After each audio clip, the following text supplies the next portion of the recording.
How terrifying would a hero who was so desperate that he turned black be? Despite having the strength of a monster, he has never killed any criminals.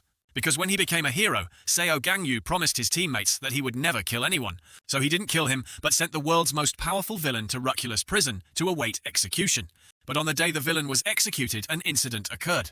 All the supernatural control devices in the prison were simultaneously disabled. Make all prisoners restore their strength. Unfortunately, that day, Seo Gang Ho, the male lead's older brother, was the executioner named Shong Huan. Knowing that Gang Ho was not as strong as his brother, he did not hesitate to attack him. After hearing the news, Seo Gang Yu couldn't hold it in anymore and angrily rushed to the prison to help. He took the name of a prison warden to start a massacre of all the prisoners. The promise is no longer important now. If I don't kill him, he will kill me. The story opens with a picture of huge plumes of smoke coming from underground. Next are large, jagged holes that look like they have just been through a fierce battle. At this time there was a tired man sweating. His face had many wounds and bloodstains. Below that man was another white-haired man wearing white clothes who was being strangled and pressed down. The two of them seemed to be at the end of their battle. But surprisingly, the man below was strangled and bleeding profusely. He was not afraid at all, but even smiled. Ha ha ha, indeed. Finished, he glanced to the side again. Fortunately, different from those other trash, there were images of other people lying exhausted on the ground.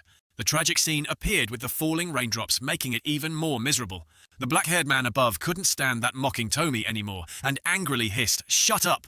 Kill me!" The white-haired man below still grinned. "Only you can kill me." The black-haired man above just coldly looked at him with sharp eyes. "Is that so? But the one who took your life won't be me. I promised my teammates," he said as he grabbed the man by the collar. He stared at him and shouted, "I will make you suffer the death penalty and face the law." The white-haired guy just looked at him and smirked. "I still regret it to this day," the black-haired man shouted. "You will face the judgment of justice, and then regretted it. I should have killed him then." At this moment, the newsboard showed the editor announcing an urgent news with a picture of the white-haired man appearing with the words, "The worst villain Shong Huan." The villain brought fear to the whole world. A UJ's gavel thumped on the table, and the verdict was sentenced. Shong Huan was now pinned to a wooden board. Surrounding him were soldiers wearing protective gear and holding guns, standing extremely vigilant. The judgment continues to execute. Shong Huan is currently wearing a special device to control his abilities. But this villain, despite being captured, still confidently smiles happily, and is being held in Ruculus prison, which holds the most vicious criminals. He is held in the deepest basement of the prison level 5. Additionally, a mass in the name of justice is scheduled to be held tomate. A person was watching the news, gritting his teeth in indignation with a wound on his face. To commemorate the image of a girl with shoulder-length purple hair, a monk, a long blonde girl, a bearded man and a blue-haired boy appeared. The heroes who died fighting against Shong Huan, along with Seo Gang Yu. The remaining young man named Seo Gang Yu is currently receiving treatment. Upon hearing the news, his expression turned cold and frightening. The TV was still playing, "The government is truly grateful for the contributions of the deceased." Suddenly, someone picked up the remote and turned it off. The call rang out. Seo Gang Yu coldly turned his head.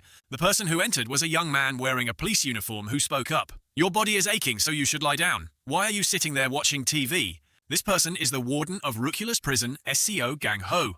Seo Gang Yu narrated, "This person is my brother, a warden of the prison." Then Seo Gang Yu also spoke up, "Brother." He looked down at his hands, confused and speechless. "Bastard Shong Huan, His face darkened in fear as he exclaimed, "You should have killed him yourself when you had the chance." His brother immediately spoke up to reassure him. "Gang Yu, you promised your teammates." At that time, his blonde female teammate called Rousea said very seriously, "Heroes are saving people, not killing people. No matter how evil the opponent is, you cannot kill people indiscriminately. Since they are also human, their fate will be judged by the law." But then Seo Gang Yu retorted, "What if they kill us?" Rousea immediately said, "Promise me no matter what happens, don't kill anyone." She reminded her teammates. At that time, the main character knew to silently obey Rousea. Back in reality, Seo Gang Ho, his brother, spoke up again. "I agree too, because the only thing that can judge people is the law," he said while bowing his head, not at all happy. His brother was a bit reluctant, and of course a prison guard like me must keep this a secret. "This is confidential information. Shong Huan will be executed next week. You will be in charge of carrying out the sentence." Seo Gang Yu looked over in surprise when he heard that. The older brother continued, "You kept your promise to your comrades. You did well. As for the end of his life, leave it to us, the jailers. Let's go then." Seo Gang Yu heard that and looked up at his brother even more surprised. At this moment, Seo Gang Ho reached down to catch him smiling and saying, "Come meet your colleague." The scene changes to another scene, letters with flowers for the fallen heroes are piled up. The people are all gathered together with banners standing there with faces of grief and indignation, and so the images of the fallen heroes were lined up together in a very neat and respectful manner. The Seo Gang Yu brothers also appeared there to commemorate their comrade. In his hand, he held a white chrysanthemum that had bloomed brightly for his beloved comrades. Very quickly, a week later, people still came and went in and out of the funeral home very crowded, and the day of Shong Huan's execution has come. The wooden board that pinned the villain appeared, and Shong Huan's name disappeared. Instead, there is a memorial photo of Seo Gang Ho, the main character's older brother. So heartbreaking did he die, Seo Gang Yu was in tears at this moment, unable to believe this truth. He was in so much pain that he couldn't say a word. Why? The person sentenced to death by law is not dead. The image of the sinister Shong Huan appeared. My brother, a prison guard, has to die. A smiling portrait of Seo Gang Ho stood there, a warden who always did his job well. In front of him were chrysanthemums of remembrance and a censer with incense burning and rising smoke. At this time, Seo Gang Yu could only sit blankly next to his brother's portrait. As he was sinking into despair, a voice called out, "Seo Gang Yu!" At this moment, a girl appeared with two men in uniform walking behind her. She said, "Long time no see. This girl is a prison officer named Ruculus, named Jo Se-eun. Can we talk for a moment?" Seo Gang Yu was annoyed. His tired eyes glanced up at the crowd. At this time, a tablet with a video open was brought up. Seo Gang Yu asked annoyedly, "What is this?" Jo Se-eun replied, "This is the video of Shong Huan's execution that took place today." The scene changes to the events in the video being played. Footsteps lined up evenly appear. Shong Huan's name was tied tightly on the board, being carried away by many prison guards. Seo Gang Ho was walking beside him when he glanced over and said with a teasing smile, "Hey, you look like..." He leaned closer to him and continued, "Very similar to Seo Gang Yu. Are you really his brother?" Hearing that, Seo Gang Ho just silently glared at him. He kept asking, "Are you a prison guard?" Brothers are so different, aren't they? Ha ha ha. Between the two of you, who is the older brother? Who is the younger brother? Seo Gang Ho remained silent. The man still stared at him, waiting. Suddenly he called again. By the way, Shong Huan asked again, "How do you feel after killing someone?" Seo Gang Ho then said in annoyance, "What?" Shong Huan still had that sly smile. "You're the prison guard. Isn't your job also to kill people like me? What do you think?"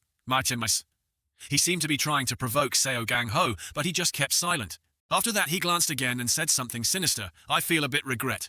Seo Gang Ho asked back, annoyed, "Regret?" Shong Huan smiled wickedly again and said disgusting words that made people resentful. "Killing someone, it's not fun to die with just a light touch." At this moment, Seo Gang Ho was really agitated and exclaimed, He pointed at him and gritted his teeth. "Even when killing people who aren't even human like you, I feel extremely guilty, even though I just lightly pressed the button." But the truth is, he always had nightmares while sleeping. Every night he woke up scratching his head and pulling his hair in pain. Every night the nightmares made him feel tired and unable to have a good night's sleep. It's a nightmare. Images of other criminals appeared and shouted, "You are just like me." Even before he died, he still grinned and cursed Seo Gang Ho's work, which was nothing more than murderers. Seo Gang Ho was so agitated that he exclaimed, "The prisoners I executed haunt me even in my dreams." Shong Huan continued to smile wickedly and asked, "So what is your motivation to continue being a prison guard?" His brother now had something to think about. Everyone has their own job. I'm just doing my job as a warden." From this moment on, death row inmate Shong Huan before execution. Seo Gang Ho sat in front of him and asked, "Do you have anything else to say?" Shong Huan just calmly replied, I just want to ask." He laughed like crazy and asked, "It doesn't matter. Between the two of you, which one is the older brother?" The older brother immediately made a ejectment into the walkie-talkie. "Begin the execution." 3. The guards were now preparing to raise their hands to press the button down. 2. Their fingers were almost touching the button, and Shong Huan still had a carefree face and a smile on his face. 1. The finger is now touching the button. The button is almost pressed down. Then suddenly there was a flash of light in the darkness. At this time the video on the tablet was paused. Seo Gang Yu could not believe the footage in the computer and was speechless. Jo Se-eun again speaks out, "Time of execution." Black bars appear on the screen due to signal interference.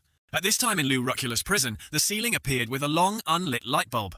The prison guards were now extremely panicked and exclaimed, "What power outage, prisoners?" Then they glanced at Shong Huan. Is there also a red button on Shong Huan's collar? He smiled like a devil and then raised his finger and crushed the red button. A mysterious attack was carried out. Shong Huan shouted, "The only one who can kill me!" Seo Gang Ho was in a panic. A huge explosion occurred in the prison room. Everyone tried to hug each other and jump out of it. The electrical lines on the ceiling began to crackle, creating flashes of light and smoke that obscured vision. A warden struggled to speak loudly into the radio. "Everyone arrest him. Alert backup needed. Death row inmate has unlocked the control device." He hurriedly said as quickly as he could, "I'll say it again, death row inmate control room." But at this moment Shong Huan appeared behind the warden and looked with evil eyes. Immediately the jailer's face began to blister in fear. Screams of pain rang out. Aha! Shong Huan then opened his mouth wide and laughed with glee. Then the jailer's body exploded and disintegrated, shocking Seo Gang Ho. His eyes seemed to panic when he saw the fresh blood of his teammate. Seo Gang Ho knelt on the ground. Shong Huan stepped over the pool of blood and approached him, saying, "When I saw you." He looked down at him with a disgusted look on his face. "I know you're the older brother, right?" Seo Gang Ho was extremely angry, his hand firmly holding the knife handle. Then he jumped up and swung his knife down at him with all his might. But Shong Huan just gently raised his hand, and immediately his arm was shattered. Seo Gang Ho's eyes were filled with both pain and anger. Then he couldn't help but fall down, holding his other hand tightly to the wound. Shong Huan's eyes widened as he asked, "Am I right?" Seo Gang Ho's whole body trembled, but he still tried to reach out his remaining hand, intending to pick up the knife. "You must be dealt with according to the law." Seo Gang Ho's fist was covered in blood and veins from the current pressure. Shong Huan's expression remained unchanged as he stood there looking disdainfully. Seo Gang Ho used all his strength to slash the knife down, while shouting, "You must be executed according to the law, this monster." But this time Shong Huan just easily reached out his hand again. Immediately a pool of blood splattered in the air, leaving only a few pieces of cloth. The familiar hat fell off at this moment. Above the ceiling were electric shocks flashing. Below was a man standing there like a devil, and the ground was something no one wanted to see. Seo Gang Ho's head was lying in a pool of his own blood. The devil then looked at the empty hat and exclaimed, "What is it?" He grinned and continued, "For the exact answer, you'll have to ask Seo Gang Yu." Back to the present, Seo Gang Yu was still extremely shocked, his eyes wide open and motionless.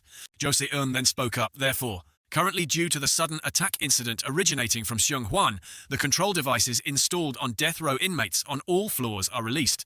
Fortunately, the escape of the death row inmates was prevented, but countless prison guards were locked up with the prisoners." Seo Gang Yu finally regained his senses. He gritted his teeth and asked resentfully, "Who did this?" Jo Se-eun was silent for a moment, then replied, "We are still investigating." Finished, she rested her chin on her hand and went straight to the point. "Hero Seo Gang Yu, I'm really sorry to ask you this at your brother's funeral, but can you quell the riot at Ruculus prison?" Her expression was now extremely sharp and serious. Seo Gang Yu said without thinking, "Of course, definitely." Jo Se-eun still looked at him with those sharp eyes as if waiting. But at this moment a stream of aura had already enveloped Seo Gang Yu. His crimson pupils were like a ferocious god as he continued, "But I have one condition. My comrade once said this." At this time large and small explosions could be seen. There was a group of prisoners all wearing yellow uniforms breaking down the door together. It seemed like they were locked inside. Chaotic screams rang out, "Open the door! Damn it, die, die!" At this time there were people who were like crazy, killing and maiming others, with satisfied looks on their faces. Seo Gang Yu continued his narrative. Heroes are supposed to save people, not kill people. The iron door then gradually opened, revealing a beam of light. Then the door gradually opened wider. The prisoners, after experiencing a commotion, began to fight their way out. My brother, a prison guard, also told me that the only thing that can ujeg people is the law. The group of hideous-looking prisoners were extremely excited when they saw that beam of light. A shout of delight rang out, "The door is open, everyone escape quickly." And the one who executed the ujegment of the law did not let them rejoice for long. Then immediately there was a stream of power from outside the door that pushed the prisoners back into a prison guard. The prisoners were shocked and exclaimed, What the hell?" At this moment, outside the door, there was a dark figure with eyes shining like a ferocious beast, looking at the prisoners inside. "I don't want to enter Ruculus prison as a hero." A familiar insignia hat appeared accompanied by a greeting that sounded like it came from hell. "Hello, you filthy animals." But a warden, a butcher. Seo Gang Yu then appeared with a cold, emotionless expression and said, "I am Warden Seo Gang Yu." Seo Gang Yu, the fierce monks, were extremely surprised when they heard that. One of the big guys boldly stood up and spoke up. "You're a hero? Why are you wearing a prison guard's uniform?" They laughed like monsters, staring at him. "But it was nice to meet you anyway. Go die." As they screamed, the monsters rushed forward to attack Seo Gang Yu. He was still calmly standing in the middle of the door, waiting for the moths to fly at him. Before the sharp claws were about to pounce, he just darkly raised his fist. Then finally his eyes lit up and he rushed forward. The thug who rushed forward was hit straight in the stomach by Seo Gang Yu's punch. The other guy's body was instantly cut in half. The guys who were too close also had their arms ripped off. Whether they were alive or dead, they were all sent flying backwards by his punch as if they had encountered a storm. At this moment, a path from the outside to the inside of the corpses appeared along with streams of blood on the floor. The other prisoners were terrified when they saw this scene. One of them gritted his teeth and sweated profusely. "What?" Meanwhile, Seo Gang Yu was still standing there calmly catching his breath to relieve his fatigue. Huh. Then he stood there and loudly warned the prisoners, "You animals, listen carefully from now on by government order." From the first floor, a giant man sat with his face down in there. First floor, solitary confinement room. Basement 1, a purple-haired girl was smiling. Basement 2 was a group of people with unknown faces only revealing bright eyes. Basement 3, a person with blue hair and a glowing symbol under his eyes. Basement 4, a girl with long blue hair that showed half her face. Basement 5, a familiar blood-stained hat appeared. Seo Gang Yu continued to say, "All my brother's work." At this moment, Shong Huan sat on a pile of corpses, calmly wearing the precious hat of that poor jailer. "I will." He smiled mockingly as he saw who was coming. "You're here." Seo Gang Yu finished his narration, "Continue the succession." Then his resentful face appeared and he pronounced, "Begin the execution." At this time, the other prisoners were extremely panicked when they heard those words, execution. They screamed madly in disbelief. "What nonsense! You bastard, are you trying to kill us?" Meanwhile, Seo Gang Yu only looked at the group of people chewing with cold eyes. Waiting for them to quiet down, he spoke with a serious face. "You killed countless people. Do you still think you don't deserve to die?" The prisoners looked at each other in confusion, wondering, "Did we kill a lot of people?" Then he shouted again, "I didn't kill that many people." But at the top of this line was Kalita, who had killed 12 people. Another man also raised his hand to explain, "The number of people I've killed can be counted on one hand." He was Brook, and he had killed 7 people. Another fat guy proudly raised a few fingers. "I don't even have 5 people left." This guy was Kade, and what's more disgusting is that he kidnapped children, sexually assaulted them, and then killed them. Then a group of unrepentant prisoners kept questioning Seo Gang Yu. "Who are you to kill us? I need to talk to a lawyer. Murderers are human too." Then came the curses and rebuttals of that trash. At this time there was a silent prisoner there, observing. He observed and secretly felt annoyed, too noisy. He was a man with long moss-green hair and a haggard face as if he had not slept. His name was Choi Guan. He had killed 8 people and sexually assaulted them as well. At this moment, Choi Guan stood in the middle of the chaos and calculated in his heart, while he was distracted by the other prisoners. At this moment, he looked through the gaps to Seo Gang Yu. "I can." His eyes now lit up as if he had just revealed a sinister intention. Choi Guan gently retreated backwards. At this moment, a foot stomped on the floor. While the other prisoners were fiercely resisting, Seo Gang Yu, Choi Guan used his lightning-fast strength to rush outside. Take this opportunity to escape from prison. But before Choi Guan could feel satisfied, something was approaching his ugly face. How could Seo Gang Yu let this little shrimp get into his eyes? He only used one kick, and immediately a large pool of blood splattered in the air. The prisoners who were making noise earlier saw this scene and had to shut up in horror. At this time, only a broken object fell to the ground. Seo Gang Yu gently spoke, "You guys." He stood proudly in front of the prisoners who were standing there dumbfounded and said, "I'll give you one last chance. Obediently put on the monitoring device and film the type of cell waiting for the execution, or be executed by my hand." The expression on his face when he said that was no different from the words of the King of Hell. Hearing that the prisoners on this side all had extremely confused and panicked faces, suddenly a fearless man spoke up and mocked, "What is that bastard thinking?" He was as majestic as a toad and said wild words to the surprise of the remaining guys. "There's something I want to say. If I'm going to die anyway, isn't it better to die in a riot than to lie still and wait for death? This negotiation is really pointless. That guy is so ugly, he's like a sewer rat. His speech is extremely stinky, and that carefree expression deserves to die 100 times. That's not a negotiation." Seo Gang Yu's retort rang out. Facing the contempt of this despicable prisoner, he tried to suppress his murderous rage and patiently explained, "This is not a negotiation. The last thing I can give you is mercy." The prisoners were confused, worried, and calm as they discussed, "We're done. Is he going to kill everyone? To prolong our lives a little longer, I thought he was just a new warden, but he turned out to be a hero from equality. I'm wearing a monitoring device." Me too." But at this moment there was one person who was still silent. From his mouth came a stream of bright aura, while the prisoners were still panicking and gathered together. Then he opened his wide mouth and emitted a rather strong aura.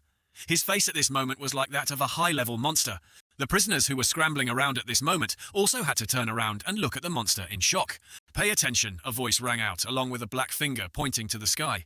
The prisoner calmly called out, "Everyone listen, even if he's a hero from equality, there's no need to worry about that. It's just one guy. I once killed a second-rate hero, we just need to join forces."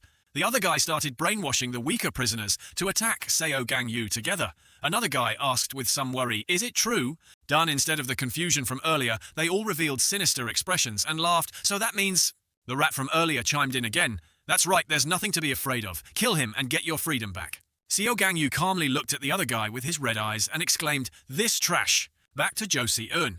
Now she was sitting in a chair seriously saying, "Ruculus Prison divides the detention areas according to the level of danger. On the first floor are the guys who killed a lot of people. There are over 300 serial killers there. On the first basement there are more than 100 area-level criminals. On the second basement, more than 30 city-level criminals. On the third basement, there are 10 national-level dangerous guys. On the fourth basement, there are 5 mainland-level dangerous guys. On the fifth basement, there are 3 people, including Shong Huan, who are dangerous to the whole world." At that time, Jo Se-eun exclaimed, "A lot, that's quite a lot, but the number of prisoners you have to handle will be much less," she said with a very serious face. Prisoners in the second basement. Images of people staggering appeared, their heads locked with a golden halo. At this time, 2 girls with blue eyes and red eyes spoke up to remind the prisoners to confess your sins. And on the 5th basement level, a ceiling appeared. At this time, there was a girl sitting in the corner of the room. Another guy came closer to observe the girl and then exclaimed, "Wow!" So it was Shong Huan. In his hand, he held a round red lump like meat standing there, smiling at the girl sitting in the corner, both hating each other. He threw the item in his hand and said casually, "Is someone here?" The girl just glanced at Shong Huan with cold, sharp eyes. Seo Huan's mouth curled into a sinister smile. Then he calculated, "I can kill time while waiting for Seo Gang Yu to arrive." At this moment, the voice rang out again. "However, there is a prisoner on the first floor who is quite special." Josie Eun put down a piece of information and reminded Seo Gang Yu, "You have to be careful of this guy." From there appeared the image of the rat, from earlier leisurely holding his prisoner sign. His name was Hylon. Back to the present, he now had an extremely calm expression, without the slightest trace of panic or fear. He possessed a skill that could easily convince others with his words. Seo Gang Yu now exposed him. "You attacked a hospital, injured 30 people and killed 7, including the second-rate hero, that's 8. Suddenly, Hylon's ugly lips, like the beak of a scorpion fish, uttered 10. He raised his 2 hands, laughing madly, as if proudly saying disgusting words. "I killed you. That hero is pregnant with twins." Seo Gang Yu's eyes became even sharper after hearing what he said. At this point, he stared at him, let out a breath, and started calling out, "Ah, Commander." He spoke into the shining object attached to his collar. "I think I'll use some force. Is this prison sturdy?" The commander on the other side affirmed, "No matter what you do, it won't collapse on your head. I guarantee it."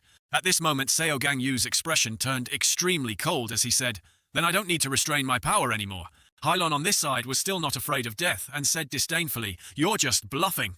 He continued to mock him and his teammates. "You're a hero of equality who can't do anything. To capture Shong Huan, you were so desperate that you had to use your own teammates as bait, right?" The man in the lead broke out into a hideous grin and said, "We'll send you back to your deceased colleagues." Hylon raised his face to the sky, releasing his mad dog-like power. The other prisoners who received that stream of power began to get excited, hope clearly showing in their eyes. One of them then laughed wickedly and shouted, "My body is full of power." Then Hylon opened his mouth like a high-level monster and called out, "Everyone attack!" Immediately the other prisoners rushed towards Seo Gang Yu to deal with him with a strong conviction. At this moment, 2 streams of power flashed and attacked Seo Gang Yu. But immediately several prisoners rushed to the top of the body and it was broken like the previous ones. That dark power attacked all those fearless men. Hot blood spurted into the air, the top of the prisoners gradually disintegrated.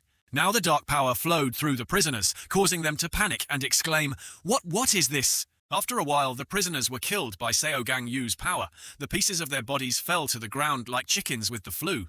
There were even a few lucky ones who stood there with their legs shaking like statues. What the hell?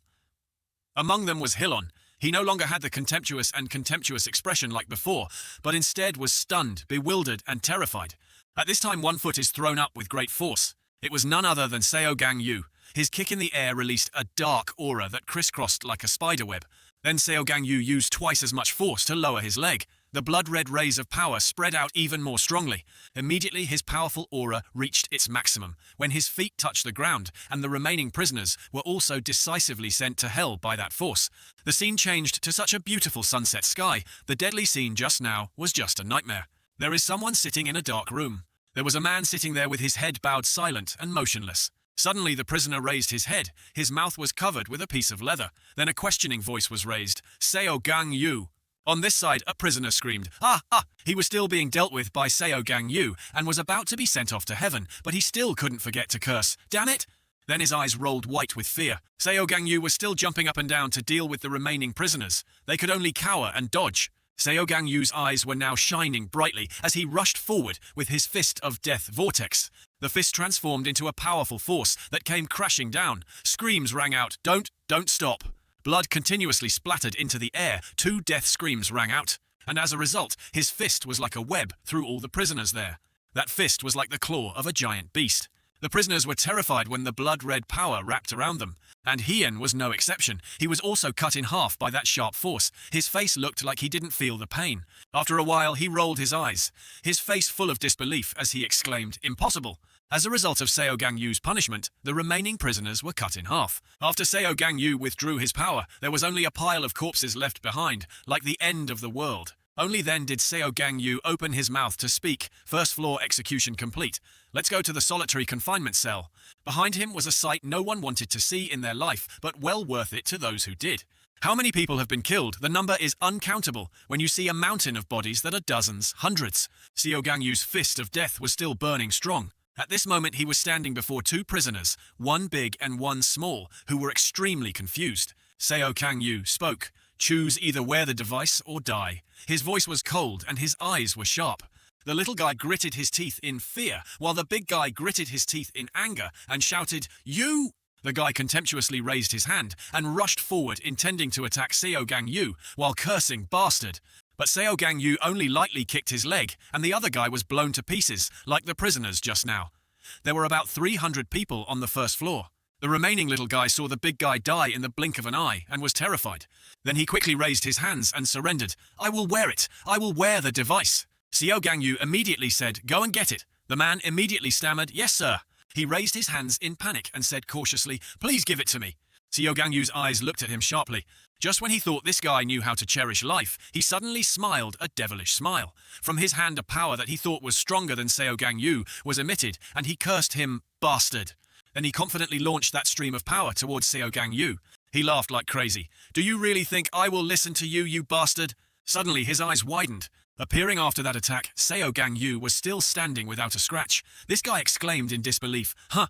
One of the villains Tome captured said that people with physical incompetence are pitiful. A female prisoner with chains all over her body appeared. Even though her whole body was in the glare, she still laughed like crazy and said, "You don't know the feeling of crushing someone from afar, do you?" A familiar fist punched the other guy's face. Instantly, the guy's head was crushed in the air. Wasn't it just like cracking an egg with your hand? Later, Seo Gang Yu was in another cleaner space. He pressed the red button on the wall. After the door opened, the image of Seo Gang Yu standing against the light. A voice from inside rang out, "It's noisy outside, isn't it?" He just looked at him with cold eyes. The prisoner who was being beaten still spoke up. "It's been 3 years. I knew you would come." Seo Gang Yu frowned uncomfortably. The guy continued to speak. "Long time no see hero, Gang Yu." This guy was the solitary confinement prisoner on the first floor Findio. He ate people and tortured them brutally. He asked again, "Do you remember me?" At this moment Findio stood up. "It looks like you changed jobs, huh? It doesn't look too good." Seo Gang Yu didn't reply to his nonsense and just coldly said, "Choose between life and death." Findio took off his gag and his vile expression began to ramble on. "If I had known we would meet like this, you and your equality hero friends."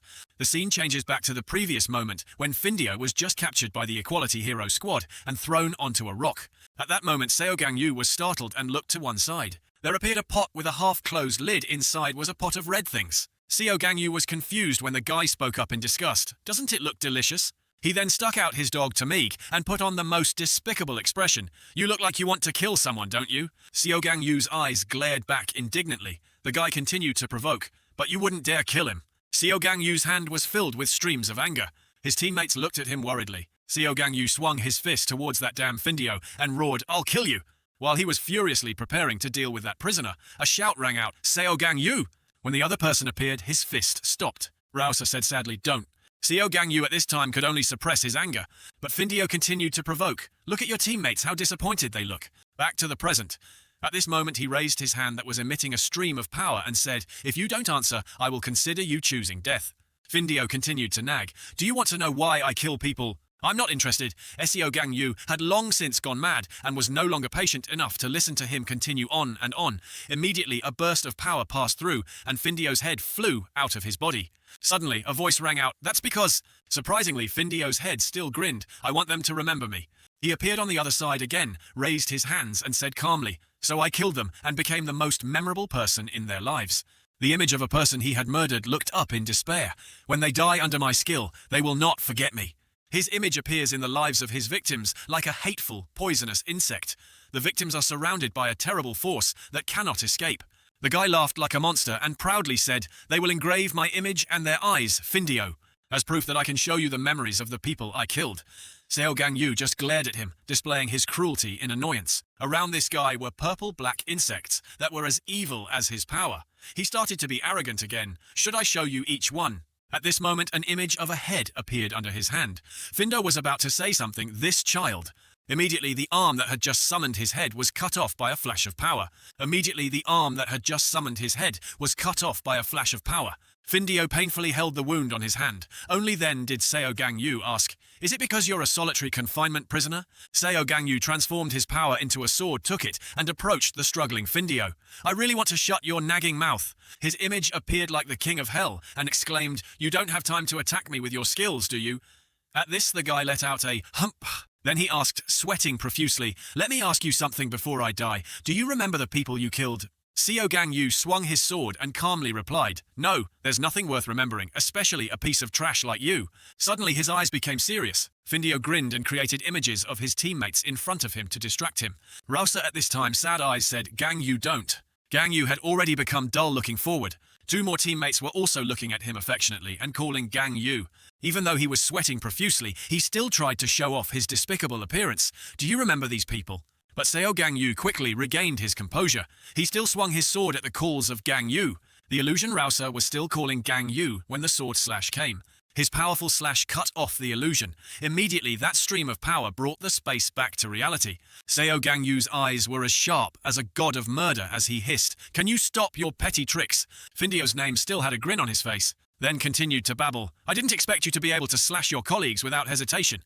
Gang Yu immediately coldly exclaimed, "That's not it." At this time, Findio frowned in confusion. Seo Gang Yu finished his sentence, "Just an illusion."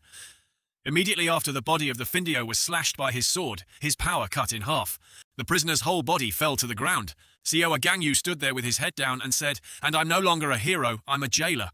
Findio spat blood but remained stubborn. "What, you're not just a prison guard?" His eyes slowly closed, but he still tried to finish the sentence. "You are a monster." But Seo Gang Yu just stood there silently. Findio's final voice ended his evil life. A monster like Shong Huan, words to attack Seo Gang Yu one last time. But at this moment he no longer cared about those meaningless words, just turned back to glare at the corpse of that prisoner. The scene changes to Shong Huan. He looks up with a bored expression. What? There was no resistance at all. The female prisoner sitting in the corner was beaten to the floor by him. She looked blank, as if she had no emotion at all. Shong Huan's childish expression of discontent looked extremely disgusting. "When will you come down, Seo Gang Yu? If not, why don't I go up?"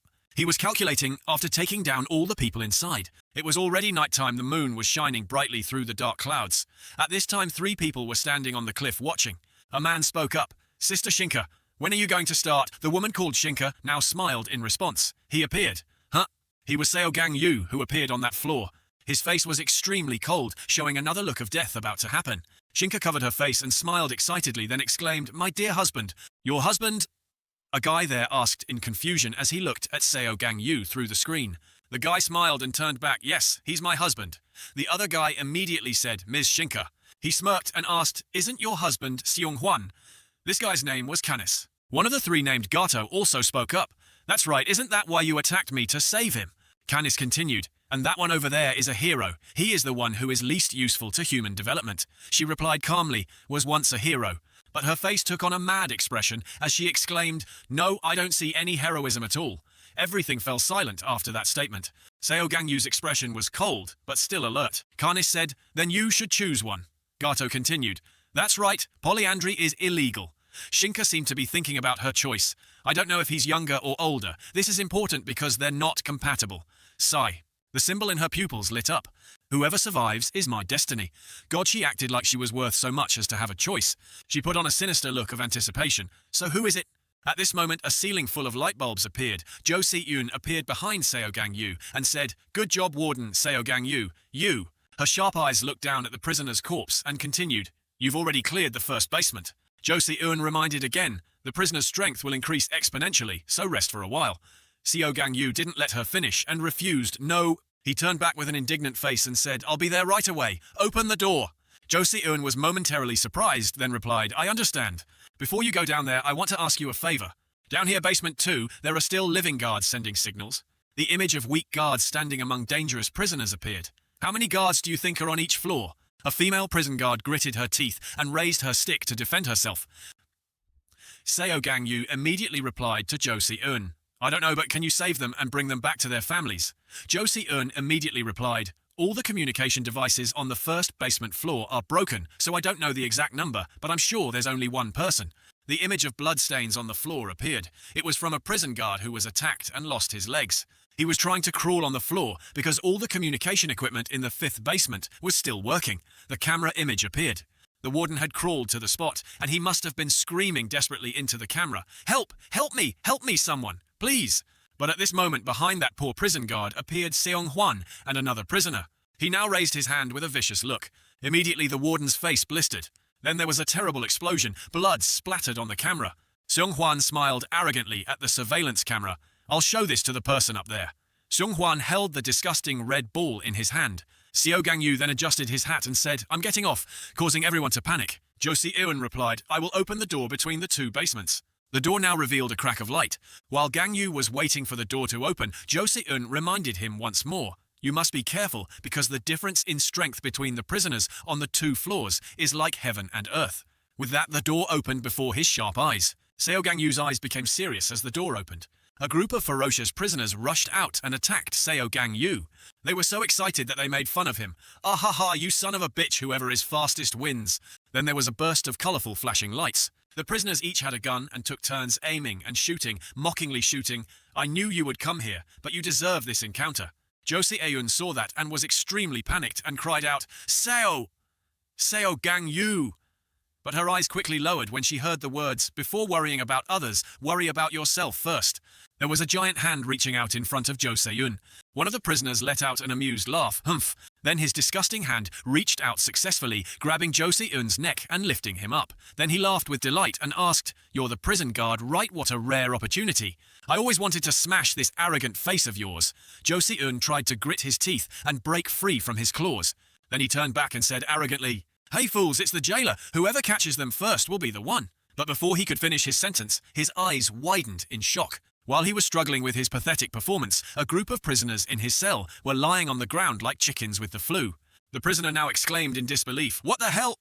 Then he immediately looked up fearfully. That is the image of Seo Gang Yu punching down with the fist of death. It didn't take long for that powerful force to descend. Seo Gang Yu kept punching until the other guy's hand let go of Jo Si-eun. Jo Si-eun was confused as he fell to the ground. Then a voice rang out, "Don't go down!" Seo Gang Yu stood up, looked at her and said, "Basement 2. His eyes were now extremely sharp, as a reminder, very dangerous. Jo Si-eun at this time could only nod and obey, yes, I understand. Before he could go any further, Jo Si-eun reached out and called out, "Jailer, Seo Gang Yu."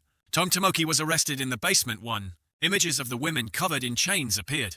At this time, Seo Gang Yu could only silently walk away, but after a while he also spoke up and replied, "I know." The scene changes to the 1st floor solitary confinement room. At this time, some of the tough prisoners were talking to each other. Hear that sound? It sounds like a scream. Did he succeed? At this moment, a mysterious-looking female prisoner called out, "Hey fools! Did he succeed? Which one of them do you think can cause chaos here? I guess you guys will never know. This girl is Tamoki. She killed 28 heroes."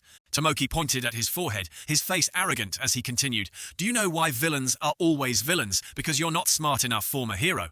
At this moment, a scolding voice rang out, "You bitch!" A brazen prisoner approached her, gritted his teeth, and looked down at her, asking, "Do you want me to kill you?" Tamoki heard this and burst out laughing. "Puff, kill me! You've only killed ordinary people. Have you ever killed anyone with superpowers?"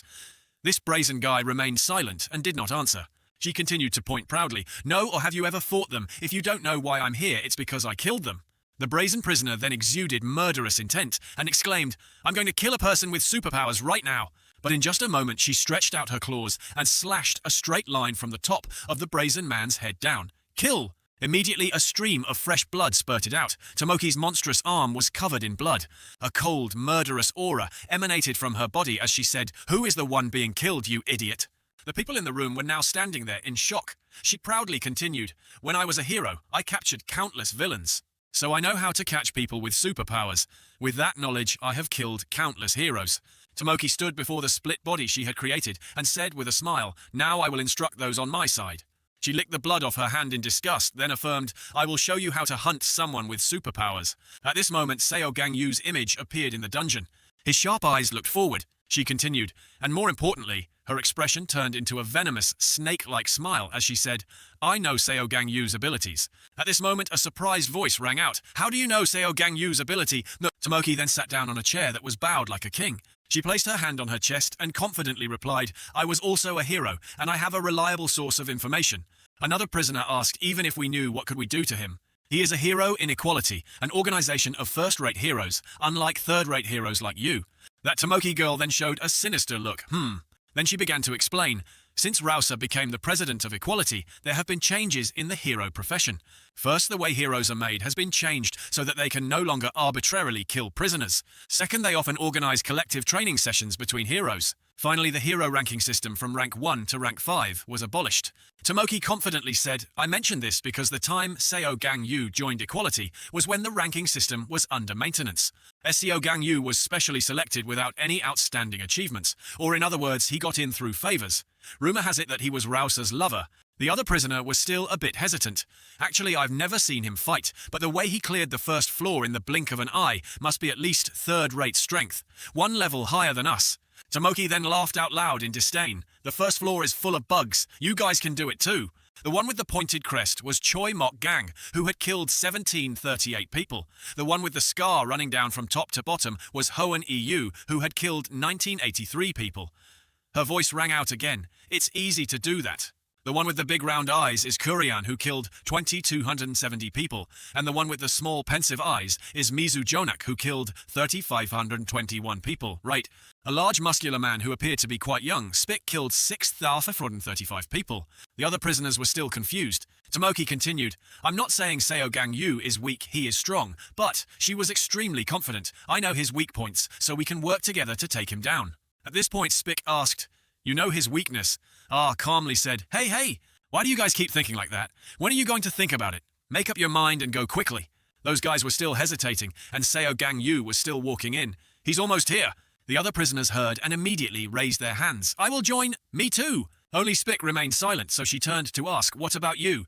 He then made a decision. "I'm in too. What's the plan?" Since the last century, when humans began to awaken to superpowers, doctors through research have divided superpowers into 3 main types. The type that can transform or strengthen the body is the physical ability group. The kind that has the ability to create objects out of nothing, creative ability. Those who possess abilities that do not fall into the other 2 groups are called mutants. The prisoners were now standing there looking straight ahead, waiting.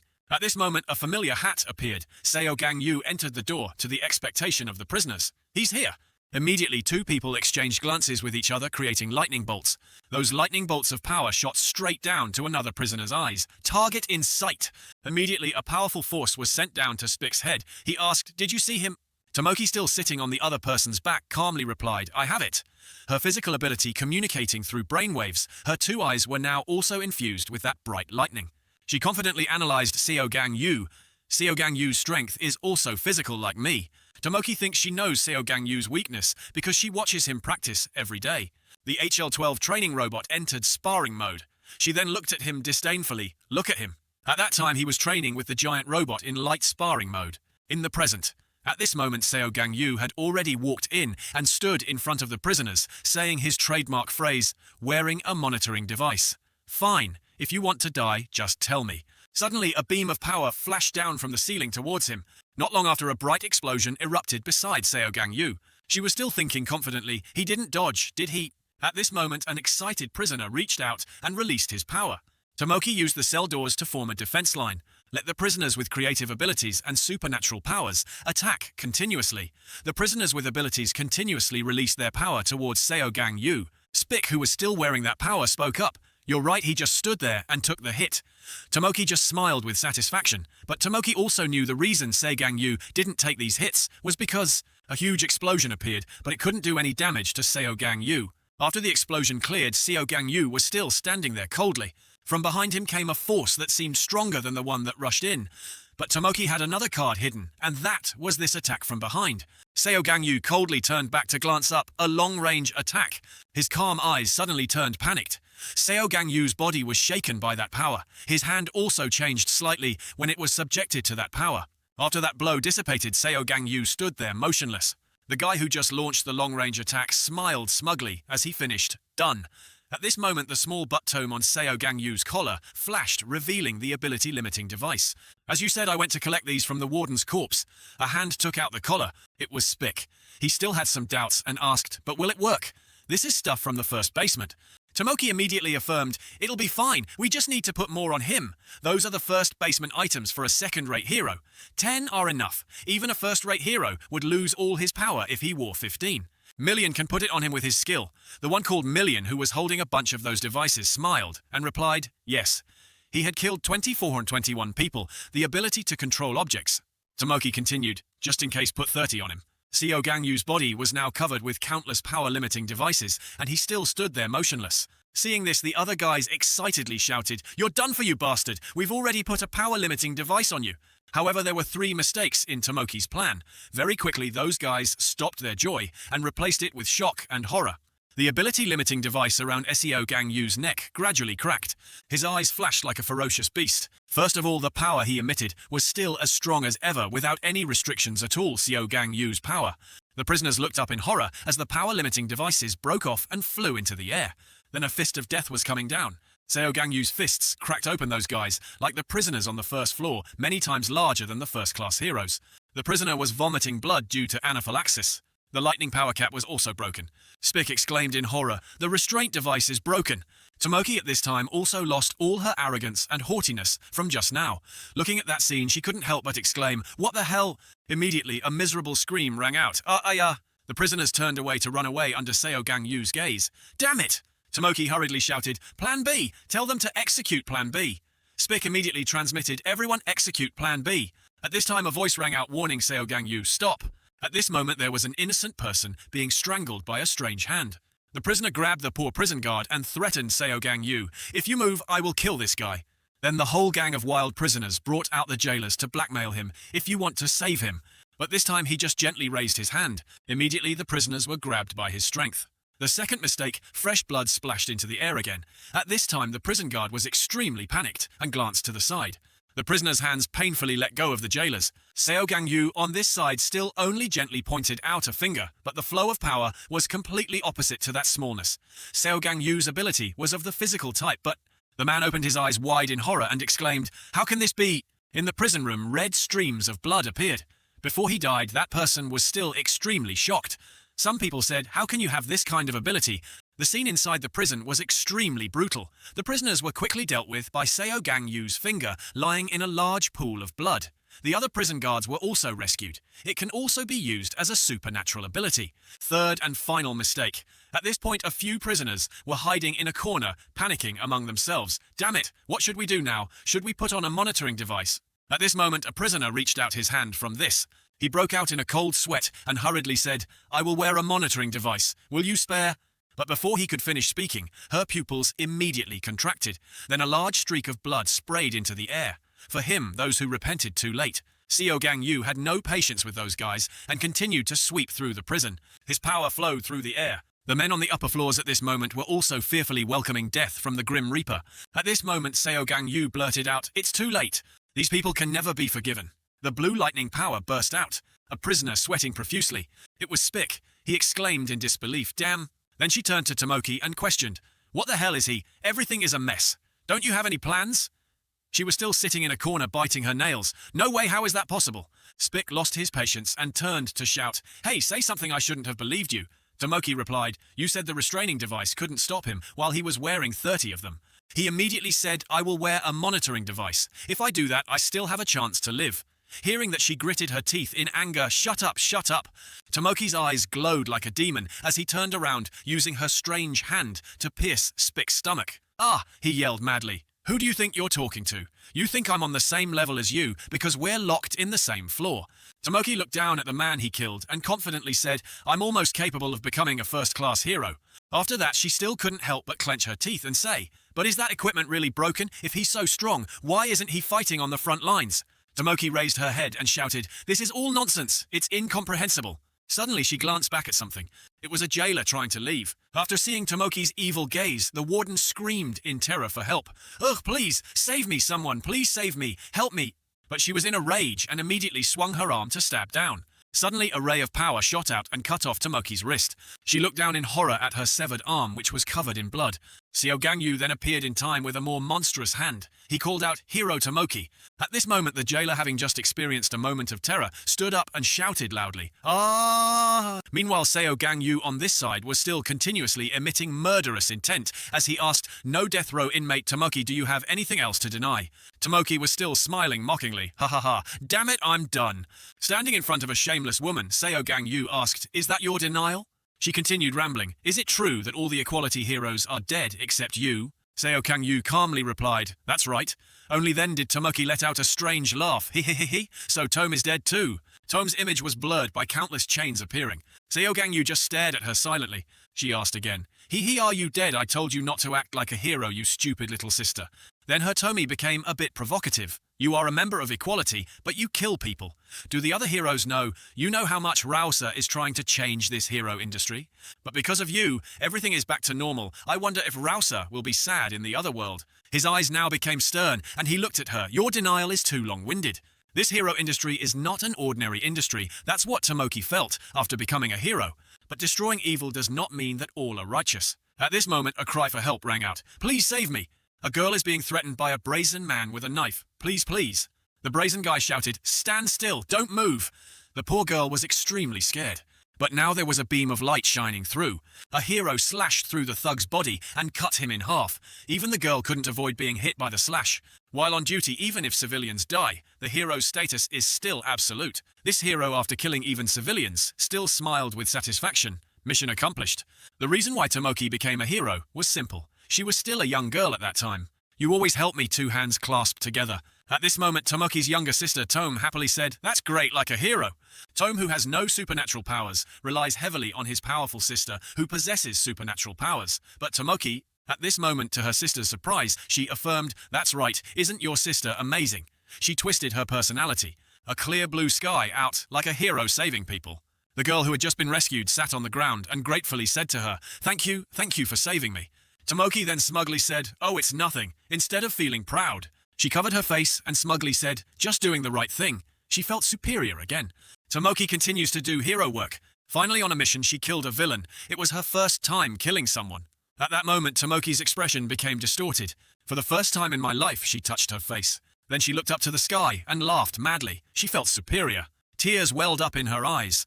Killing people is so exciting. After that, Tamoki kept killing people. Villains, civilians, heroes. She killed them all without leaving anyone behind. Among them, Tamoki likes killing heroes weaker than himself the most. Feeling betrayed, stunned, and finally she lost her happiness. At this point, the weaker hero begged her, "Please spare me." That expression drove Tamoki crazy. But the needle in the bag will eventually come out. Tome suspected that Tamoki always came home very late and smelled of blood. So that day, Tome followed her. At this moment, Tome's eyes gradually became wild when she saw what was before her. Before her eyes was the image of her serial killer. The little girl witnessed her older sister killing people. Tome felt extremely surprised and exclaimed, "Sister!" Tamoki was also startled and turned to look at his sister, his face covered in blood. "Tomi, I told you not to stay out late." It's useless." At this moment, her hand was still tightly gripping the head of the unfortunate person. She didn't feel guilty, but instead smiled excitedly and invited her sister to commit the crime. "Want to join?" Tome's eyes widened in disbelief. "What?" But at this moment, Tamoki became even crazier and waved her hand down. "If you can't bear it, then let me do it myself." At this moment, a loud noise made her startled and looked up. No, there was a chain emitting a purple light that shot down and blinded her hand. And that very day, Tome awakened his ability. Her first act as a new hero. Tome, now in tears, pointed and exclaimed, "Sister." Since then, Tome has become a hero and has been chasing after his sister, who has become a villain. Tamoki's image was blurred, but still had a sinister smile appearing. Finally, the evil Tamoki. Tome caught his sister and exclaimed, "You are under arrest." Tamoki then spoke up agitatedly. "So you won't call me sister anymore? That's so sad. Your ability is getting stronger, so it's a pity that it's a summoning ability and not a physical one. Those without physical abilities are truly pitiful." Tome just silently looked at his sister. Tamoki grew even more furious, because they can only kill people from a distance. They will never know the ultimate thrill of tearing people apart in person. "You never understood me." Upon hearing those words, Tom exclaimed, "I've never had a sister like you." Back in the present, Tamoki asked again, did Tome die in pain? Seo Gang Yu only coldly replied, Tome, remember the image when she fell down in the fight with Shong Huan? When Seo Gang Yu came, Tome painfully exclaimed, it hurts so much. The girl's tears flowed down her face. Save me, sister. Back in the prison cell, Seo Gang Yu said, she still called your name when she died. Tamoki was silent for a moment, then said, I shouldn't have asked, it just made... At this moment there was a strong stream of power coming out. I feel worse. On her hand grew a sharp sword. Her whole body also changed to become more terrifying. Then she jumped forward. Seo Gang Yu stood there calmly. Tamoki rushed forward and attacked straight into his body. But at this moment her eyes suddenly became panicked. When the sword in her hand just stabbed into the air, Seo Gang Yu then appeared behind Tamoki. She now struggled to resist the force. At this point both of them rushed to confront each other. Tamoki's eyes flashed. She was immediately kicked back by Seo Gang Yu, creating a huge explosion. A giant cloud of dust appeared. Seo Gang Yu stood waiting in front of it. At this time he looked down from the ceiling. Tamoki gritted his teeth and continued to attack him, but Seo Gang Yu just lightly punched her in the stomach. Tamoki also vomited a mouthful of fresh blood at this time. Then she fell to the ground when she couldn't hold on any longer. Tamoki gritted his teeth in anger and looked up at Seo Gang Yu. Seo Gang Yu looked down with his bloodshot pupils and said, even as a criminal, I don't feel happy killing my colleagues. She spoke now to his as punishment. Then can you... She burst out laughing madly. Spare me! She now crouched down to the ground and said, you are a hero. Did you promise Rousea? He just coldly replied, I am no longer a hero. Tamoki still pleaded with all her might, but please, please, spare me. She was now shaking Seo Gang Yu's legs in fear. I don't want to die. I don't want to die. He immediately said, your current state is a scene you often see. The scene of the victims in pain and despair begging appeared. Spare me, please, spare me. Tamoki. Seo Gang Yu's eyes were sharp. What did you do to those who begged for your forgiveness? Tamoki's face broke into a twisted smile. Ha ha, damn it! Seo Gang Yu didn't let her say another word, but continued to swing his powerful fist. At this time outside the sky, dark clouds gathered. The sound of Seo Gang Yu's fighting echoed throughout the prison. That sound as the Canis crowd was standing there watching, an excited voice rang out. Did you hear that explosion? That must be Seo Gang Yu, right? Oh, what now? The middle-aged female singer looked extremely excited. Make someone fall into the net and wake up. The other guards were panicking. What the hell is going on? Right, Gem? Scaring someone. But for someone the familiar hat takes place. Shong Huan happily exclaimed Seo Gang Yu, which made them even more expectant. At this moment Shong Huan felt extremely excited and exclaimed, making the girl next to him confused, no, I have to go up now. As he spoke, he made a terrifying face like a demon and raised his hand. But suddenly at this moment there was a force that blew Shong Huan away. His whole body hit the wall, creating a huge explosion. The hat on his head also flew up and fell down. Shong Huan looked at the person in front of him with wide eyes and exclaimed, what a surprise! A voice rang out, are you bored, kid? There was a step of someone stepping out in front of Shong Huan and the other female prisoner's surprise. It was an old wrinkled-faced prisoner who spoke. Want to play with me?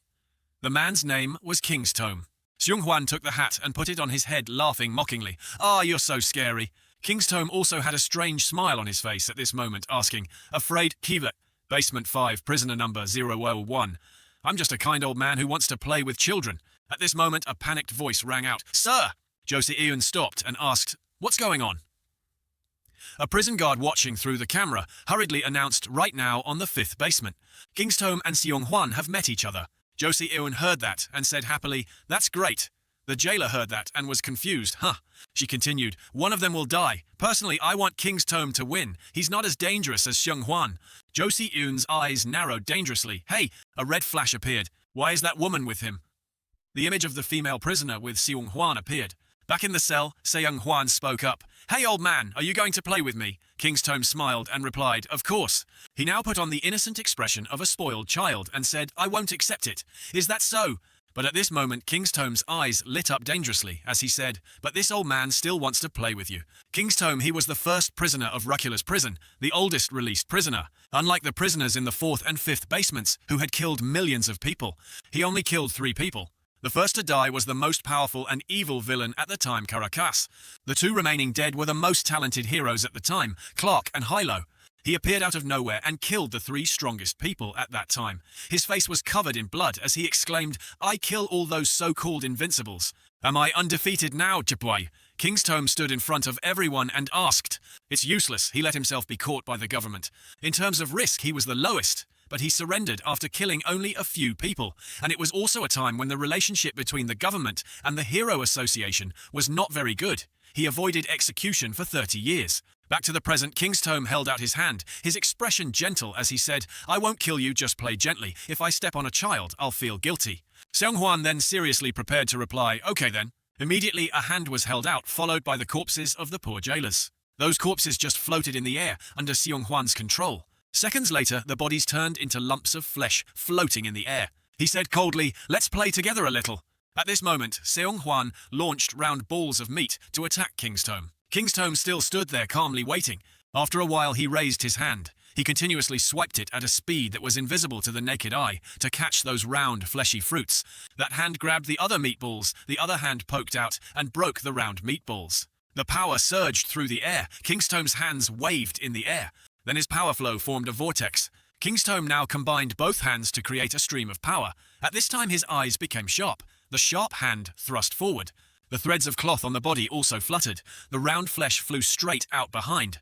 Immediately, the flesh balls exploded into large bloodstains in the air. The drops of blood fell down. Shong Huan looked up at the rain of blood thoughtfully. At this, King's Tome glanced up with sharp eyes and smiled sinisterly. After finishing, he stood up and said, "I thought you used telekinesis, but your current attack and defense are like this. Then aren't you a telekinesis user? Do you have any other way to attack?" He replied, "I've thought about it. I know playing with old men is boring. What's so fun about killing someone who's about to die?"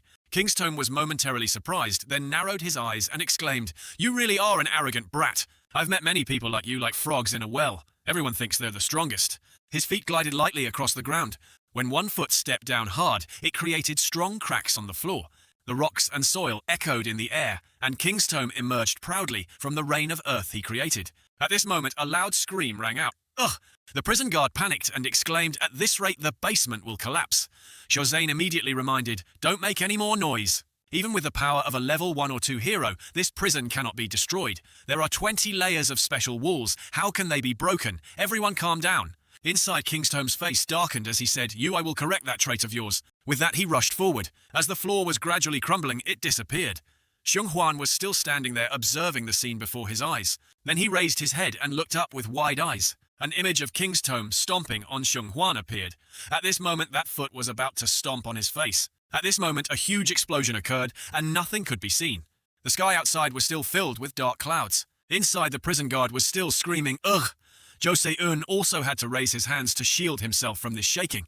Meanwhile, Seo Gang Yu on this side was still standing outside silently. At this moment, Jose-un hurriedly asked, "Is everything okay?"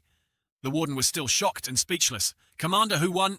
She was impatient. "That's not it," the warden replied under Jose-un's sharp eyes. At this time inside the dungeon, Shong Huan was still standing in horror, watching the water break before him. The jailer turned to Jose-un and replied, "The walls have all been breached." Jose-un was now sweating profusely and exclaimed in shock, "We're done for."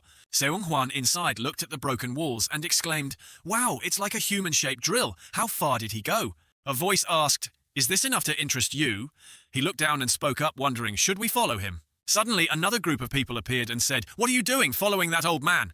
Those words came from a familiar, arrogant mouth. Shinka and her 2 followers appeared. She sat on the ground and laughed. "Wouldn't it be much more fun to talk to me?" In the observation room, Jose-un and the prison guard were both confused after seeing this and exclaimed, "Huh." Shong Huan turned back and glared, "Who are you?" Shinka replied, "Let's talk and you'll know who I am." Jose-un saw more clearly and exclaimed in panic, "How hungry is that woman? She's on the 5th basement floor." The warden was still stunned. "What's this?" On this side, Shinka looked up, but before that, she pointed at the screen and said, "Those people who are watching get lost." The screen immediately went black. Jose-un then angrily slammed his hand on the table, gritted his teeth. "This damn it!" At this time, our main character is still standing silently outside the door. Seo Gang Yu spoke into the communication device on his collar. "Commander, the work on the 1st basement is complete. Please open the door to the 2nd basement." But at this moment, the voice on the other end of the line cut off. "Seo Gang Yu, wait."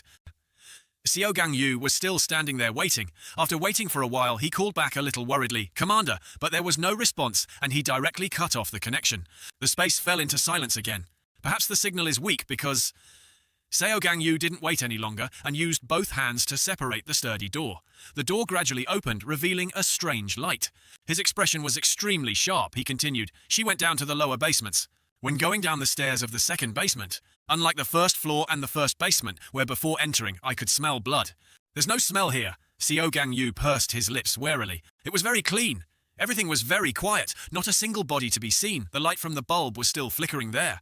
Not even a person. Seo Gang Yu just walked inside. Suddenly, a loud scream caught his attention. Ah, ah! A female prison guard was running out in panic, shouting, "Don't come any closer!" Meanwhile, a group of monsters were chasing after him with their sharp teeth gaping open. The monsters were excitedly baring their jagged teeth.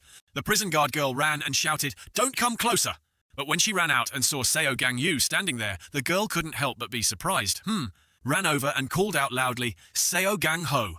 The girl called the wrong name, startling Seo Gang Yu. The prison guard girl was desperate before the monsters chased her. Ah! Immediately, a stream of power passed through the girl, destroying the monsters. The girl was now sitting on the ground next to the corpses of the monsters. Ha ha! Next to her was Seo Gang Yu's fist that was emitting murderous intent. Only then did he ask, "Are you okay?" The girl probably hadn't received the news of the male lead's brother's sacrifice yet, so she was extremely worried and rushed to hug Seo Gang Yu, calling out, "Gang Ho!" At this moment she raised her head to look at him and happily said, "Shouldn't you be on the 5th basement? What was that just now? Do you have superpowers? That's great. But have you been hiding your powers all this time?" Seo Gang Yu immediately pushed the girl away and said, His eyes were sharp as he said, "I'm Gang Ho's younger brother."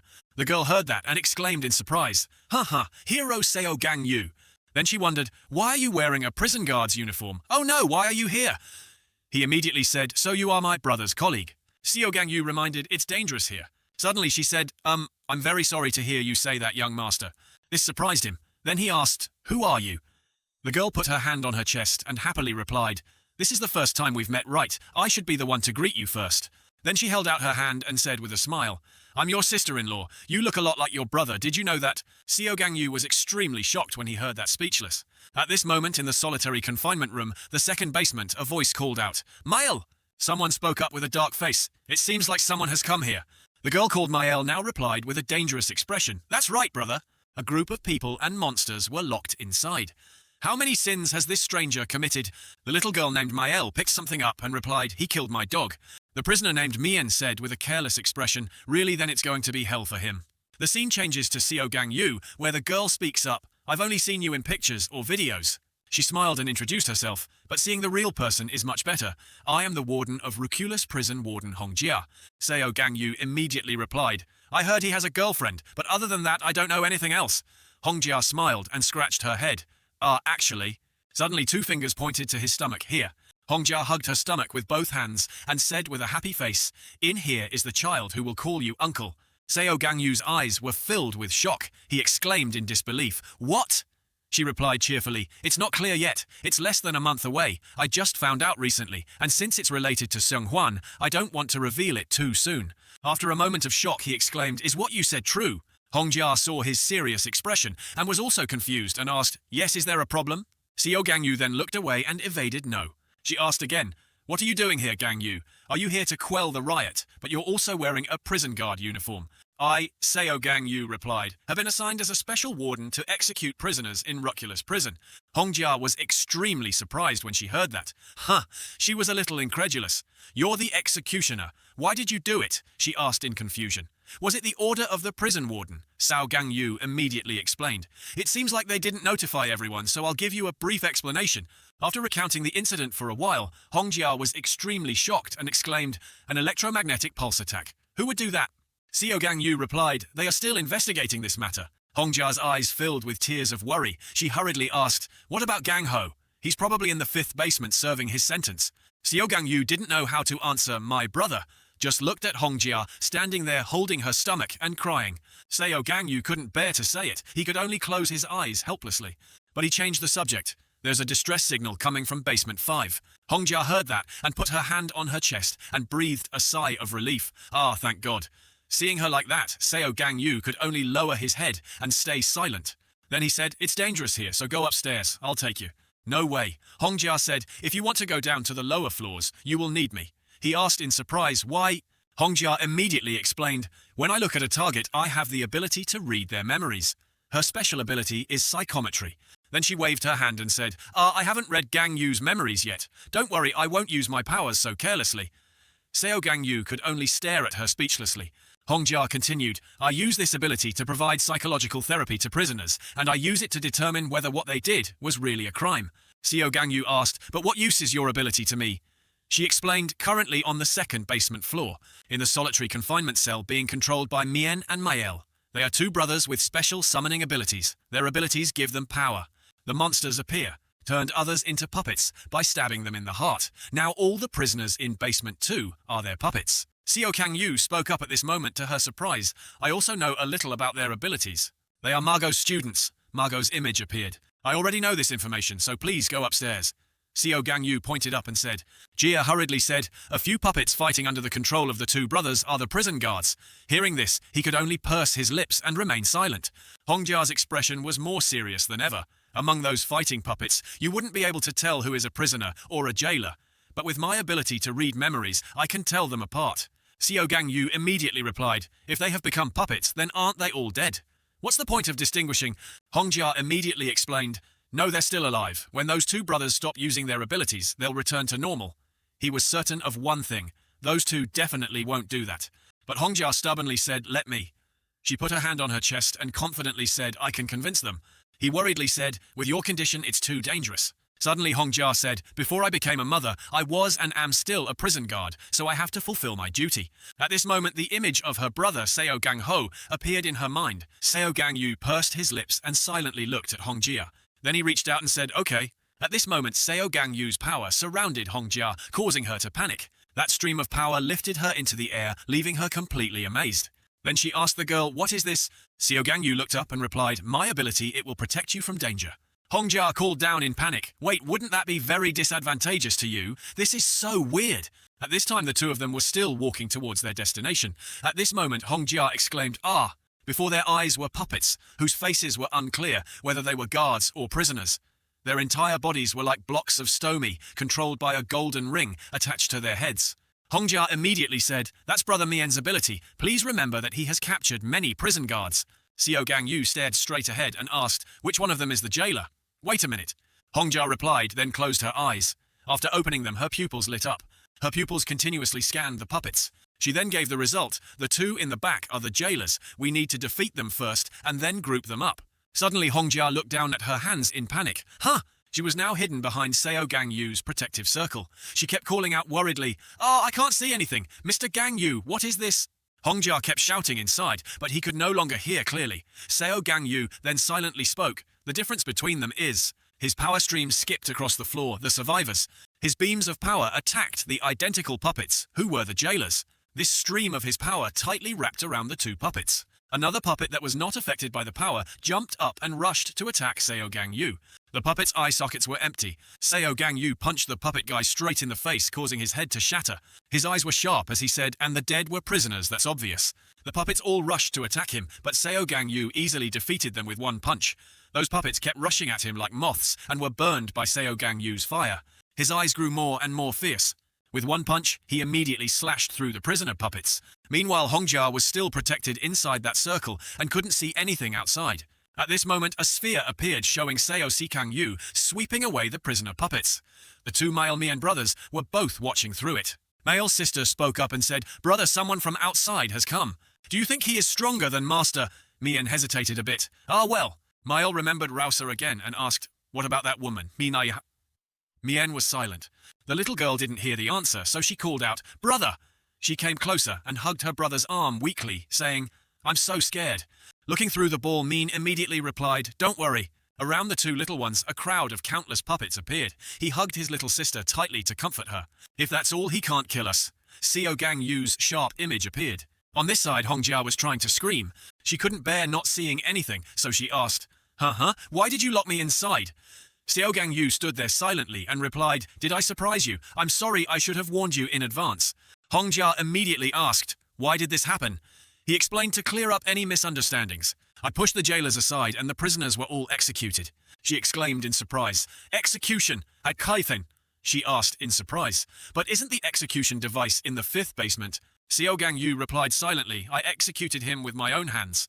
Hongjia exclaimed, what the hell you mean you executed them yourself, Gang Yu? He looked up and asked, is there a problem? She hesitated a bit. Who decided this? His eyes were sharp and he answered frankly, I decided. Hongjia asked in panic, has the warden agreed?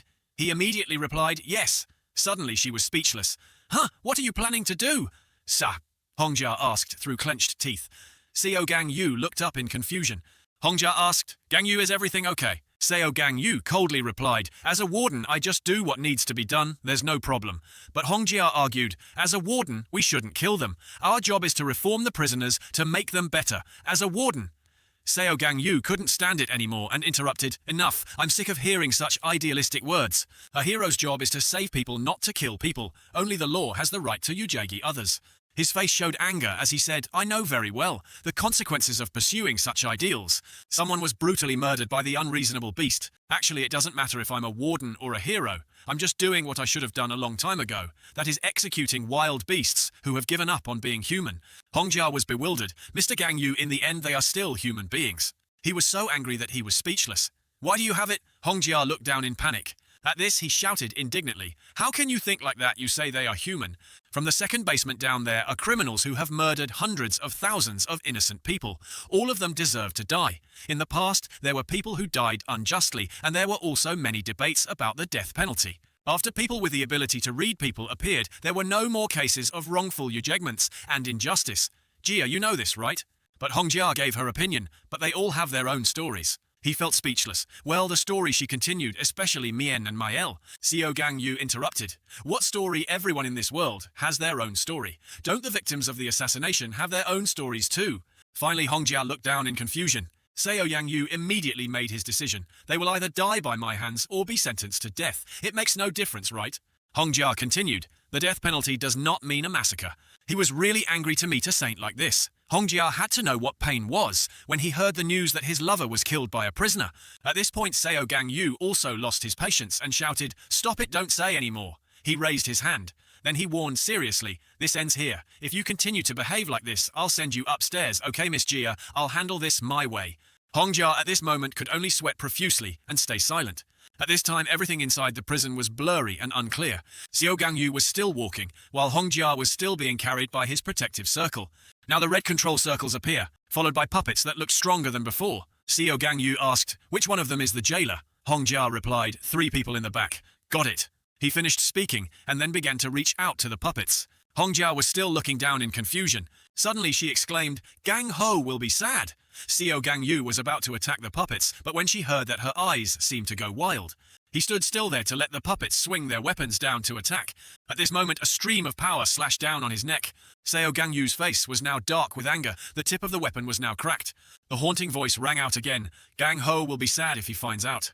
His eyes were so wide they looked like they were about to burst. His eyes were shining brightly. Despite the puppets stabbing at him, he still had no injuries.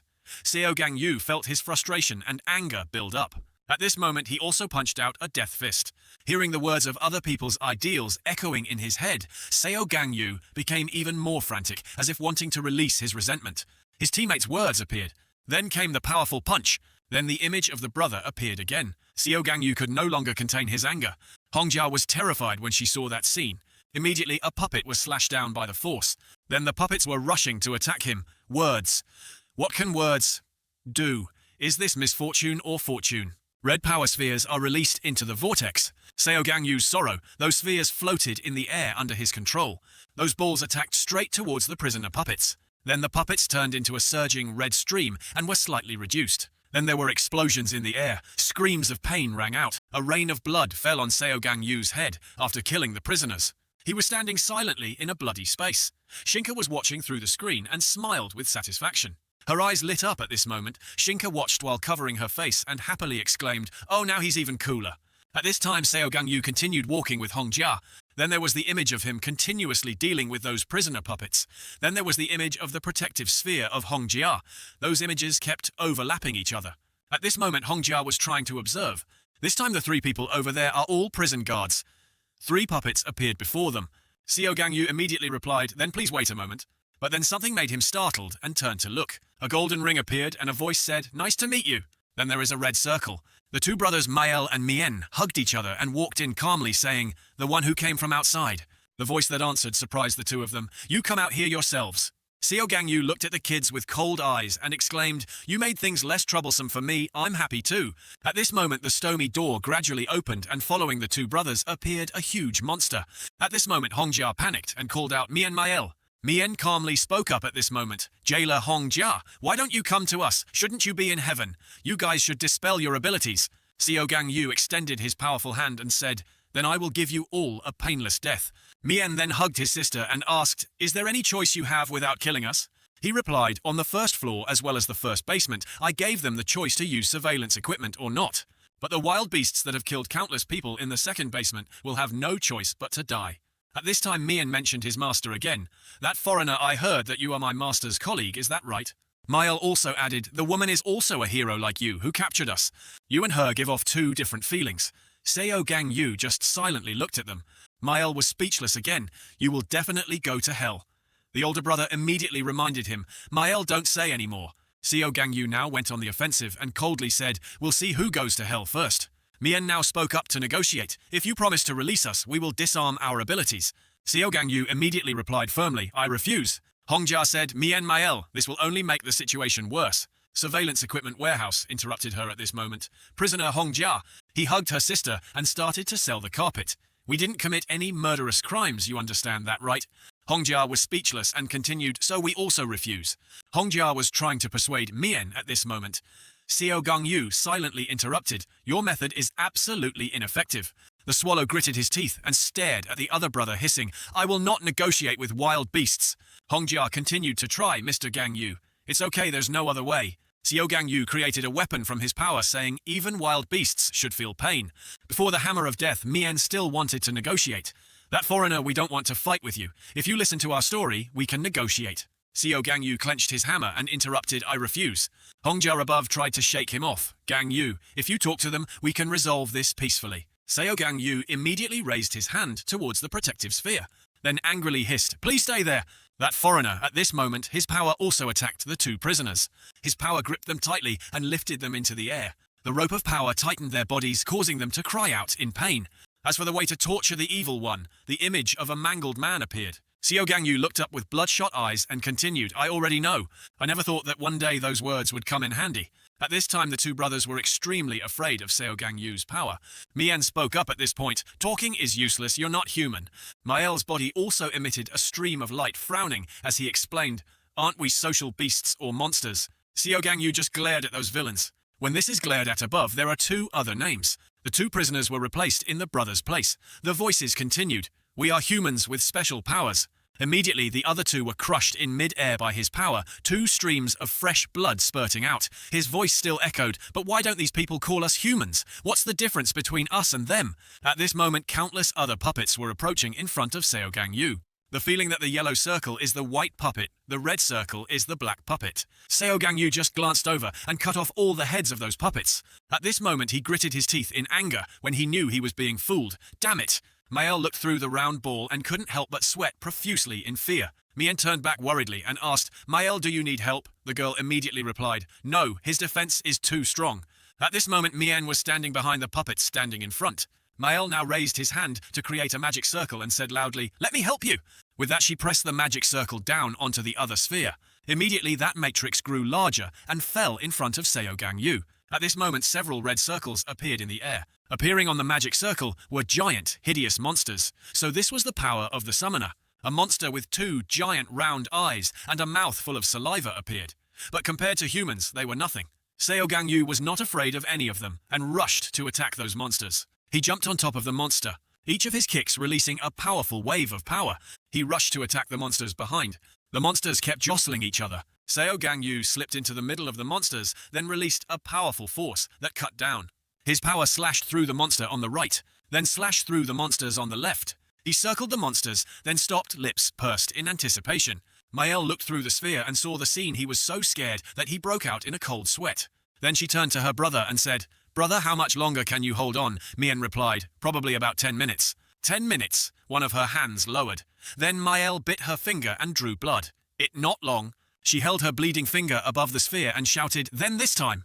Then the little girl pressed her bloody hand down on the ball. Immediately a pressure pressed down, causing Mien to panic and turn around to look. The stream of power now pressed down on the space below. At this point, everything was in smoke and dust. Mael raised his hand to cover his mouth and coughed. Mien looked up in confusion and asked, "What happened?" At this moment, a hat appeared. Seo Gang Yu was now standing in front of the two prisoners. Seeing this horror, Mael's eyes filled with tears, and his brother was equally frightened. Then, Seo Gang Yu spoke up. "Now that I think about it, if I had caught them all one by one, A large hole was broken through dozens of layers to reveal itself. It was Seo Gang Yu who broke it. The light from above shone down.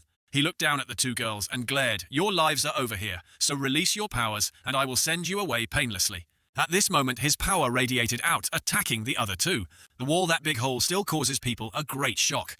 The two brothers exclaimed in horror, "How much power does he have?" Seo Gang Yu then brought his fist closer to them and said, "Your ability, dispel it." His eyes looked down like a murderous god. The two prisoners now looked up in panic.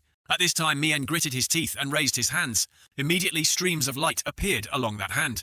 At this time, the matrix circles appeared in the air. Seo Gang Yu also looked up in surprise. At this moment, countless giant puppets appeared along the matrix circles to confront Seo Gang Yu. The tallest puppet is named Michael. The second one with a black face is Gabriel. The third one with a head full of wings is Raphael. The fourth one, with 3 eyes and a mouth that stretched from ear to ear, was Uriel. Suddenly, 2 slashes crossed each other. Seo Gang Yu's speed was as fast as lightning as he cut through those giant puppets in one go. The two brothers quickly turned back to look at their last shield. After seeing that scene, the corner of his mouth couldn't help but stiffen, and he exclaimed, "Ah!" At this time, Mien raised his hand to create a magic circle. Immediately, the jailers were released outside. They were a little dazed and exclaimed, "Ah!" Mien called out to the puppet guards and shouted, "Stay away from us! If you don't let us go, then all these jailers..." He was now about to use this as a threat. "Ah!" Seo Gang Yu coldly interrupted, "If you don't dispel the ability and release the jailers." Immediately there was a loud cry that made him stunned. His eyes became serious. Seeing her sister being blinded by Seo Gang Yu's power, she cried out in panic, "Brother!" Seo Gang Yu then stomped his foot and coldly said, "I will make your sister die a painful death." Mael now cried out in pain, The screams of his sister made Mien panic. "Brother, it hurts so much, it hurts so much." Seo Gang Yu just stood there coldly looking forward. At this time, Mael still kept screaming. At this point, Mien finally had to exclaim, "Ah!" It knelt down on the ground and begged, "I will dispel it. I will dispel the power. In return, let me talk to the warden." Hongjia. Seo Gang Yu immediately said, "Remove your ability first. Dissolve it." His eyes were cold and determined. Mael's painful cry rang out again, startling him. Seo Gang Yu said, "I'll stop then." A moment later, a beam of light was transmitted down. The two brothers were now sitting kneeling, holding hands and facing each other. After a while, the jailers who were released from control woke up and shouted, "Ah!" The prisoners also regained consciousness, bewildered. Humph. The other group stood in front of the current scene and exclaimed in confusion, What the hell? What is this?" Those guys were asking together, "Why are we here?" Seo Gang Yu's power immediately flashed through. That power cut those damn prisoners in half. The blood splattered everywhere, startling the two brothers. The prison guards saw that scene and were also terrified. Someone stammered and asked him, "What's going on, Hero Seo Gang Yu?" He immediately turned around and said, "Everyone should go back upstairs." Everyone else turned around in confusion. "I see." Only then did Mien speak up. "I have stopped using my abilities, so you must also fulfill your promise." Seo Gang Yu immediately replied, "Okay, I will let you meet Miss Jia." While the other two brothers were still surprised, he continued, "But first, let's move somewhere else." At this time, separating the two sides was a group of prisoners' corpses that had been cut in half, looking extremely gruesome. Pregnant women should not see this scene. At this time, in a place that was still somewhat okay, Hongjia was still sitting inside the protective circle, trying to shout. After she was able to see outside, she looked down and asked, "What happened?" Seo Gang Yu replied, "I've finished my work. The power has been removed, and all the prison guards have been saved." Hongjia hurriedly asked, "What about Mien and Mael?" "Over there right in front of me." At this moment, the two brothers were hugging each other tightly in fear. They want to talk to Miss Jia before they die. Hongjia still tried to persuade, "Mr. Gang Yu, you can let these two children wear monitoring devices." Seo Gang Yu resolutely interrupted, "Don't make me repeat myself. The wild beasts in the second basement that have killed countless people will be executed by my own hands." Hongjia was shocked to hear that. At this time, Mien innocently asked, "Jailer Hongjia, have we done something that deserves death?" "We really didn't do anything that deserves the death penalty. Please say something." Its face was filled with panic. Hongjia was momentarily speechless. Seo Gang Yu immediately urged, "Hurry up." Hongjia exclaimed in confusion, "Mien Mao, you two must be executed." She struggled to utter her last words, after hearing that the two brothers could only hug each other in fear. Hongjia on this side finished speaking, and also gritted his teeth. Then everything fell into silence. Hongjia was speechless. Seo Gang Yu asked again, "Do you have anything to say?" Mien also spoke up, "Jailer." "So then," the two children hugged each other tightly, waiting for death. "I will keep my promise." Seo Gang Yu said those words and raised his hand. "It's time to begin the execution." At this, Mael's tears fell down and he cried out, "Please spare us, please." Brother. They now no longer had any strength to fight back. Seo Gang Yu then swung his death fist down. The force that was released created a cloud of dust and smoke. But after the power dissipated, something appeared that left Seo Gang Yu stunned. A beard appears. It was Margo. He was creating a sphere to protect the two brothers. Margo Ikoti appeared with a cold look on his face. The two brothers saw him and were a bit surprised and exclaimed, "Master!" Seo Gang Yu also looked up, wondering, "Mr. Margo." He loomed large before everyone. "What's going on here?" At this moment, the image of Mr. Margo appeared there, surrounding his two disciples. Seo Gang Yu exclaimed in surprise, "What?" He wondered, is this the twins' ability summoning illusions? No, the prisoners in Basement 2 can't possibly have this level of defensive magic. Margo was the one who used this ability himself, but why? Seo Gang Yu wondered. Why is he using defensive magic on these two, whatever, he exclaimed. Then he summoned his powerful power. No matter what Min thinks, nothing will change. The two brothers were still extremely terrified and hugged each other tightly. His fist broke the shield, falling debris. But at this time, Mr. Margo's image continuously released matrix circles that pressed down on Seo Gang Yu. He gritted his teeth in anger. "You damn old man, what the hell have you done? Why did he do this?" Mr. Margo was now trying his best to protect the two prisoners. His blood-red power still flowed out. Seo Gang Yu's fist shattered those magic circles. Now only the original blue protective shield remained. The pieces fell down, but Mr. Margo's expression remained as gentle as ever. Seo Gang Yu, his eyes were sharp, but also stopped. Seo Gang Yu broke through Margo's countless defenses. Mien panicked and hugged her sister, who was about to faint. His eyes showed obvious discomfort, but he couldn't erase the feeling of sadness in his heart. The scene changes to a clear blue sky, with white clouds appearing. At that time, Seo Gang Yu's group of heroes were gathered there smiling happily in a flower field. They were looking at Mr. Margo, who was happily playing with the children. The curly-haired hero saw this and said helplessly, "Doesn't that old man feel tired?" The first one laughed and said, "That's good." The curly-haired hero turned to Tome and smiled brightly. "Tome, after we get married, will we have children?" Tome replied annoyedly, "When did I say I would marry you?" The curly-haired man still teased, "Oh, come on. I hate people who cheat on others like you. I've never cheated on anyone." Curly Hair protested. Rousea saw them like that and spoke up. "Really, come on, stop arguing." Suddenly there was a loud call that made everyone look over in surprise. "Everyone?" Mr. Margo put his arms around the children and said with a smile, "Don't just sit there and watch, come down here and play with the children." It was still a clear blue sky. Seo Gang Yu's teammates joined in the fun of teasing the children, leaving him alone, sitting at the base of a tree, silently observing. Suddenly at this moment there was a voice calling Seo Gang Yu. Mr. Margo approached him and asked, "Don't you like children?" He immediately replied, "It's not like that. I just don't know how to approach them." He smiled and sat down next to me, saying, "You just need to imitate what your parents did when you were young." Seo Gang Yu calmly replied, "My parents passed away shortly after I was born, so my only family member is my older brother." Mr. Margo heard that and broke out in a cold sweat because he felt guilty. Then he raised his hand and coughed, then said, "About this I apologize to you." He glanced at Gang Yu with some hesitation, but he quickly looked away. Suddenly Mr. Margo smiled and called out, "Gang Yu." He pointed at his face and said to Seo Gang Yu, "Then you can practice with me, try acting like a child." He looked over with a very puzzled expression and then said, "Huh?" Mr. Margo laughed again and said, "Ho ho ho, I was just joking around. I didn't know you could make such an expression. But it's not entirely a joke. If you're in trouble, you can act childish in front of me." Seo Gang Yu silently watched his teammates playing with the children, then said, "I refuse." At this time the sky turned to dark clouds pouring rain down. Shong Huan appeared, his hands outstretched, covered in blood. Seo Gang Yu stood there stunned under the cold rain. He glanced down where he saw his two teammates, the curly-haired guy and Tome, hugging each other tightly, waiting for death. Seo Gang Yu glanced to the other side where Rousea and the monk had stopped breathing. The blood drops kept falling down.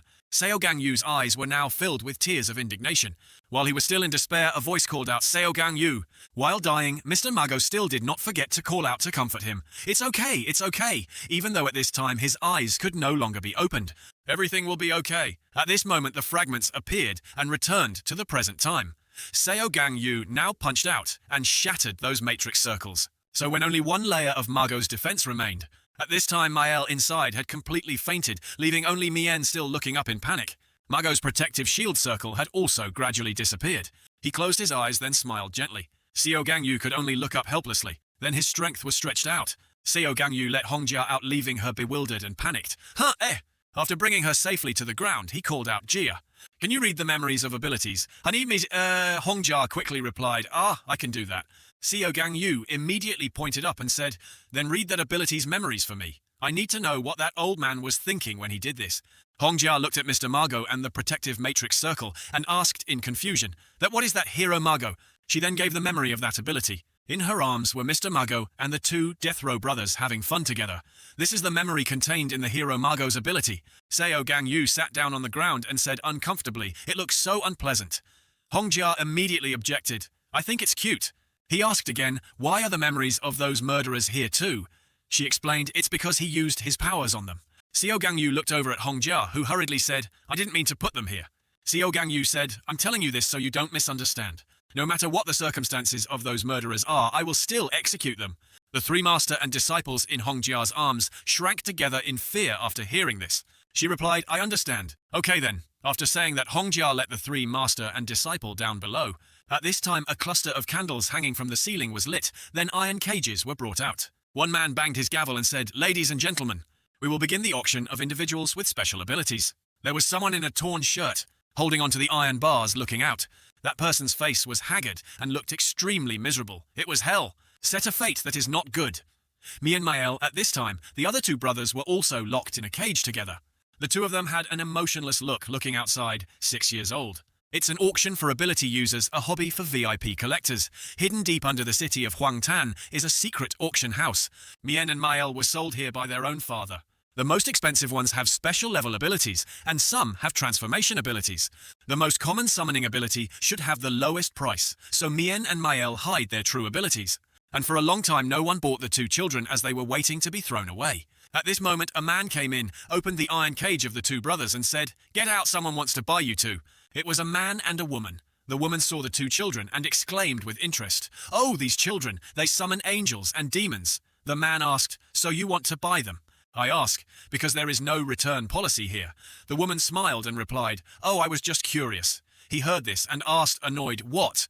She put on a crazy look and said, "I wonder what it would be like to breed an angel and a demon." The two brothers were shocked and confused when they saw that. The other woman continued, "You guys are probably too young to know, but you will understand soon enough." As she spoke, she looked at them with a sinister gaze. Her eyes were wide open, as if she was on drugs. Suddenly a stream of power shot out from the ceiling, causing the two to look up in shock. At this moment, a ball of burning lava was falling straight down below, surprising the other two. Then the entire building was thrown into chaos by that energy. Switch to another scene this time, showing a sky full of dust and smoke. In the middle of the city appeared a giant crater of devastation.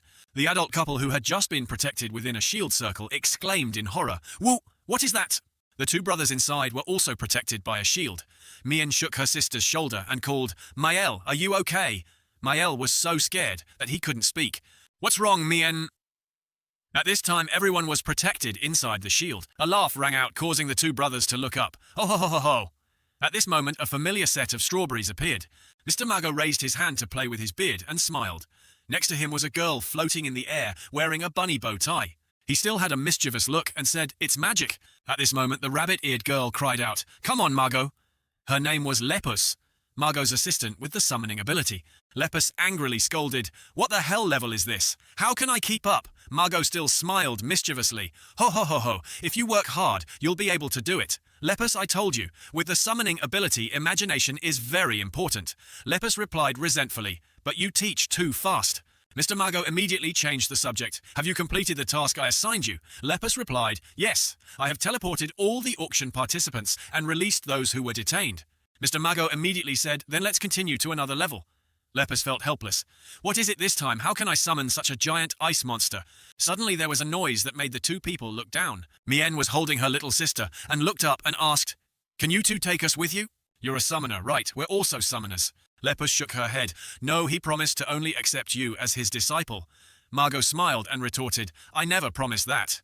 Hearing that she was surprised and let out a "huh" sound, Margo turned to the other two and said, "Let's see how capable you two are." Lepus gritted his teeth in anger when he saw this, "You liars." At this time Mien summoned an angel, while Mael summoned a devil and a devil. Lepus was surprised by this and thought, these two kids summoning things is so strange. Normally kids only summon toys and dogs. Margo was also a bit hesitant. After that he observed the other two brothers and commented in his heart, "Really interesting." Originally a person who loved children when he saw this interesting thing. Margo smiled without hesitation and reached out his hand saying, "All right, follow me. I will teach you two kids magic." Lepus at this moment could only puff his cheeks and sulk behind him. For 3 years Margo taught Mien and Mael how to summon. Imagination is the most important factor for summoning ability. The image in my head will appear when I use my ability. Mian summoned the angel because he remembered his mother, the one who protected everyone when he was young. Male's summoning of demons was probably influenced by his cruel father. Margo then happily taught while saying, if we look at this world in more multi-dimensional ways, we will be able to endure a lot of things. But it's okay to just focus on one thing. Lepus behind him smiled and said, Meteor is the best. Margo pointed behind him and said, like that rabbit over there. I don't know which direction the two of you will go. At this time the two brothers were a bit confused. We really like heaven and hell. Margo was surprised when he heard that. Heaven and hell, Lepus also exclaimed. Different from normal children, huh? The children immediately explained, my mother told me before she passed away, good people go to heaven and bad people go to hell. Those words have always been a support for us. We want this world to have only justice. Good people will go to heaven and bad people will go to hell. The two brothers said these words with bright faces. Margo smiled brightly, patted the two kids' heads and said, you two will definitely do it because you two are the kindest kids. One day at this time the sky was filled with dark clouds. There was a very urgent call of Margo. Lepus ran over and said in a panic, the Hero Association needs your help. He exclaimed in surprise, what? Margo now showed a rare look of anger. They ignored my request and now they ask for my help. Lepus was still confused. Esward has appeared in Finland. The image of a man with a luminous glow on his face and neck appeared. Mr. Margo heard this news and was shocked and exclaimed, what did you say? We must attend the gathering of heroes immediately. What are they doing with there? Lepus replied, I don't know too. Margo hugged his head and said tiredly, oh my god. He stood there silently for a long time and then spoke up, bring Mien and Mael here. After meeting and talking, the two brothers panicked. You have to go. Mael hugged Margo tightly and cried, no, don't go. Mien asked more strongly, when will you come back? Margo helplessly closed his eyes and replied, the opponent is quite tough. It will probably be at least a few years before I can return. Mien asked casually, can't we follow you? He immediately explained, you and Mael, the opponent is too dangerous. I can't let you two go together. I don't want you to go. Margo could only look down at his newly adopted grandchildren with heartache. Mael cried out in tears, I don't want to be thrown away again. Lepus immediately scolded, throw away, you two are not objects. At this time, Margo gently called out, Mien Mael. This is my parting gift. My ability symbol is on your clothes, so when you get to my hiding place, someone will take care of you two. As he spoke, he transferred his ability to the two brothers. Margo closed his eyes and said gently, we will meet again one day. But he had no idea that this would be the last time. The two children at this time could only hug each other and cry. He did not forget to remind them, when you two grow up, you must be good people. But after Mien and Mael parted ways with Margo, they did not go to their uncle's hiding place because they were afraid of meeting strangers. Instead, the two children went to a remote place and practiced their supernatural powers on their own. What kind of ability do I have to cultivate to become a good person until I meet Margo again? Mien at this time exuded a yellow aura. What is good? What is bad? The image of an angel and a devil appeared. Mael emitted a red aura that symbolized evil. What should I do with my ability? 2 years later, Mien and Mael decided to define good and evil for themselves and return home. Good people go to heaven, and the bad guys go to hell. Here they began to create their own imagined heaven and hell. It was Utopia. The two brothers' faces showed excitement. In just 1 month, Miel and Mael turned the entire city into their own paradise. They watch over the townspeople, summoning their angels and demons, then monitor the residents, choosing who will go to heaven or hell. Those standards were set by the twins themselves, based on things they heard from their mother when they were young, things that people are not allowed to do, such as stealing, littering, causing trouble in public, lying, betraying friends. And so for them, deep in their childish memories, those things are haunting memories that never fade. Even for those who met the standards, it still returned to its demon form and smiled at the other person. I've always been watching you. You have lived a meaningful life. The woman hugged her child tightly, fearfully, saying, please help us. The child replied, don't be afraid. This is not the end. After saying that he controlled the demon to stab the poor mother and child, he proudly said, you will have a beautiful dream in heaven. The mother could only cry out in pain and despair, And he stood there clasping his hands in satisfaction, saying, forever. Unaware that the commotion from the land of the twins, a tall building appeared, has attracted the attention of the Hero Association. The man with a different face exclaimed, let's start the meeting now. This person was Utority, the president of the Hero Association. At this, Utority continued to speak up. I have already announced so. Why is it so empty? In front of him now were only 3 young men sitting on chairs. At this point, a blonde girl replied, well, I guess they're on vacation or something. She was the 3rd level hero, Xiao Benju. One of the boys spoke up while chewing gum. Please open that information and come see what it is. This guy's name was Custer, and he was also a level 3 hero. At this time, a few light bulbs shined down weakly. After seeing the information, both Custer and Xiao Benju exclaimed in surprise. "What is this?" Custer exclaimed. "The first level has come to this. It's really hard to get to 102. Xiao Benju continued dejectedly. "Oh shit, I want to level up. I want to reach that level." Chairman Utopia immediately asked, "Level 3, do you want to try?" Xiao Benju replied dejectedly, "It won't work, Chairman." Then she looked at the information containing the picture of the two brothers. "But why did you choose this small village basement level 1? It doesn't help the hero's performance much." Utopia immediately explained, I chose that place because these kids are considered level 1 villains." Custer asked, "How old are they?" The chairman replied, "About 10 years old." The youth exclaimed upon hearing this. Just like that, they conquered the entire village. Xiao Benju continued, "After their second promotion, they might reach level 2 or level 3 villains." "Should we prepare anything before dealing with them?" Custer asked. Xiao Benju smiled. "It will take at least more than 5 years for them to develop further, so there's no need to prepare much." Custer exclaimed upon hearing this, "Is it that long?" Utopia then spoke up. "There are also some things that need to be added. These two are Margo's disciples." Custer heard this and exclaimed in surprise, "Margo, you watched all," while Xiao Benju helplessly said, "Ah, I knew it." But the argument between the two young men broke out again. "Then we should tell Margo this. He went to Finland to capture Esward. Tell him to come back after he's done." Utopia just sat silently before this discussion. At this time a beautiful set of nails was held out. The remaining person who had not said anything suddenly raised his hand to volunteer. This girl was wearing a mask. Her head was full of hairpins. Her pupils were shaped like hearts, as she asked, "Can I go?" This girl was K2, also a level 3 hero. The scene changes to a sunset with a golden sky. There is a wheel rolling on the ground. K2 arrives and stops to observe. She shakes a stylish pink motorbike. At this time she placed both hands on her hat. Then she took off her hat and observed it while exclaiming, "Wow!" Countless golden and red rings were floating in the air, emitting a sparkling light under the sun. K2 couldn't help but exclaim, "What a magnificent sight!" She did not know that she was being watched through a crystal ball. On this side, the two brothers were closely following K2's every move. Mael said in confusion, "You have a stranger." Mian just responded with an "uh-huh."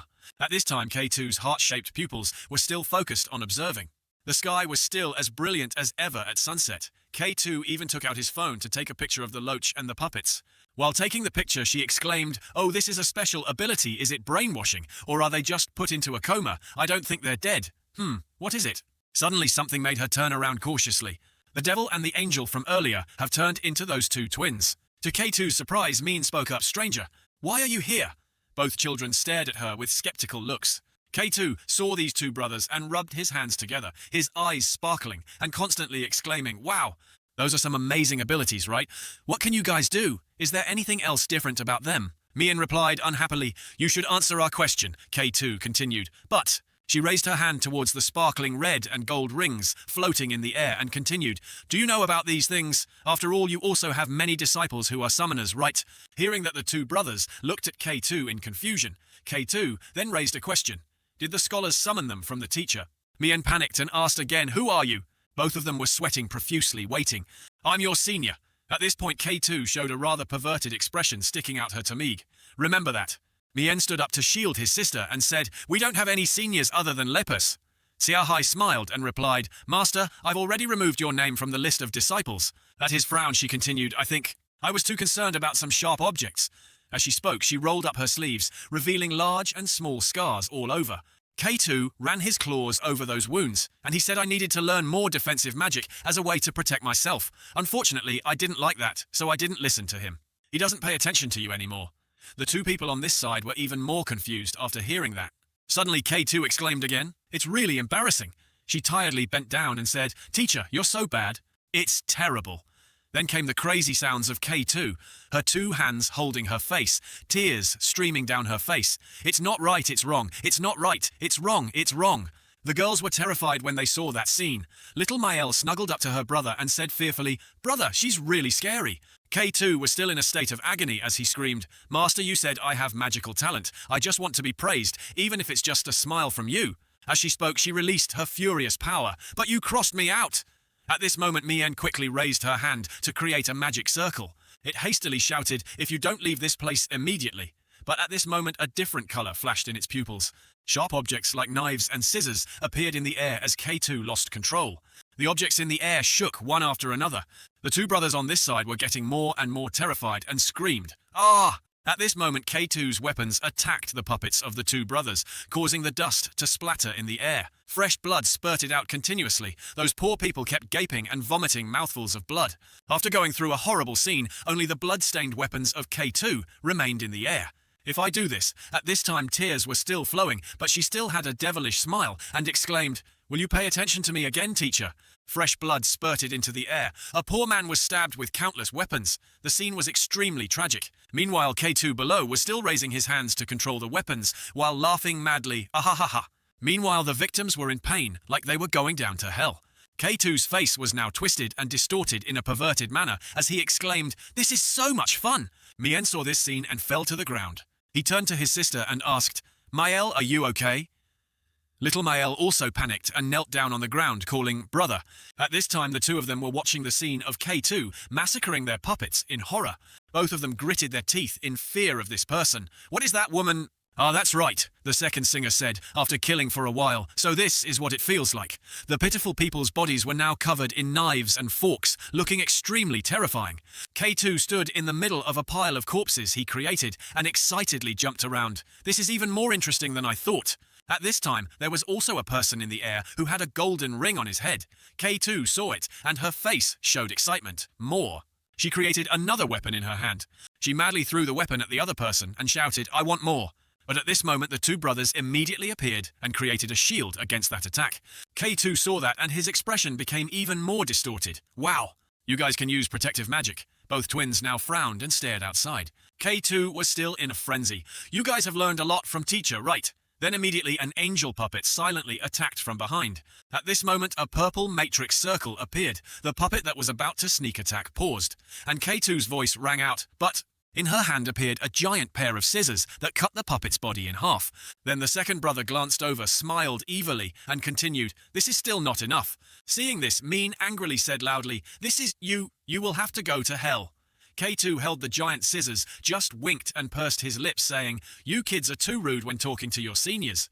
Really, I've always wanted to use my ability in a crowded place like this. But I'm a hero after all. I knew I would get caught if I did that, so I restrained myself. But thanks to you guys for preparing this place, and finally I can make my dream come true. So now K2 said, raising her hand again, "I think I can summon it." At this moment, K2's facial expression changed. She clenched her teeth and broke out in a cold sweat. Then she couldn't bear it anymore. Screams rang out. "Ah!" The two twins on this side were once again startled. The second singer's mouth was wide open and he screamed, "A." At this point, a paper cutter blade begins to appear. That box cutter that came out of a tear in the sky looked terrifying. K2's eyes, nose and mouth were bleeding at this moment, but she still smiled with satisfaction. "Ha! Here it is. Imagination is the most important thing for a summoner. The experience of slaughtering countless lives has exaggerated the imagination and made her ability even stronger." The giant box cutter now appeared above K2, following her summoning. This is the first time I've summoned something this huge." K2 excitedly shouted, "This is so huge!" "That's cool." K2 let out a hysterical laugh. Song K2 stopped that perverted expression and instead coldly raised his hand forward and said, "It's all thanks to you guys. Now, goodbye." But suddenly at this moment, K2's entire body was devoured by some giant monster, leaving only her outstretched hand. Mien was extremely surprised at this moment, but Mael summoned an evil monster that devoured K2. On the child's hand is a red matrix circle. The same was true for Mael, whose eyes were now streaming with tears of blood. Her face was distorted. She gritted her teeth and said, "Devil." She cursed others without looking at herself. When Mael looked at K2, all she could see was a terrifying demon. That sight also magnified her abilities. At this moment, Mien turned to call her little sister, Mael. Little Mael immediately stiffened and called back, "Brother." Her shocked face standing before the monster it had just trained made people extremely nauseous. She even asked, "Did I just kill someone?" Under a sky that was slowly turning red, the answer came out. No. The giant monster with two bulging eyes was still there. Mien hugged her little sister and comforted her. That is not a human, but a demon.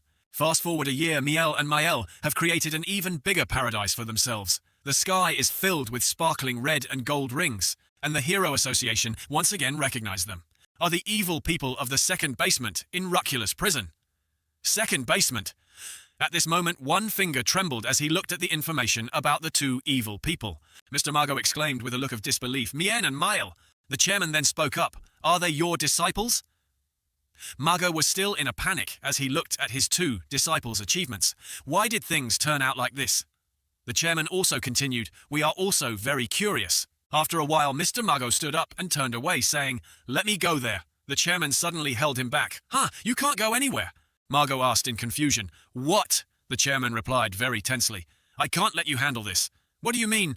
The chairman immediately explained, "It's clear that I told you to go kill Eswood and come back, but you didn't listen to my request right. Instead, you captured her and handed her over to the government. If that's the case, then I can't listen to your request either." Mr. Margo really lost his temper at this point and shouted, "We're not going to solve anything by talking like this. I'm going." Authority chairman slammed his hand on the table and shouted, "I said it frankly. You can't go." At this time, the table was hit and had cracks. Margo also didn't just start raising his hands to create magic circles. "Stop it! You talk like you're some kind of power-hungry psychopath." Suddenly, a voice said, "Let me go." That person appeared to interrupt the confrontation between Margo and Authority. That person was Rousea. She said with no expression on her face, "I'll be the one to go there." Rousea, a level 3 hero. Authority agreed after hearing that. "Actually, it's good to use this as a promotion mission for a level 3 hero. You should be the one to go." Margo, still angry, interrupted, "I said I would." But then a loud call made him stop. "Margo." His eyes were filled with astonishment at this moment. Rousea approached him with a confident and determined expression. He just stood there silently saying nothing. Only then did Rousea put his hand on his chest and said with a trustworthy expression, "Trust me." The scene changes to a city with red and yellow rings in the sky. At this moment, a voice called out, "Mael." At this time, the other two were still hugging each other, observing the situation through the red ball. Mien said worriedly, "An intruder." Mael was calmer. "That's right, brother. These two are so evil but still have that innocent look on their faces. Someone come here." They looked through the sphere and saw that the person coming was Rousea. These two looked scared. "I wonder how many crimes she has committed." Rousea outside just smiled and glanced up. The sunlight shines down on the buildings. Rousea stood tall in the sun, her eyes looking far away. She is looking at something. In the sky were 3 people. Their heads were wearing something, their arms and legs hanging down. She commented, "Are they the heroes who took on this mission before? At least they're all alive." Rousea is still watching. Mien and Mael looked back at her. One of them spoke up, "Outsiders, who are you? Why are you here?" The girl calmly introduced herself. "I am the hero, Rousea. I came to bring you guys back." The 2 kids wondered, hero, another hero. A person who casts a formation. The monsters summoned by this little girl were full of threats to Rousea. They warned her, "Leave this place now, or I will send you to hell." "Okay, then I will go back." Rousea smiled a smile as bright as the sun. "In exchange, I want both of you to come back with me. Let's go home together." The monsters were engulfed in flames. Mien and Mael were shocked and couldn't believe their abilities were defeated. Rousea remained standing even in the sea of fire. She walked towards them and looked at them. She spoke up, "You are children with kind hearts. I don't sense any killing intent from any of your attacks." Her expression changed with her words. How sad. If the people who came here were good heroes, the situation wouldn't have been this bad. She slowly walked towards the 2 people. The 2 children hugged each other helplessly. "Isn't it strange you think you're doing the right thing, but there are so many people coming to stop you? Don't come any closer." Facing their panicked eyes, Rousea still gently said, "Don't be afraid, I won't hurt you 2. Rousea continued, "But what you did was wrong. Your teacher is very sad." The 2 children opened their eyes wide when they heard about their teacher. They talked to each other. "Master Margo, is he back?" Mael, "Don't believe this lie." Rousea said frankly, "I'm not lying." She reached out to them, then spoke with a smile, "Unleash your abilities and come back to me. It's time to go back to Master Margo." The 2 children looked at her with wide eyes. They reached out to touch her hand, feeling an indescribable warmth from Rousea. Rousea held the 2 girls' hands and walked together. The sun gradually sets. The 2 of them gasped in surprise when they saw something. Rousea remained calm and said, "I knew it." Margo stood across from them. "You follow me." The 2 children rushed into Margo's arms. He opened his arms to welcome them. "Teacher, Mien Mael." The 2 children burst into tears and snot as they spoke to him. "Teacher, actually our abilities belong to the supernatural category. Mum told us to keep it a secret from others." He heard Mien and Mael say, and was surprised. "You only accept summoners as students, right? I'm sorry, we lied to you." He asked Mien again, "We only accept summoners who said that a hero named K2, she said she was your student." Margo remembered that person was in disbelief at the information he had just heard. "My students, Mien, I have never accepted anyone other than you 2, and Lepus." His explanation surprised the 2 children. "I only met her once at the association and gave her some advice." What they reunited after 3 years. They shared with each other what happened during those 3 years. The 2 kids talked about how they tried so hard to grow up to be good kids and how they were misunderstood by others. Until now, me and Mael still don't understand that.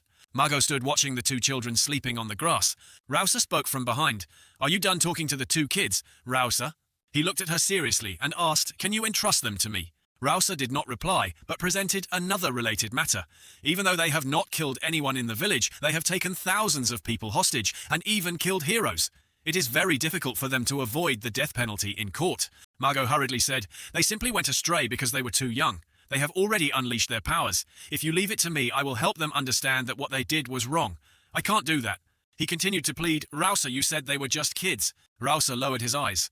"Margo, I don't agree either. The government changed the law to allow the execution of minors, and the law is the law.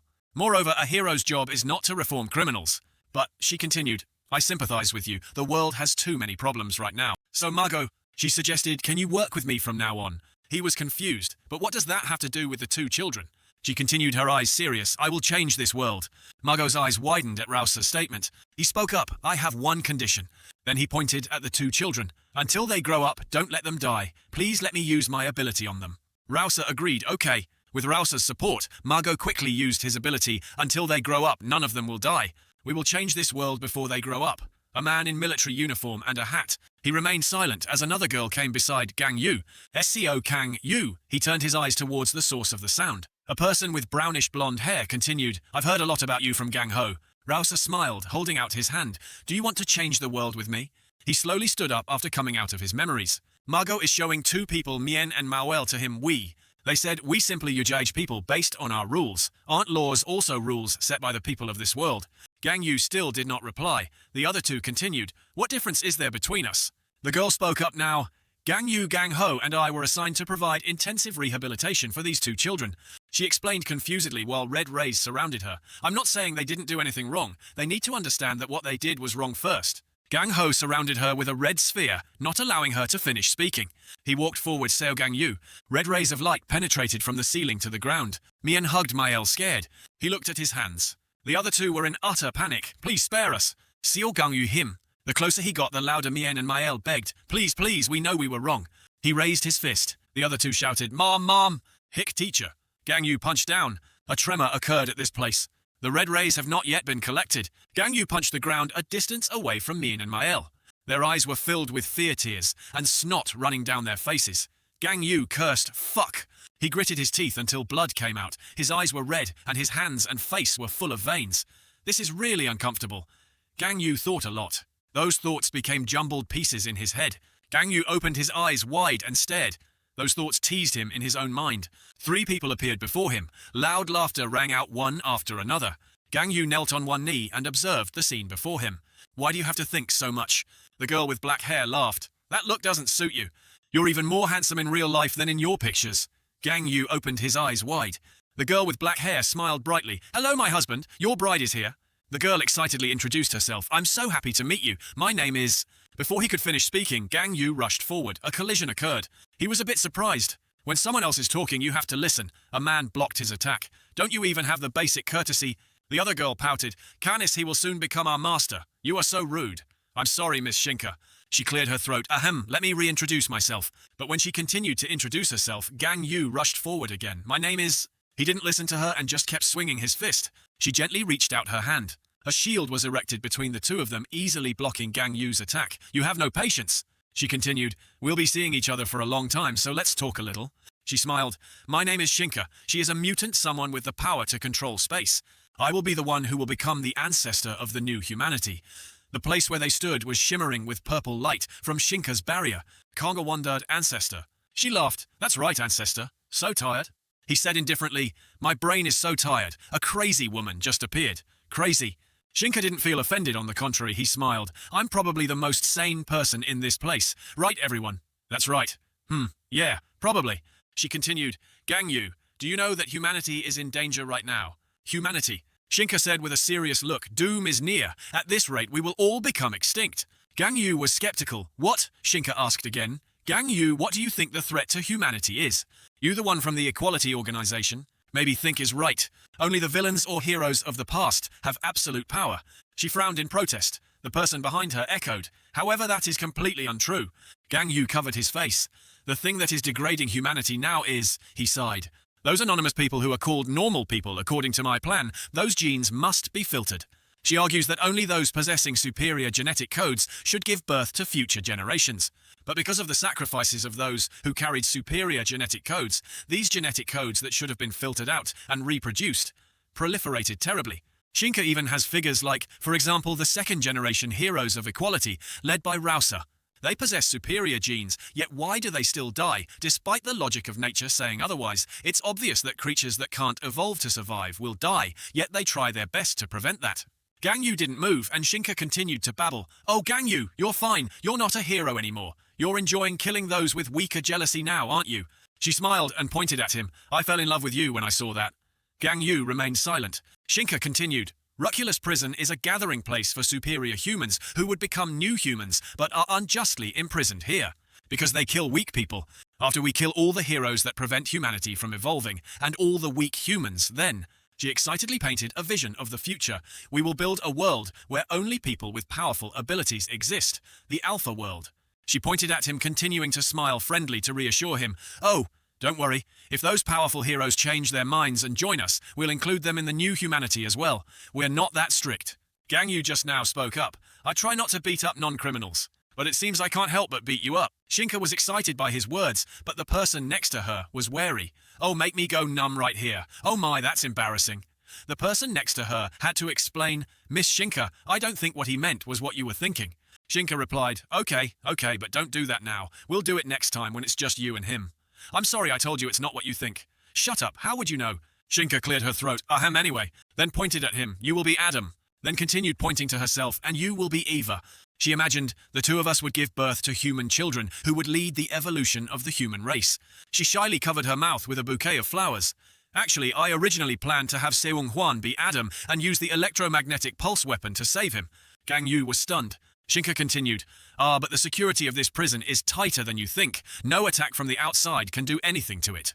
So after we got the inside map of the prison, we used an electromagnetic pulse weapon we made and detonated it from inside the prison using my ability." Gang Yu asked again, "Electromagnetic pulse weapon?" Shinka replied, "Then I talked to Shong Huan. However, he is still underage and has not yet reached puberty. You know that. You will only have full ability after puberty, right? But time is precious. That won't stop me. My name is Shinka, which means imaginative. So I immediately came up with a great solution. Before Shong Huan becomes an adult, I will do it with him. Gang Yu for humanity. When he becomes an adult, then we will do it with him for the benefit of humanity." "I found a solution," Shinka said proudly, "to pass on our jealousy to future generations." Then she laughed. "What do you think? You two could become sworn brothers. You two could get along well. Wouldn't that be great?" She asked back, "Do you understand what I'm saying?" Gang Yu replied to her, "In that case, you guys are the ones behind the electromagnetic pulse attack, right?" Shinka was startled when he saw Gang Yu's angry expression. "No, I mean other things." As if remembering, she admitted, "Oh right, your brother was an investigator, right? He died after that electromagnetic pulse attack. It's okay, you can build another family with me. Let's build the biggest family possible together." Gang Yu couldn't hold back his anger anymore.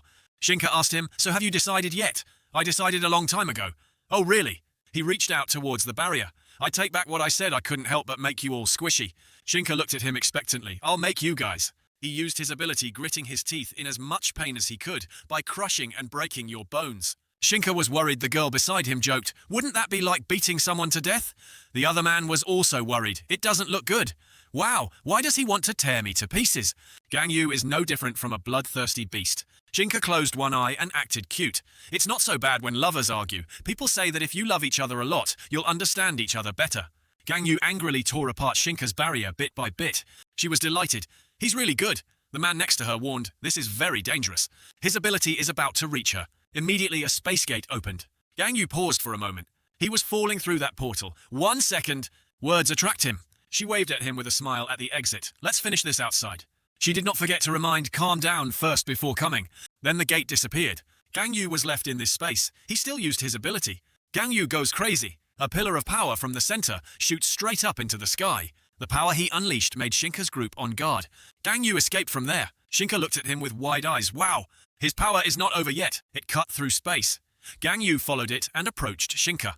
She smiled, and the three of them entered another space portal. Gang Yu continued to charge forward. The crazy woman exclaimed, "It's like we're playing hide and seek." He stomped his foot down forcefully. No one was hit. There's only him left. Shinka opens a portal and teases him. She invited, "It's almost closing, come get me."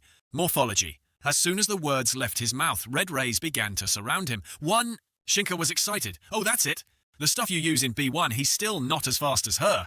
Shinka appeared behind him again, blushing with delight. She smiled. Gang Yu's hand was already in front of her. Wait, wait! He followed her every time she opened the gate. Shika hugged the girl next to him with tears in his eyes. Gang Yu's claws were about to reach her. Suddenly, the space around him changed. Gang Yu opened his eyes wide in surprise. The girl was on top of him, holding his neck. Shinka reached out from another gate. Gato, everything is going smoothly. Why are you getting in the way? Lord Shinka. While Gato was rushing towards Shinka Gang, Yu grabbed her head. Before Gato could finish, if he catches you, you'll die. He slammed Gato's head against the gate. Another explosion was created. Shinka and the other man were silent. Gang Yu, don't be quiet. The surroundings were a mess. Someone spoke, and his eyes immediately turned in that direction. See? Hato appeared behind Shinka intact. I told you, if he catches you, you'll die. Shinka asked again. About that life just now, how do you plan to deal with it? Well, Mr. Shinka, please decide. Gang Yu shows his ability again. What a waste. What about the life I lost? She shed tears. Your jealousy is so wonderful. How did things turn out like this? Gang Yu continues more 5. Shinka coldly multi-dimensional. Gang Yu opened his eyes wide. Several of his red orbs had to fight against the multi-dimensional. Each gate had a human silhouette. Gang Yu was stunned. Shinka stopped smiling. Greeting them, they are the new humans, and they will replace humans. From now on, B3 is in flames. B3 is in flames. Esward stepped out of a space portal. I can't believe Margo is dead. I should have been the one to finish him off. They're da brand now. Vixen smiled. Who will be the one to tame me? Friatu also spoke up. Does an old man like me need to participate? Natura replied. Old man, everything in this world is necessary. Benjamin worriedly thought to himself, I'm so scared, I'm so scared, I'm so scared, I'm so scared, I'm so scared, I'm so scared. Vedi was smoking his pipe. A hero dressed as a jailer, I'm interested. Morith sternly crossed his arms. You rude bastards, smoke in the right place. Shinji and Tiburon, both of whom were body refiners, appeared together. D-born ding ding ding. What the hell are you talking about? Ju Yonghyun, another ability user, was laughing. There are people even more evil than demons gathered here. Prisoner B4. Tujujin, an ability user and bodybuilder, stared at the thing in his hand, the empty scabbard. Stepness, a bodybuilder, pointed at something. They're useless guys who rely on weapons, huh? Terapia wondered, is number 4 still alive? Maledit, a summoner with a hand on his hip. I knew those clothes were more comfortable. Hero mutant, silent and speechless. Gang Yu opened his eyes wide, his hat stained with blood. From the gate, 2 more figures stepped out. Prisoner B5. Aurora, a mutant, looked at him coldly. Next to her was Shong Huan, who was excited to see him, Seo Gang Yu. Gang Yu's explosive power made everyone there stop laughing. Mode Zira, the white-haired boy, was excited. Gang Yu rushed towards him. Let's continue playing. Gang Yu charged forward with force. Shong Huan was excited. He already had a ball in his hand to hit with him. The two of them quickly approached each other. Gang Yu's red power stream collided with Shong Huan's blue power stream. The roar that seemed to swallow everything echoed throughout the prison. Others above observed, what a barbaric way of fighting. Some people were amused. I hope no one is careless and gets hurt. Warden and others spoke up. The other jailers came to inform the warden, we have to leave here. The warden was incredulous. How did this happen? Nothing went according to plan. One of Gang Yu's hands was against something. His whole body stood up slowly. Gang Yu went crazy mode 0. All B3 and B4 criminals are caught by the heroes of justice. I got it. However, none of them had ever seen Seo Gang Yu in combat mode. I understand why that Rousea woman stopped Seo Gang Yu from fighting. Others simply said death. They looked at Gang Yu. So this is what death looks like, those who have seen his appearance. Others were excited. That's great. It's really inspiring, feeling amazed. That man, is it a special ability? Then it can't be stolen. So jealous. Shinka cried. Gato placed his hand on her head to comfort her. Why did he make such a decision? It's so sad. Seo Huan touched his hat happily. Seo Gang Yu, why didn't you show me this skill before we fought? Do you still have it? He laughed. You're amazing. Gang Yu didn't say much, but attacked directly. His eyes went wild with power. Seo Huan sneered. But you're still hiding your profession, right? Gang Yu explodes even more. Blue blows hit him. Continuously more and more. Gang Yu was pushed back, but he quickly regained his balance. Then he used his feet to attack again and rushed up. Like a red lightning bolt, he headed towards Seo Huan's place. His face no longer resembled a human's. He punched, but the punch was blocked by Seo Huan's curtain. He smiled. Okay, I've frozen the space in front of me as a precaution. Together they created an explosion. The onlookers exclaimed, wow, what a terrifying bastard. He's already this strong without using any combat abilities. He is still underage. If he becomes an adult, how much more weird will he be? Seo Huan looked towards the smoke and shouted, Seo Gang Yu, where did you go? I know that it's still not enough to take you down. He continued to shout, Seo Kang. Before he could finish speaking, Seo Huan was punched straight in the face by Gang Yu. He coughed up blood. Gang Yu glared. He continued to punch him in the middle of the body. Shong Huan's eyes widened as he flew away. Shong Huan bumped into the wall roughly. Viewers were delighted with the development. Pretty. It's a battle between monsters. A red lightning bolt cut across. Shinji and Tuberon's heads were cut off at the same time. Gang Yu passed by the crowd, approaching the summoner. He struck another blow. Then unexpectedly, because Esward had cast defensive magic, Margo's defensive magic was amazing. Too bad he died so soon. Do you feel nostalgia welling up after seeing your comrade's magic? Gang Yu puts in all his strength. The defenses began to crack. East-West clicked his Tomigi. Honestly, I'm jealous of that power.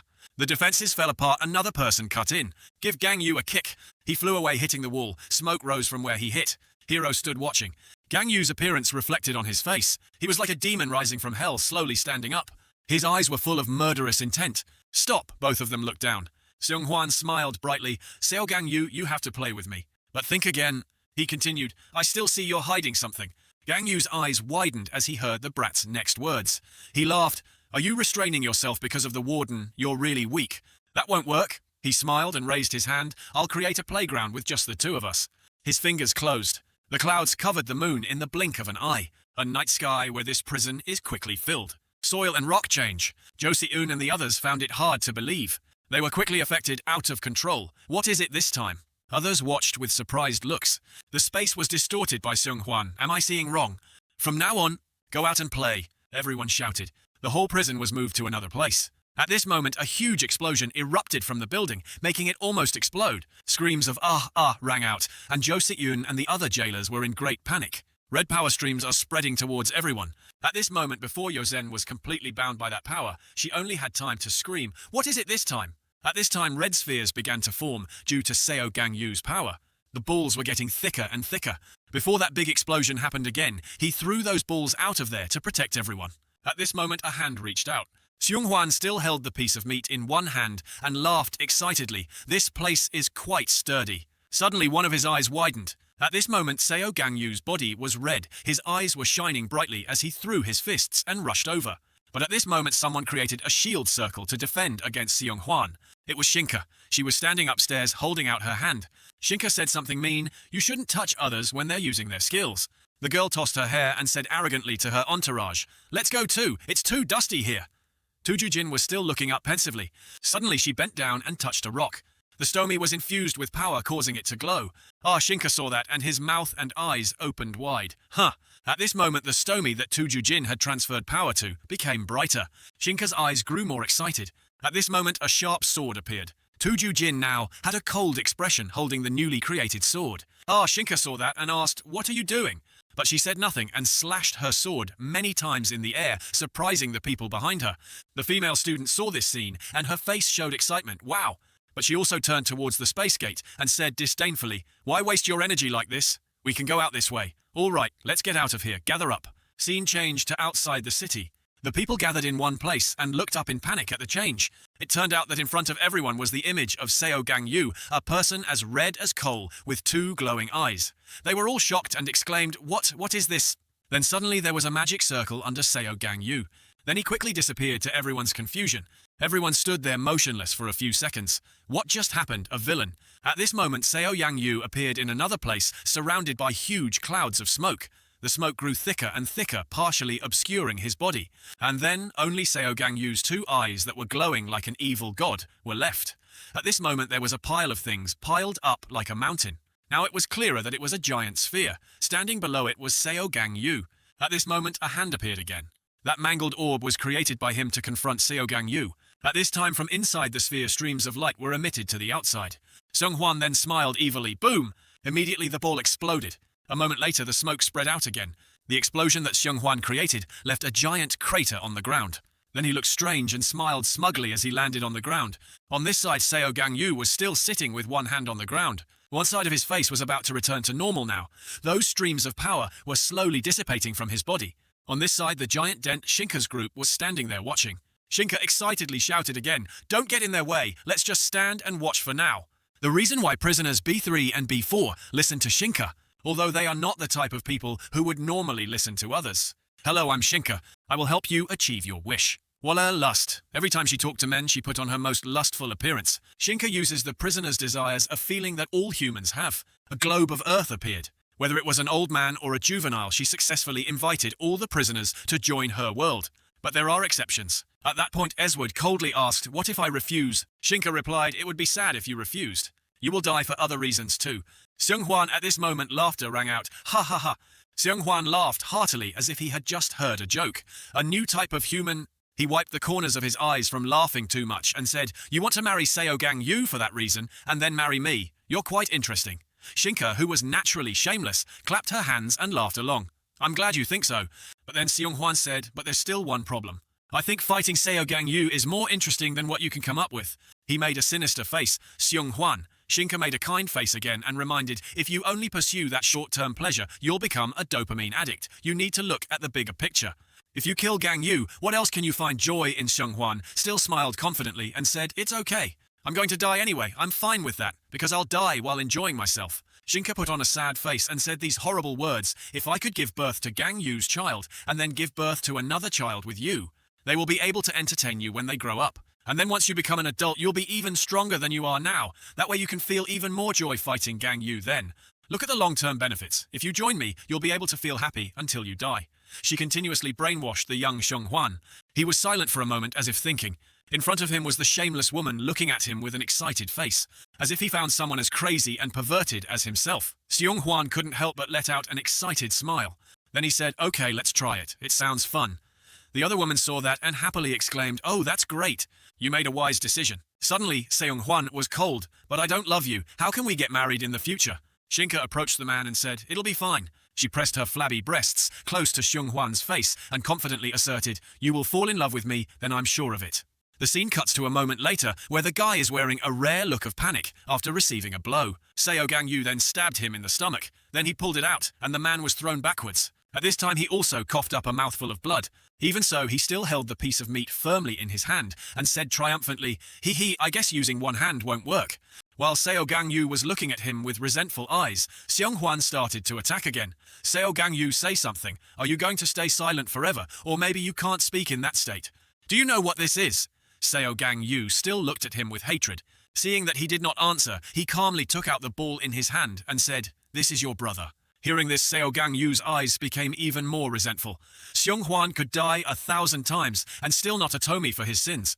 At this moment, anger and pain overwhelmed his reason and he screamed. Seo Gang Yu turned into a mad beast and charged at his enemy. But Shong Huan calmly provoked, "Oh, so you can still talk." Seo Gang Ho ran quickly towards Shong Huan, who was standing calmly holding a round object in his hand. The rocks under Shong Huan's feet flew up from the ground. Shong Huan, with a look of savage delight on his face, controlled the rocks to rise. The stomies suddenly turned into extremely sharp objects. They grew larger under Shong Huan's control and pointed their tips towards Seo Gang Yu, who was accelerating towards them. Seo Gang Yu raised his hand into a fist, before thousands of sharp spikes of earth rushing towards at extremely fast speed. Seo Gang Yu punched with a force towards the thousands of spikes. With Seo Gang Yu's face full of fury, the sharp points quickly flew past him. Suddenly, Seo Gang Yu opened his eyes wide in surprise. A series of explosions sent rocks flying everywhere. Seo Gang Yu stood in the middle of the ground, using his giant transformed hands to pin the ground down. Seo Gang Yu looked forward in surprise. An extremely large object was rushing towards him. In front of the misty scene of rocks and dirt, the object was still rushing towards Seo Gang Yu at an extremely fast speed. Seo Gang Yu looked towards the object. He used a fist to raise forward. Seo Gang Yu's fist was getting closer and closer. As his fist and the object were about to collide, Seo Gang Yu gritted his teeth. A loud explosion sent Seo Gang Yu flying. The object tightly gripped Seo Gang Yu's body. Seo Gang Yu was thrown away, crashing into the mountain behind, creating a huge impact. Shong Huan's hands continued to control the object. After the hazy scene at the rocky mountain, the object remained unchanged and continued to float in the air. Shong Huan caught the object, laughing loudly as he stepped forward. Shong Huan held up the object sinisterly, saying, "You can't attack this thing, can you?" Seo Gang Yu struggled to stand up after the collision. Shong Huan continued, "I just had a good idea." Shong Huan looked at the object innocently and said, "If I eat it, will you not be able to attack me?" Seo Gang Yu was surprised when he heard that. Shong Huan continued, "But it's too big, so I can't swallow it." As he spoke, he exerted force on the object and continued, "I'll compress it a bit." Suddenly, something strong rose from the ground. Seo Gang Yu used one foot to kick Shong Huan so hard that he couldn't react. Shong Huan widened his eyes in surprise and coughed up a mouthful of blood. A loud bang made the scene go dark. Seo Gang Yu stepped on Shong Huan, lying on the ground with one foot. Seo Gang Yu raised his hand to form a fist. Seo Gang Yu aimed straight at the target and punched Shong Huan in the face with great force. The fist continued to swing down. This time Seo Gang Yu punched Shong Huan down, sending the surrounding rocks flying. Stepness Hero and Tuju Jin calmly stood watching the scene before them. Seo Gang Yu with an extremely angry face. Suddenly, two hands grabbed Seo Gang Yu's arms. Shong Huan lay on the ground miserably, reaching out to grab Seo Gang Yu's arm. Suddenly, a green light radiated from the two people. Seo Gang Yu's eyes widened, looking at the person before him in surprise. Shong Huan looked at Seo Gang Yu with a painless smile. A surge of power shot up high, causing everyone watching to look. Gato covered his face with his hands, following the flow of power. Meanwhile, Shinka was making strange noises. Shinka clasped her hands together in front of her chest. She opened her eyes wide and exclaimed, "It's so beautiful." Shinka continued, "What a pity if only those two could reconcile with each other, it would be great." Gato continued, "That will never happen." Canis agreed beside him, "I think so too." Canis looked down and said, "Besides, it seems that this battle is about to end." Shong Huan struggled to get up and looked at Seo Gang Yu, lying motionless on the ground. Shong Huan, covered in blood and injuries, looked up and forward. Seo Gang Yu shook and stood up. Seo Gang Yu's eyes were filled with anger. Seo Gang Yu stood up abruptly while Shong Huan was still lying on the ground. Shong Huan opened his eyes wide. The streams of power gradually appeared. The streams of power followed each other more and more. Those streams of power advanced and surrounded Seo Gang Yu. Shinka and everyone else looked at the scene before them in amazement. Shinka exclaimed, "That's..." Shinka said, "What is that, Shinka?" And everyone witnessed a series of wires intertwined to form a giant object. A laugh rang out across the giant network. Shong Huan looked at the giant network miserably and said, "How many skills do you have? I really can't beat you." Shong Huan looked at the person in front of him and continued, "Hey, what do you think, Seo Gang Yu?" Shong Huan's voice rang out, "How does it feel to kill someone?" Seo Gang Yu knelt on one knee on the ground, looking at Shong Huan. Shong Huan continued with a smile, "You must be as disappointed as I am, right? Just touching them a little bit, and they disappear. Not even enough for you to release your own pent-up emotions." Seo Gang Yu heard Shong Huan's words. Seo Gang Yu said, "Shut up." The power still surrounded him. Shong Huan continued, "So what?" Shong Huan said with a smug look, "After playing around with me to your heart's content, don't you feel refreshed from getting rid of your negative emotions? You must feel very uncomfortable." Seo Gang Yu frowned as he looked at Shong Huan, who was speaking. Shong Huan said, "When you had to suppress your power all this time." He continued, "Because you have to go along with that trash, is that right?" Rousea and his teammates appeared at Shong Huan's words. So Gang Yu hesitantly said, "You." Shong Huan looked at Seo Gang Yu's reaction. Shong Huan looked blankly at the person in front of him who was speaking. Seo Gang Yu's face darkened as he exclaimed, "You don't know anything." Seo Gang Yu's eyes showed contempt. Shong Huan looked up at the giant net and said, "By the way, this skill looks dangerous. This must be your last attack, right? I'm almost exhausted too. This is trouble." Shong Huan continued, "Not knowing the giant network in the sky is scary." Shong Huan looked up happily and continued, "If only I had listened to Shinka and become an adult." "Can I beat you?" Shong Huan said while looking at the network. Gang Yu firmly asserted, "That will never happen because you will die here." Shinka was surprised and said nothing after hearing that. The net gradually flew into the air, covering the sky. Shinka said in panic, "Huh, what's going on in there?" Shinka held out her hand as power surrounded her hand. A purple circle passed through the net. Shinka panicked and controlled the circle while shouting, "Shong Huan!" Shinka's image appears in the circle. Shinka through the circle witnessed Shong Huan being stabbed in pain, eyes wide open. Countless spikes pierced Shong Huan's body, killing him on the spot. Seo Gang Yu opened his eyes wide and his face darkened. What Shinka saw was Shong Huan being stabbed by hundreds of blood threads coming from Seo Gang Yu. He opened his eyes wide and didn't make a sound. Shinka panicked and shouted, "Shong Huan!" She raised her hand and activated her ability. Shinka immediately teleported to Shong Huan and gently pulled him through the gate. Shong Huan was limp and carried away by Shinka without moving. It seemed like he had died in the battle just now. Shinka was in a panic. "Treat him." Terapia rolled up her sleeves, walked over and calmly said, "Move aside." He knelt down and thrust his arm into Shong Huan's heart. Immediately after, the blood threads on Shong Huan's body disappeared. To be more precise, Terapia sucked them into his hand. He exclaimed, "I can't believe he was able to use his strength to protect his vital parts during the chaos." He said, "His fighting instinct is impeccable." The blood trailed up his elbow. Terapia stood up. "It's done." Shinka saw that Shong Huan hadn't woken up yet, so he shook him. "Shong Huan, wake up." Terapia raised his arm, covered in blood, honestly. His face was expressionless as he said, "A formidable power."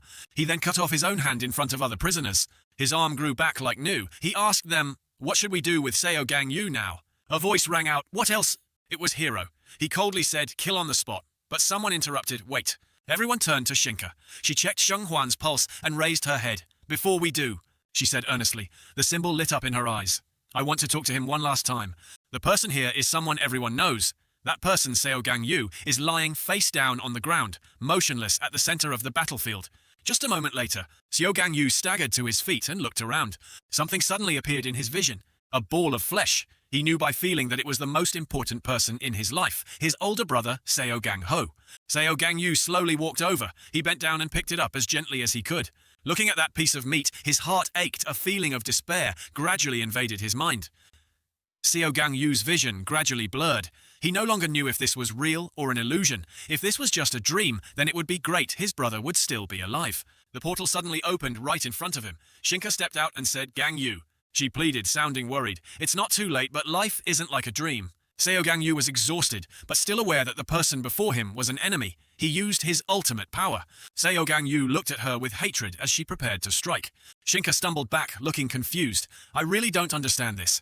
A flash of lightning. Seo Gang Yu's ability was immediately restrained. He was visibly upset. A criminal on Shinka's side cast a complex matrix. It seems like negotiations are not going well. Esward said coldly, now we must kill him quickly before he recovers his little energy. He turned to his colleagues and asked, does anyone object? They said in unison, agree unanimous. Friatu said with pity, I feel sorry for that young man. Benjamin said weakly, I'm also afraid of killing, but I think I'm more afraid of that person being alive. Natura laughed heartily. Returning to motherland isn't so bad. Maladit stretched and complained, I'm so hungry, let's do it quickly. Stepness laughed heartily. That guy will surely be able to amuse me. Vedi held the pen and wrote regretfully, what a pity is it ending here, what a pity. Ju Yong-hyun laughed. Ha, he's even scarier than the devil. Vixen saw this and teased him, a coward. A booming voice rang out above them, get out of my way. They looked up. Hero had turned into a giant and was standing behind them. He clenched his fist and swung it down, aiming straight at Seo Gang Yu. Seo Gang Yu cowered to protect the only thing his brother had left. He endured the pain without a single groan. Hero will be the first to strike. Ju Yong-hyun holds her hand and summons the unicorn. East-West also took action. The criminals in B3 and B4 began to attack Seo Gang Yu. The smell of acrid smoke suddenly made a question pop into Seo Gang Yu's mind. How long has it been? Seo Gang Yu let out a breath after the brutal torture of the criminals. He opened his mouth and lay motionless, holding a piece of meat in hand. Hero raised his foot, preparing to stomp down. Okay, let's end it. Seo Gang Yu still couldn't fight back. He could only wait for the blow to come. A swirling wind rose with Hero's footsteps. I wonder what he is thinking. As he was about to step down, a blue light flashed. A hand raised to use its power to stop it. Shong Huan woke up at some point. Shinka. He said to her, didn't you say that I would become stronger when I grow up? Hearing this voice, Shinka turned around in surprise. Shong Huan. The criminal accomplices also looked towards him. Shong Huan happily said, do you know? Under the gaze of his fellow criminals, he continued, for the first time in my life, I have a dream to strive for. He said excitedly, his eyes sparkling like stars. I want to defeat Seo Gang Yu. Shinka was shocked, speechless. Shong Huan continued, so don't kill him, I'll be the one to finish him off. Esward frowned and rolled his eyes. Enough nonsense. Kill him now. Shinka interrupted him. Everyone. Before Eastwest's astonished eyes, she said, let's go home. A clear voice rang out. Everyone promised to listen to me. Hearing her say that, everyone fell silent. None of them objected. Let's go home. The smoke continued to blow, light glimmering through the clouds. Shinka opened the portal for them to pass through. She happily said to Shong Huan, do you want us to help you? Shong Huan took the hat. It's okay. He put on his hat and glanced back, looking at Seo Gang Yu, still lying there as if there was no life. Shong Huan left a sentence. Next time we meet, I will win, then disappeared through the gate. News report. After the electric shock attack at Ruculus Prison, 8 B3 criminals, 5 B4 criminals, and 3 B5 criminals escaped. What will happen next? From above, an old man had been observing everything. He laughed excitedly. Ho ho ho ho. King's Tome smiled. The world is getting noisy now. Just as King's Tome had thought, in the near future, Shinka would turn the world upside down. The pink-diapered star giggled and said, meow, meow, meow, meow, meow. The person opposite looked surprised. What really? It continued to whine, meow, meow, meow, meow, meow, meow. The girl spoke to it absent-mindedly, but she hesitated. I'm not ready yet. Pink Star replied, meow, meow, meow. Suddenly the scene of these two people talking became chaotic. Screen goes black. The earth appeared with a strange symbol. A voice rang out joyfully. A new world. The Alpha world welcomes you. Shinka appeared along with two others. She happily said, hey-oh, hello everyone. I'm Shinka. From now on, I'll be your Eva. She said and introduced the two people beside her. Beside me are some guests. The man said, Canis. And the cat-eyed girl also introduced herself. I am Gato. A line of text appears. The question is, what is the Alpha World? Karnis answers this question. The Alpha World is a created world. He continued to take care of the infected humans with Lady Shinka as the human Ava.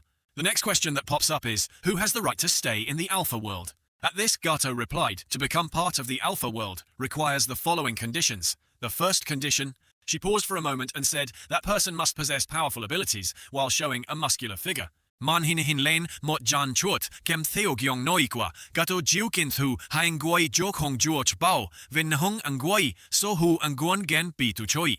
Gato noi tiep jiukien thu banguai jo faiju sukhoi je dui tri noi gyong.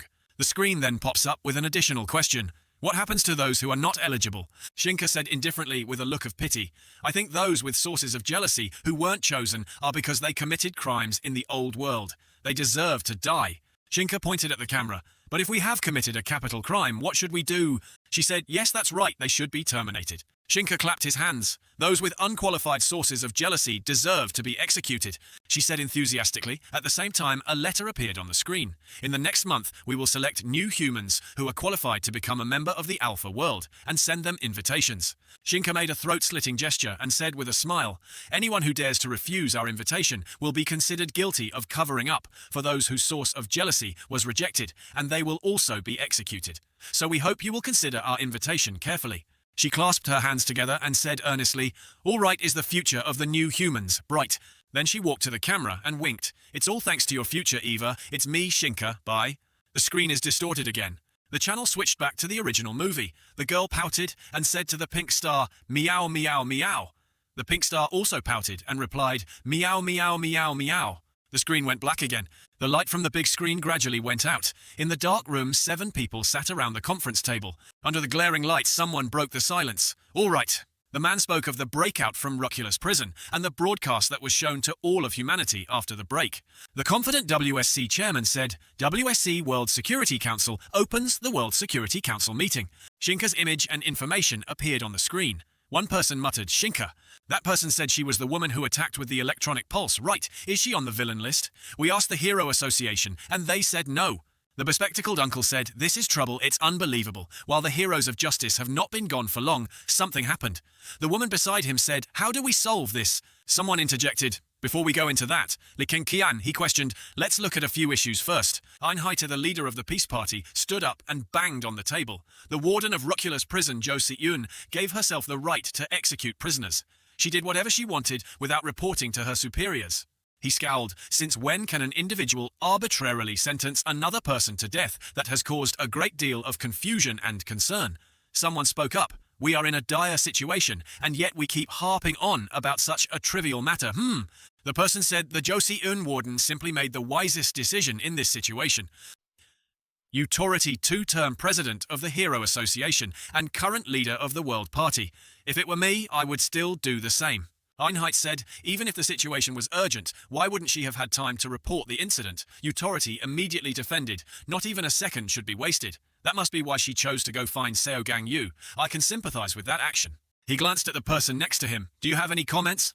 Looking at the old man pensively beside him, El Hayado, Minister of Justice. El Hayado spoke up, although I do not agree with allowing an individual the right to execute another person at will. Everyone looked at him. El Hayado raised his hands and said with a smile, although I do not agree with allowing an individual the right to execute another person at will, due to the very special circumstances I completely understand.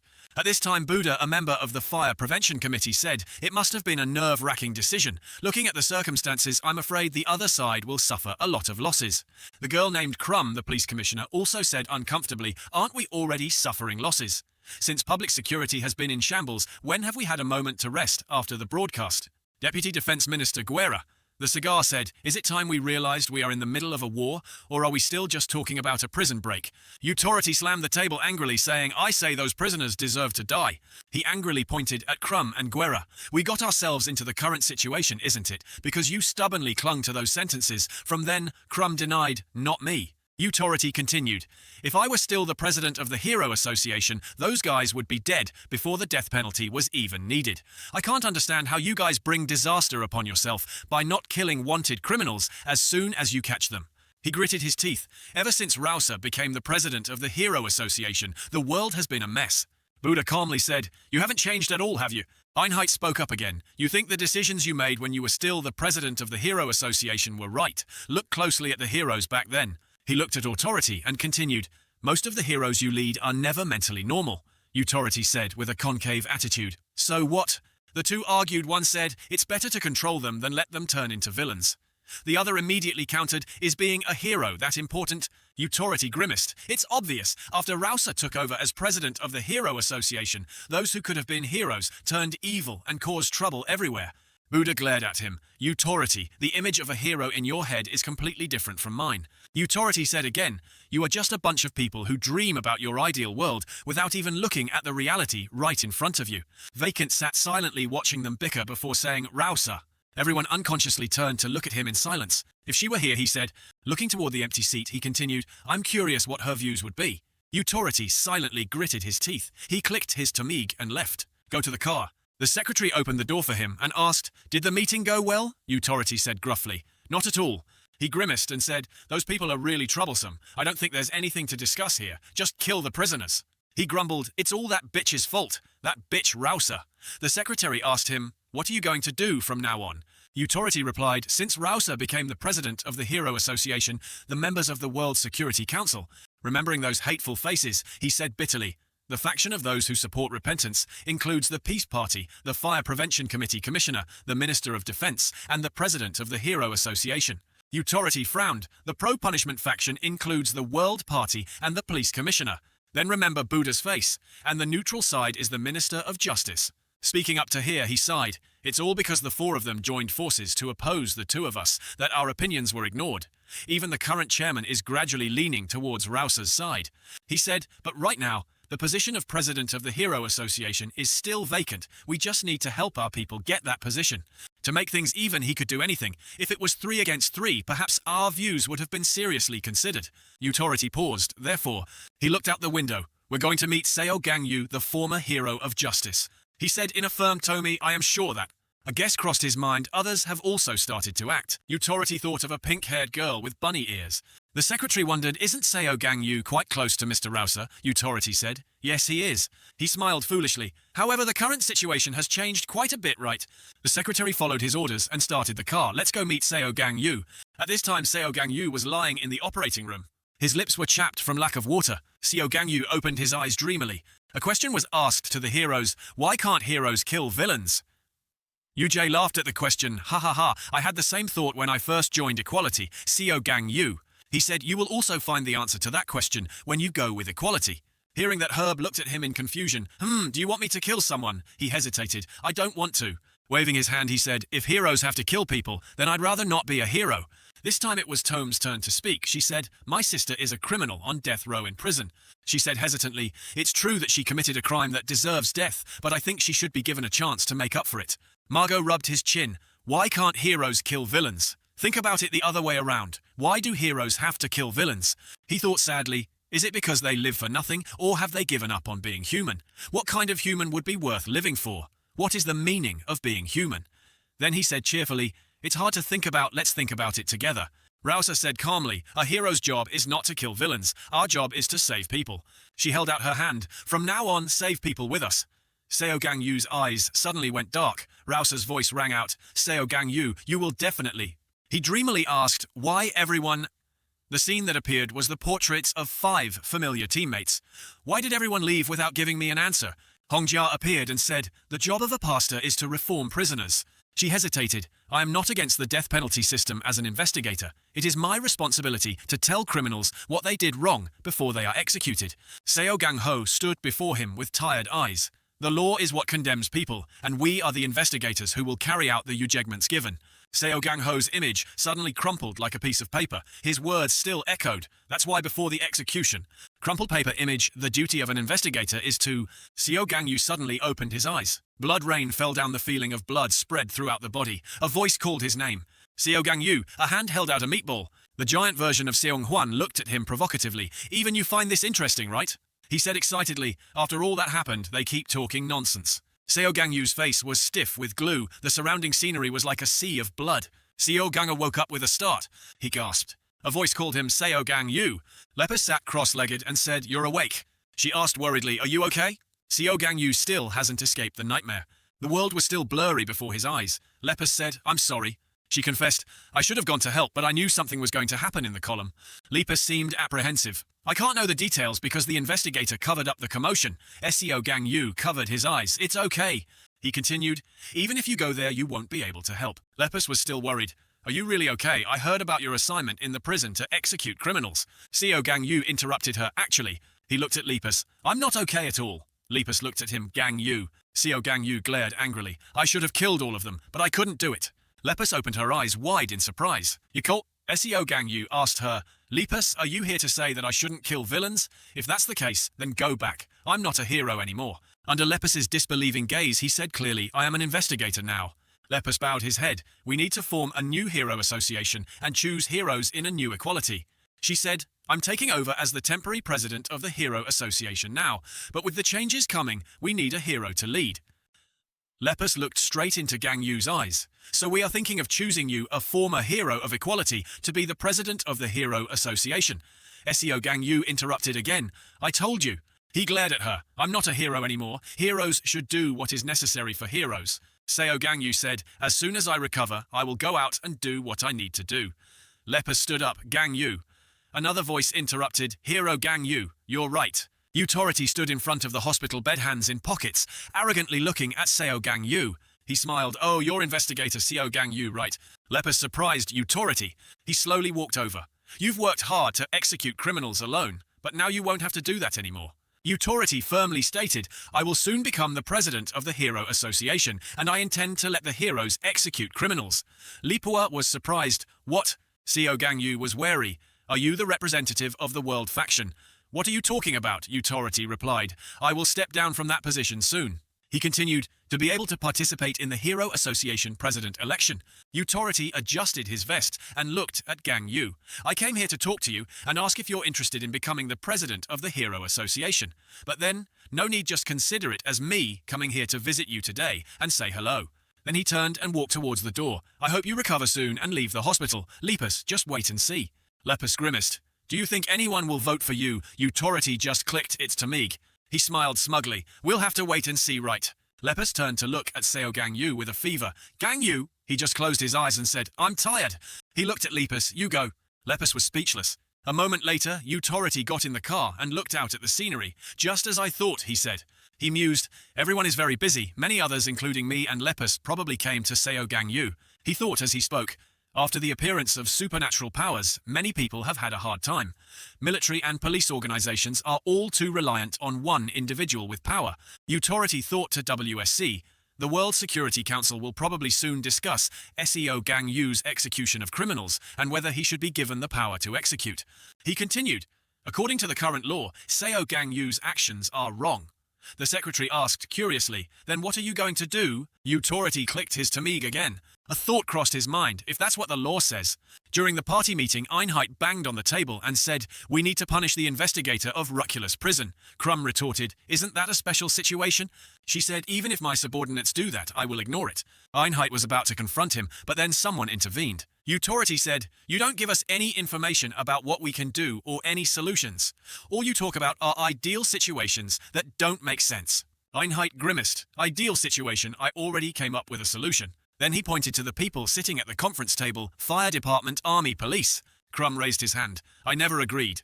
He continued, "Including the Hero Association cooperating and capturing criminals. We will make them face the judgment of the law." Utopia shouted, "Is that your solution?" Einheit calmly replied, "Yes." Authority immediately pointed, "Is your head in the clouds?" Vacant then spoke up. Utopia. He was also tired of this situation. "So what is your solution?" Utopia says, "Let vote now." Everyone was stunned. "Vote." Utopia continued, "Let the nations vote on whether investigator Seo Gang Yu." He put his hands on his hips seriously. "Whether he has the right to be executed or not, we will change the law. Does everyone agree or disagree with the decision to execute Seo Gang Yu?" After hearing Utopia's words, everyone was stunned and asked, "Vote." Utopia said, "That's right. Instead of us arguing here like this, a vote would be much clearer."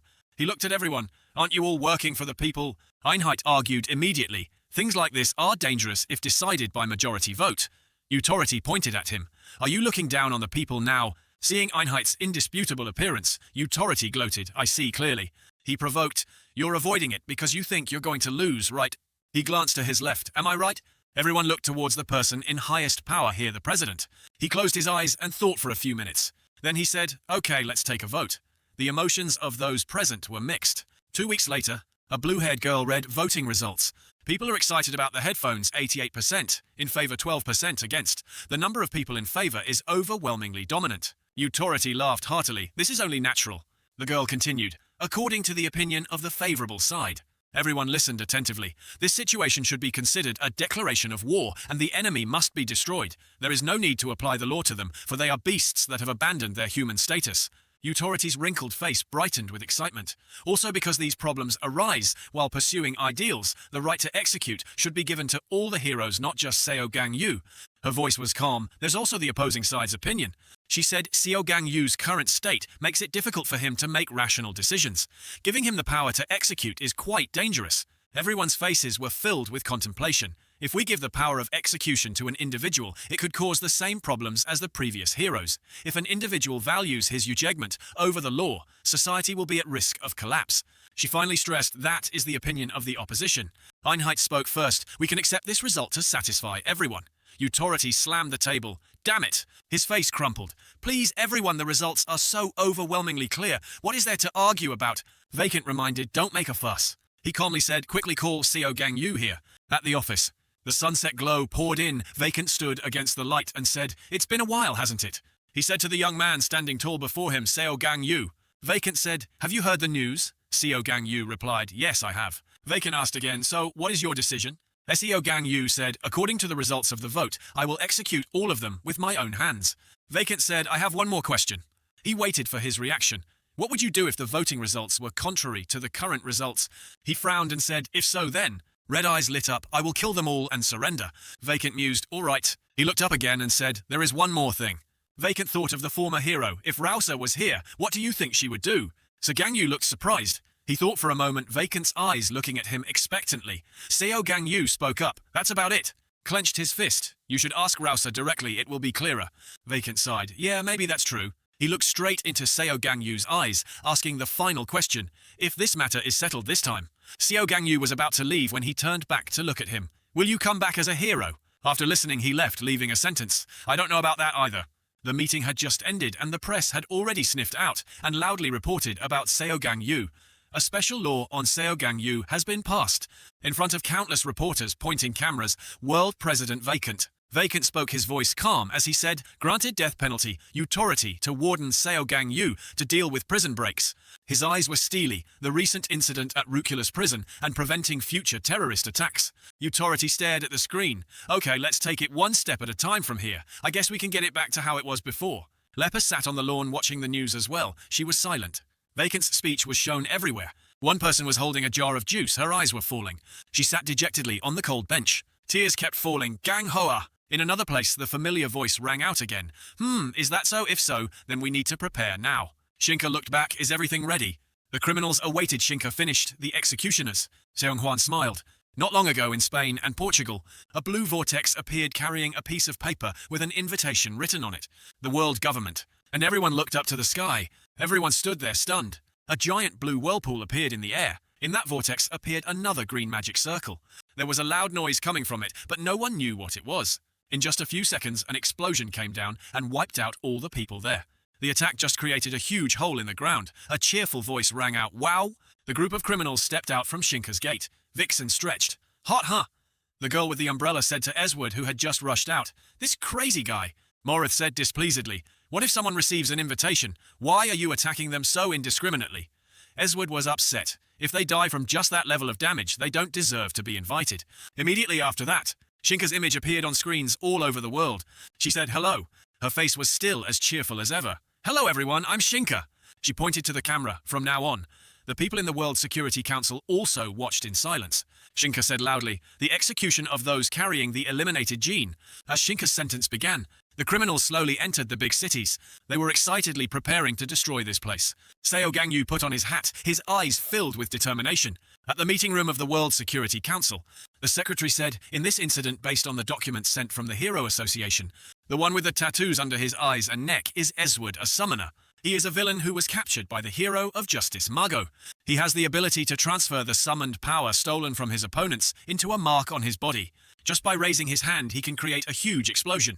Looking at the devastation before him, Esward felt no sympathy. They are too weak. He has the ability to copy his opponent's summoning abilities. Esward looked at his hand unsightly. I should have stolen Margo's fighting ability. Next is the girl with cat ears. Vixen is a physics type. She is a villain who was captured by the hero of Justice Yude. She has the ability to transform into a fox spirit. In the blink of an eye, she can kill several hundred people. Vixen sighed, her face covered in blood. Where can I find someone who can tame me now? The next person is Ju Yong-hyun, a special type. He is the one who always has a mysterious smile on his face. He is a villain who was captured by the hero of Justice Herb. He grabbed his hand and a blue light flashed. Release. 2 unicorns appeared, waving their arms and killing. He has the ability to summon demons. Vixen ran over and rubbed his back. Ju Yong-hyun scratched her head. Very strong, right? The girl holding the umbrella named Morith is also a special type. She is a villain who was once captured by the hero of Justice Tome. She looked like a typical person with special powers. Morith stood behind a person who was crawling and calling for help. She said, "You're too noisy, it's not elegant at all." Then a no entry sign appeared and she said, "Eva is right." An orange bow suddenly appeared on the other person's neck. He was then strangled to death. Morith disdained. Her unselected genes are truly despicable from the egg. The secretary concluded, her power is extremely complex. She continued, the Hero Association quickly mobilized forces near Portugal to deal with the situation. Utopia scowled again. Well, it wouldn't be any use for them to come, since you guys didn't want to kill them in the first place. Vacant spoke up, it's okay in that case. He looked at Boda. Firefighters will be given priority to rescue people. Boda replied, yes sir. Vacant continued to look at Guerra and Crumb. The army and police have the duty to protect the people. Guerra immediately replied, yes sir. Crumb was hesitant. We don't have enough power to stop them. In the end, we will still have to call the hero team to come to the rescue. Vacant turned to El Hayado again. Where is the officer El Hayado? El Hayado replied, I heard.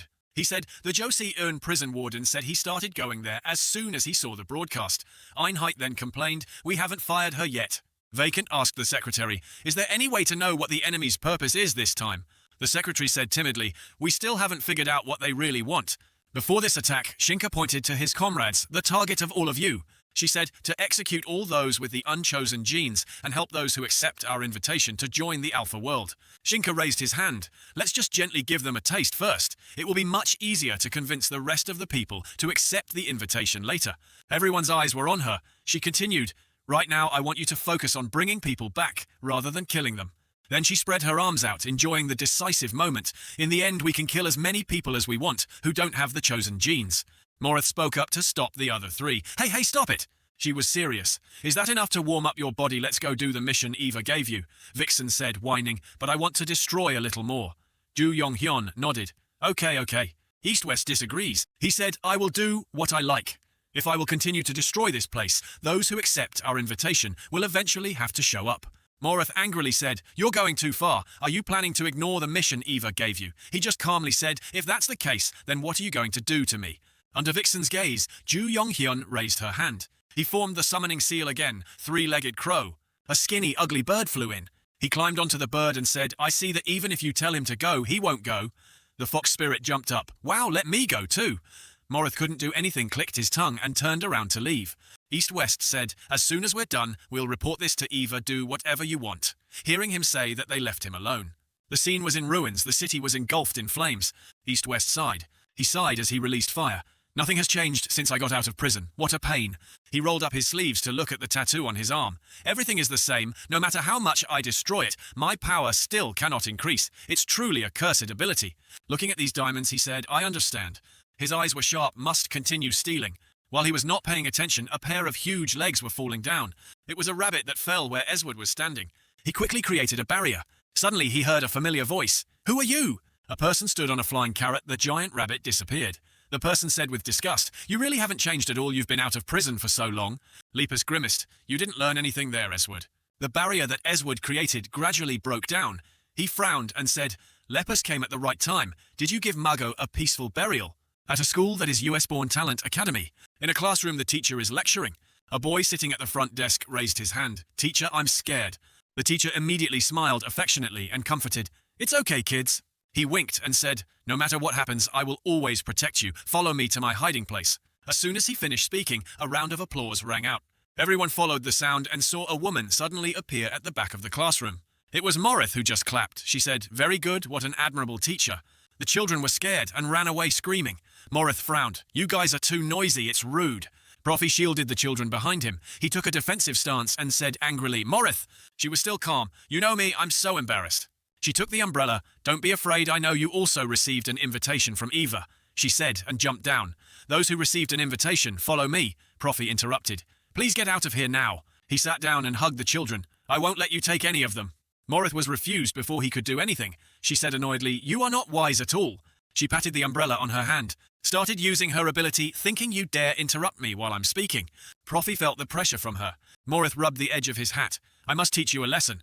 This Greek-style school of supernatural powers was built after the events of Mien and Mael to educate children with supernatural powers. Under the direction of Rousea and Margo, special schools are set up all over the world. Here, children are taught how to adapt to society by heroic teachers. And another purpose is how to control the ability when carrying the ability." Morith tossed her hat high, ruled territory. Her hat instantly grew larger. "Then capture them and lock them up." The children screamed in fear. Profi was surprised. "What is that?" Morith hit the box again. "Shh," she said, "be quiet." After her words, a no-no sign suddenly appeared on the children's mouths and then turned into a mask covering their faces. They wanted to pull out but couldn't. Morith sneered, "Finally quiet." Morith's special ability is also known as the rules. It would activate when the opponent was ujaged by her to be inferior, causing them to be restrained or even harmed. "If I see you fooling around again, I'll send you on your way." Profi looked at her warily.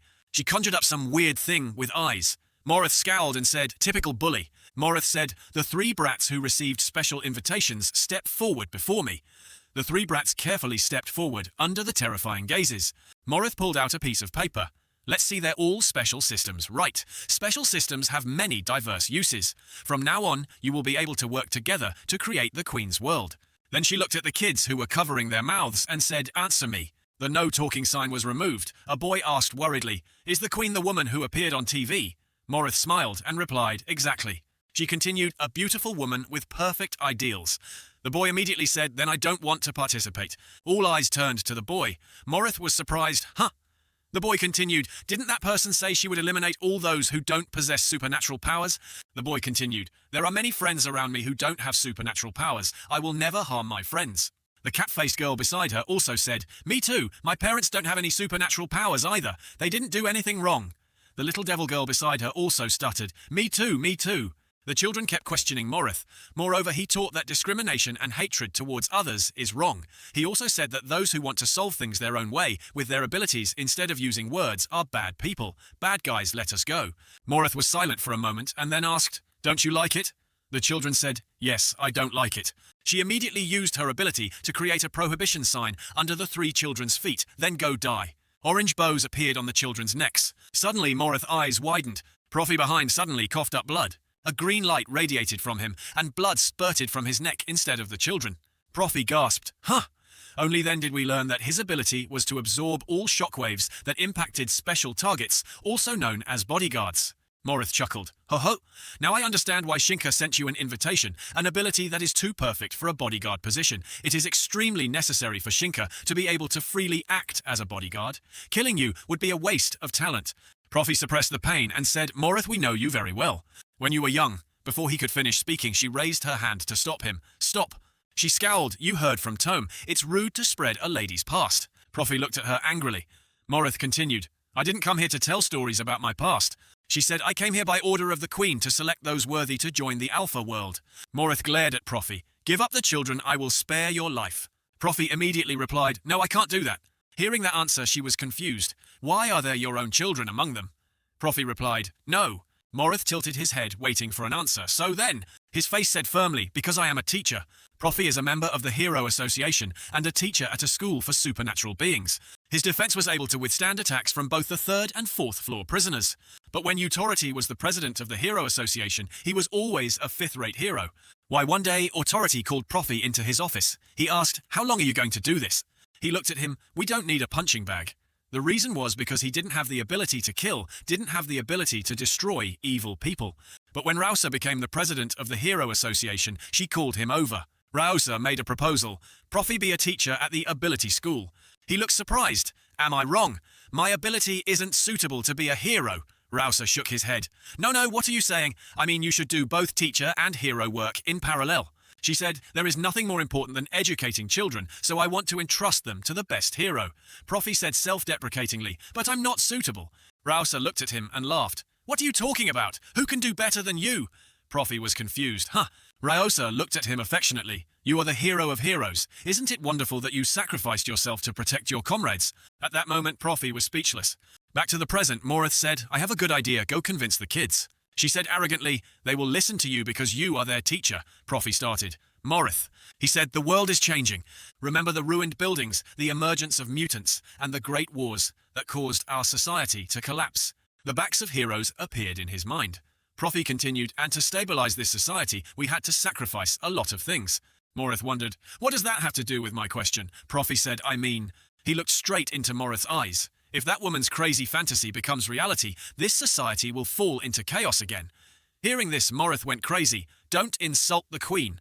She said, you are so long-winded to refuse the Queen's invitation. I don't care if this society is in chaos. Profi denied, no, you should care. Looking at Morith blankly, Profi continued, because when society is in chaos and cannot function, he looked at her with pity.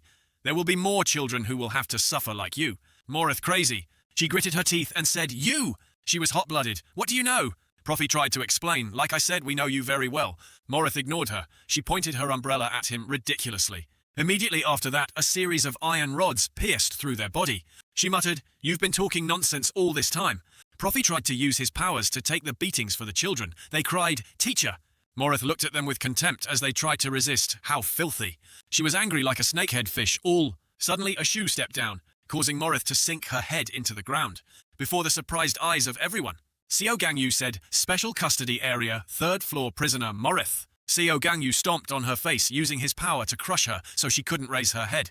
He angrily said, call that bitch out here. Morith couldn't move against Seo Gang Yu's strength. She asked, you crazy bitch, are you talking about our queen? Seo Gang Yu looked at her contemptuously, including you too. Morith shouted, what you shameless bastard? She raised her hand and used her power on Seo Gang Yu. Chains immediately appeared around his arms, legs and neck. A guillotine appeared above Seo Gang Yu's head. Morith said triumphantly, your day of ejectment has come. Seo Gang Yu used only 1 second of his life to destroy her guillotine. The chains on his hands and neck broke simultaneously. He continued to punch Morith in the face. Her face was sunken. Her hat also gradually shrunk back to its original size. Profi watched as Seo Gang Yu tortured her. Gang Yu said, Profi. He replied, yes. He looked at Profi. Get the kids out of here. Profi was still pinned down by the iron rod. The power that was cast on us has not been neutralized yet. Hearing that, Seo Gang Yu clenched his fists. He punched Morith in the stomach again. After many more times like that, a moment later Morith was motionless. The things Morith summoned also gradually disappeared. Seo Gang Yu reminded, run as far as possible. Profi immediately said, okay you guys, let's go.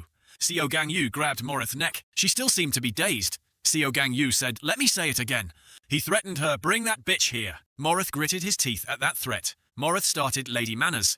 2 concentric circles immediately appeared under the 2 people's feet. She let out a breath, phoo! In the eyes of Seo Gang Yu, Morith turns into another person. It's been a long time since I've looked like this. Seo Gang Yu did not react in time and was caught by the 2 men. Morith quickly retreated to keep his distance. The 2 men who were grabbing him were both invisible and dressed as gentlemen, saying, women come first. Morith raised her umbrella. She drew a circle around herself, lady territory. Then she threw the umbrella into the air. The umbrella then grew larger to protect Morith under the umbrella. She said, Sai, thinking about you having to face me, you must be very unfortunate. The ladylike demeanor is the original form of Morith. Once the lady's demeanor is activated, those who recognize Morith as a lady will also possess the same superpowers as her. At the same time, this ability is a typical, weak-targeted ability. She frowned. She never thought that this power would work against Seo Gang Yu, who could break Shinka's space-time ability. He easily defeated the 2 invisible men in front of Morith. She simply wanted to stall for time. This will be my grave. Morith's main goal is to help the remaining criminals complete the mission Shinka assigned them and return safely. She is determined to buy as much time as possible. Seo Gang Yu stepped forward. It seems you don't intend to bring her here, right? Morith laughed. Ha ha ha ha, I don't understand. She hid under the umbrella and said, if I were you and the one chosen by the Queen, I would burst into tears. I can't believe you would let go of such a precious opportunity. Seo Gang Yu didn't care he deployed his move. Morith still tried to resist. Wait a minute. She raised her hand. Before this demon, she thought she had to buy as much time as possible. Morith said, I know where the Queen is.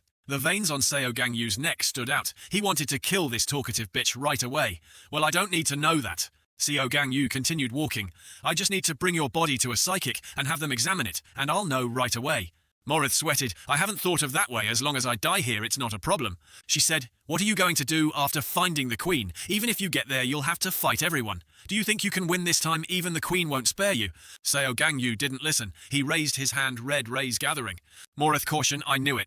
She looked at him warily. I have to kill myself. Seo Gang Yu reached out through the protective layer while she was still thinking, must die without leaving a trace. Red light emitted scattered. Seo Gang Yu was startled. Before his eyes was Shinka emerging from the teleportation gate. She blocked his attack and chuckled. You want to see me that much?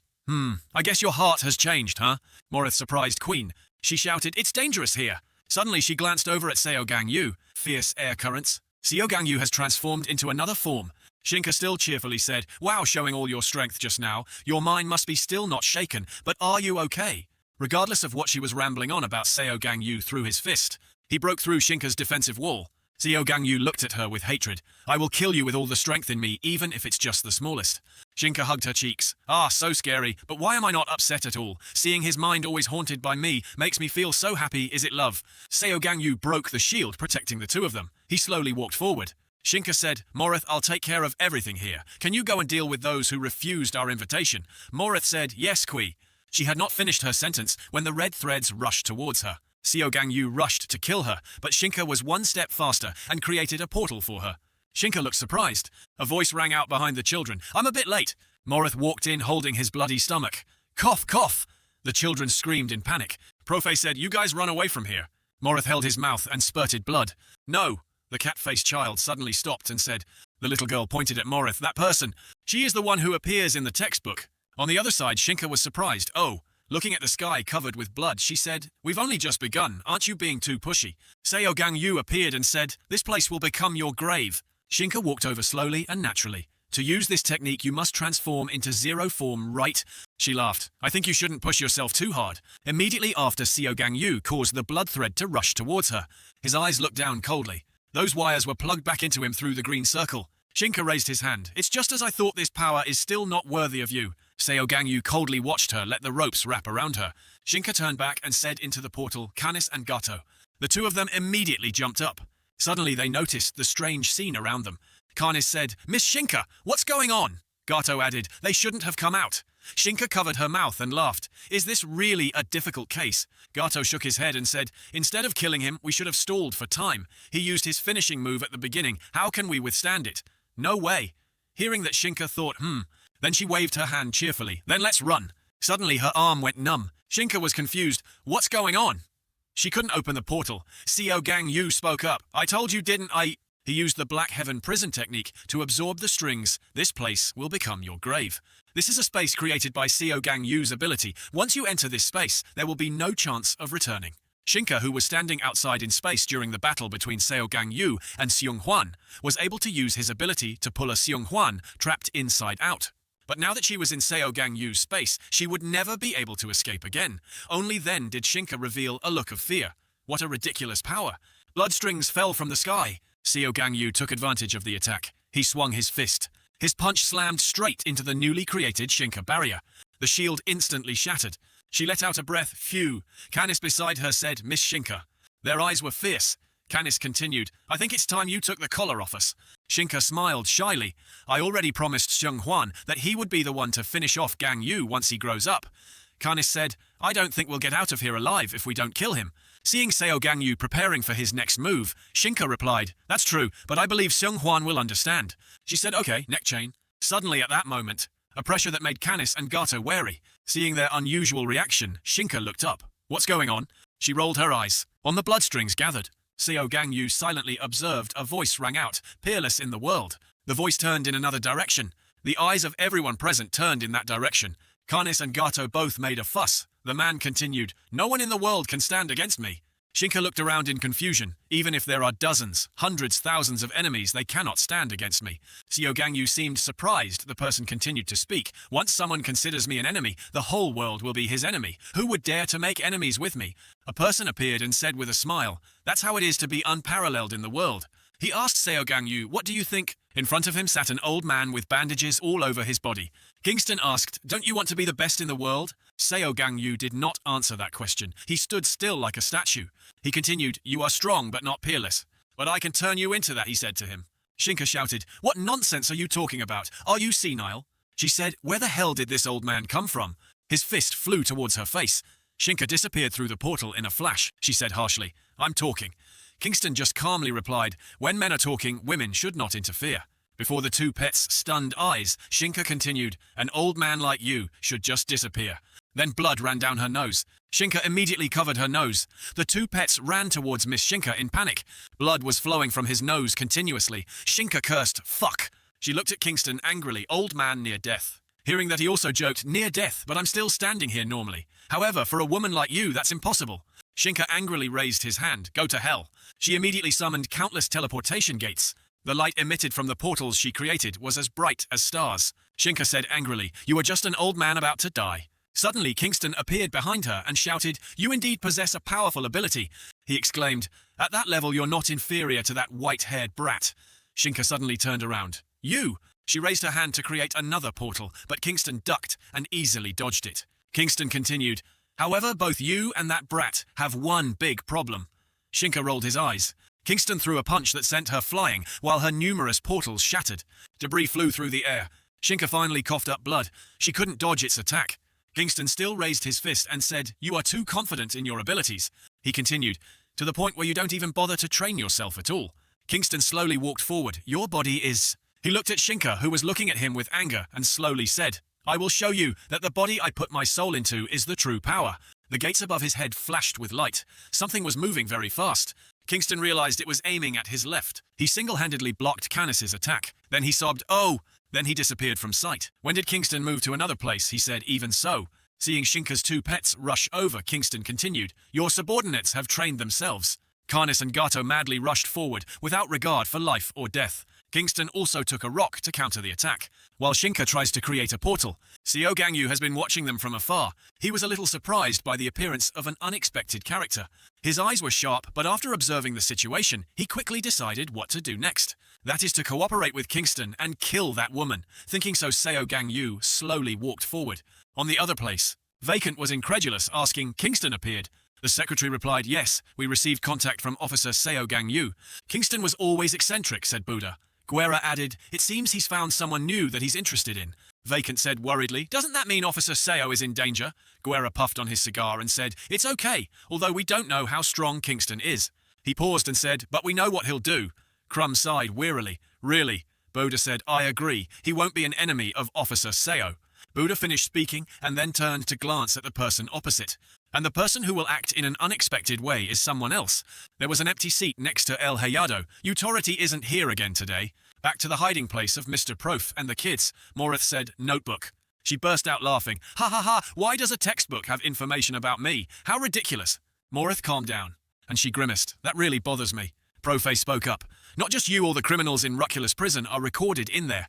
Morith was surprised. "What?" She disdainfully said, "To mock the losers." Profe calmly replied, "No, not like that, to understand all of you." After hearing that Rousea and Margo had established an ability academy, a prison officer came to find them. "Nice to meet you." An officer walked up calmly. He tipped his hat. "Welcome. I am an officer of Ruculus prison. My name is Seo Gang Ho." After hearing him say, Margo said, "You want to add criminology to the required subjects?" Seo Gang Ho replied, "That's why we need to understand them." Morith is unbelievable. It's ridiculous. She looked at him and said, "So what do you think? How do you feel after reading about my past?" He said hesitantly. Morith suddenly, a voice rang out, "Why are you trying to talk to a beast?" Profe turned back in surprise. He continued, "Profe, you still haven't changed a bit." Authority stepped forward and grumbled, "I should have fired you." Profe was stunned. Authority. He said, "Listen guys, what you are being taught is wrong." He looked down at the children. "I will teach you that, so take this opportunity to remember it well." Authority then looked at the blood-soaked Morith. Criminals don't become criminals because of their circumstances. With that, he loosened his tie. Authority continued to preach. Those buried in emotion will say that they became criminals because of their upbringing or society. They try to provoke your pity. He rolled his eyes and continued, "Even though they are criminals, just because they were born that way." Morith looked at him with hatred. Social mutations are like cancers. Utority rolls up sleeves to reveal veins on arm and cancerous lumps. He cocked his gun. He continued, "It needs to be completely cut off. I'll give you a show." The old man Utority stood behind the children, his eyes somewhat angry as he stared forward. Morith's voice suddenly rang out. She said, "Am I the scourge of society?" Morith with her body covered with wounds, her hand holding her bleeding stomach. She stared resentfully at the other person and exclaimed, "What's wrong is this world?" Before Morith could finish speaking, he interrupted her, "Shut up." Utority spat out harsh words. "What a disgusting excuse. I'll say it again." Utority rolled up his sleeves. His clenched fists revealed his muscles, his expression somewhat disdainful, and he said, "No matter what era or society you were born in, you will always be a scumbag." The scene gradually became tense. He continued, "You are simply—" A tone filled with contempt for Morith exclaimed, "Your existence was a mistake from the very beginning." Hearing those words, she was extremely angry and shouted loudly, "Shut up!" In the heavy atmosphere, someone suddenly spoke up, "Morith." The old man Utority put his hands in his pants and said, "Although the pain you endured cannot compare to what countless victims and their families have gone through." He grabbed a watch. Utority quickly put the watch on his wrist, his tone serious as he exclaimed, "But I will give you the greatest pain within my ability." He challenged Morith. She was so angry that her teeth were bleeding. He said, "Now let's see what I will do." He raised the watch in his hand. He looked at it and said, "About 10 more minutes." Utority special body type. At this moment, Morith spoke up with a ready-to-fight attitude. She stared at the opponent and exclaimed, "Come here!" Acting as quick as lightning, Utority closed in on Morith. He delivered a powerful blow straight to her stomach. She was quite surprised by what was happening. She immediately spat out a small mouthful of blood. Her stomach was hit, causing blood to flow continuously. He continuously attacked Morith. The brutal blows made her unable to counterattack in time, so she had to take it all. He punched her chest. She gritted her teeth. The balloons were floating in the air. Morith was holding a weapon in his hand and shouted angrily, "You bastard!" Suddenly, Utority rushed forward, punching Morith hard in the stomach. The powerful shockwave from the punch sent red spheres flying behind her. His hands pressed hard on the wound. A cold voice immediately said, "Accelerate." Countless invisible attacks struck Morith's limbs. She was beaten so much that her face was deformed. Morith quickly spat out a mouthful of blood. Invisible hands appeared from the air. Utority quickly grabbed her head. A blue light immediately shone brightly below. A painful scream pierced the sky. Ah! Her face was now covered in blood. Her teeth were broken. Utority quickly swung his leg, lifting it up to punch Morith straight in the face. It was a powerful blow. Blood splattered everywhere. Seeing how tired she was, he spoke up. "Does it hurt? Time must have been very gentle with you." He used his foot to punch his opponent hard in the face. Morith's face was covered in blood, and she slowly said, "Ugh." She shouted angrily, "Ka'ala ah!" A red circle immediately surrounded the area below where the two of them were standing. Morith was holding a weapon in her hand. A groaning sound echoed in the air. Countless ghosts in flying costumes appeared behind him. One of them immediately exclaimed, "Lady first." The others simultaneously raised their hands forward and quickly followed suit, "Lady first, lady first." Suddenly, Utority knelt down and punched the ground, then shouted, "Accelerate!" Countless blue lights shot straight through the zombies. Their clothes were immediately covered by the light. The light quickly made the opponent's face tattered. He looked up, his tone cold as he said 4 times. Bang! Utority punched the opponent straight in the face. Blood splattered everywhere. Morith was sent flying backwards by the powerful punch. A bright blue light suddenly appeared. Utority moved as fast as lightning and appeared in front of where Morith was flying towards. Bang! Her gave her a strong blow. Morith was thrown high into the air, hitting the glass hard. She fell down below just as Utority appeared. Utority slapped her cheek hard. He punched her once in the cheek, then another hard punch to the stomach. A punch straight to her face. Everyone present there looked up in fear. Everyone was shocked by the scene before their eyes. Her body emitted blue light in the air. The old man Utority's 2 hands were clasped together, and he raised them up high. Resentful eyes looked at her. He punched his opponent straight in the stomach. Morith was immediately thrown to the ground with great force. Smoke and dust flying all around. Her body was covered with bruises and wounds all over, and she coughed a few times. Cough, cough, cough. Seeing this, Utority immediately said with disdain, "You seem to be in a lot of pain. That expression suits you." He raised his leg high, his voice exclaiming, "But..." Utority kicked straight into the wound on her stomach. He kicked violently. Then he said, "The victims and families you have harmed must be in much more pain than you." Morith's scream of pain rang out. "Ah, ah, ah." Utority quickly raised his hand to look at his watch. He exclaimed, Looking at his watch, he exclaimed, "About 3 minutes left." Hearing those words, she painfully exclaimed, "Time acceleration ability." Hearing that the other party replied, "Exactly." He continued, "When I use my power, I can control the flow of time of any object I touch, including myself." Hands reaching forward, that means. Utority gripped her head. He said, I can slow down time too. His eyes and face immediately became terrifying. His eyes stared at Morith, and he exclaimed, slowly feel the pain, and die, you scourge of society. Prophe and the children present there were extremely frightened and surprised at what was happening before their eyes. Everyone had their mouths and eyes wide open. The children hid behind him. Prophe immediately thought to himself it was just a fleeting moment, but for Morith it was as long as a lifetime. The hand that was pressing hard against her head finally lifted. Utopia put his other hand in his pocket, and with the other hand he raised his watch and looked at it. He immediately said, what a pity, if the situation had been less tense, I could have spent more time. Hearing the old man's words, Morith sneered, humph. She laughed even louder, ha ha ha ha ha ha. Hearing this, Utopia noticed and asked, why are you still laughing? Morith opened her mouth wide, her eyes staring into space without answering Utopia. Seeing that he sat down, grabbed her shirt and lifted the other person up and asked, did it cut off but because of fear of death? Morith coughed up a mouthful of fresh blood. The old lady immediately spoke up and said, I won't lie and say I'm afraid of death, but the reason I'm laughing isn't because of that. I didn't expect to complete the mission this way, but it's good anyway. Hearing what she said made him even more confused, so he asked, what are you talking about? Her gaze shifted towards Prophe and the frightened children, and she said, when I die, everyone caught in the special circle of Morith. Then he looked at Utopia and said, get caught up in my power. Morith exclaimed triumphantly, they will all follow me to the grave, death, sacrifice. Hearing what she said, Prophe was extremely surprised and exclaimed in shock, what? Utopia immediately turned his head to look at Prophe with a threatening gaze. His body turned purple, looking very savage. In a mysterious area, the teeth-like strings appeared in the blood-red sky. Kingston took a defensive stance, staring straight at his opponent. A black aura appeared around him.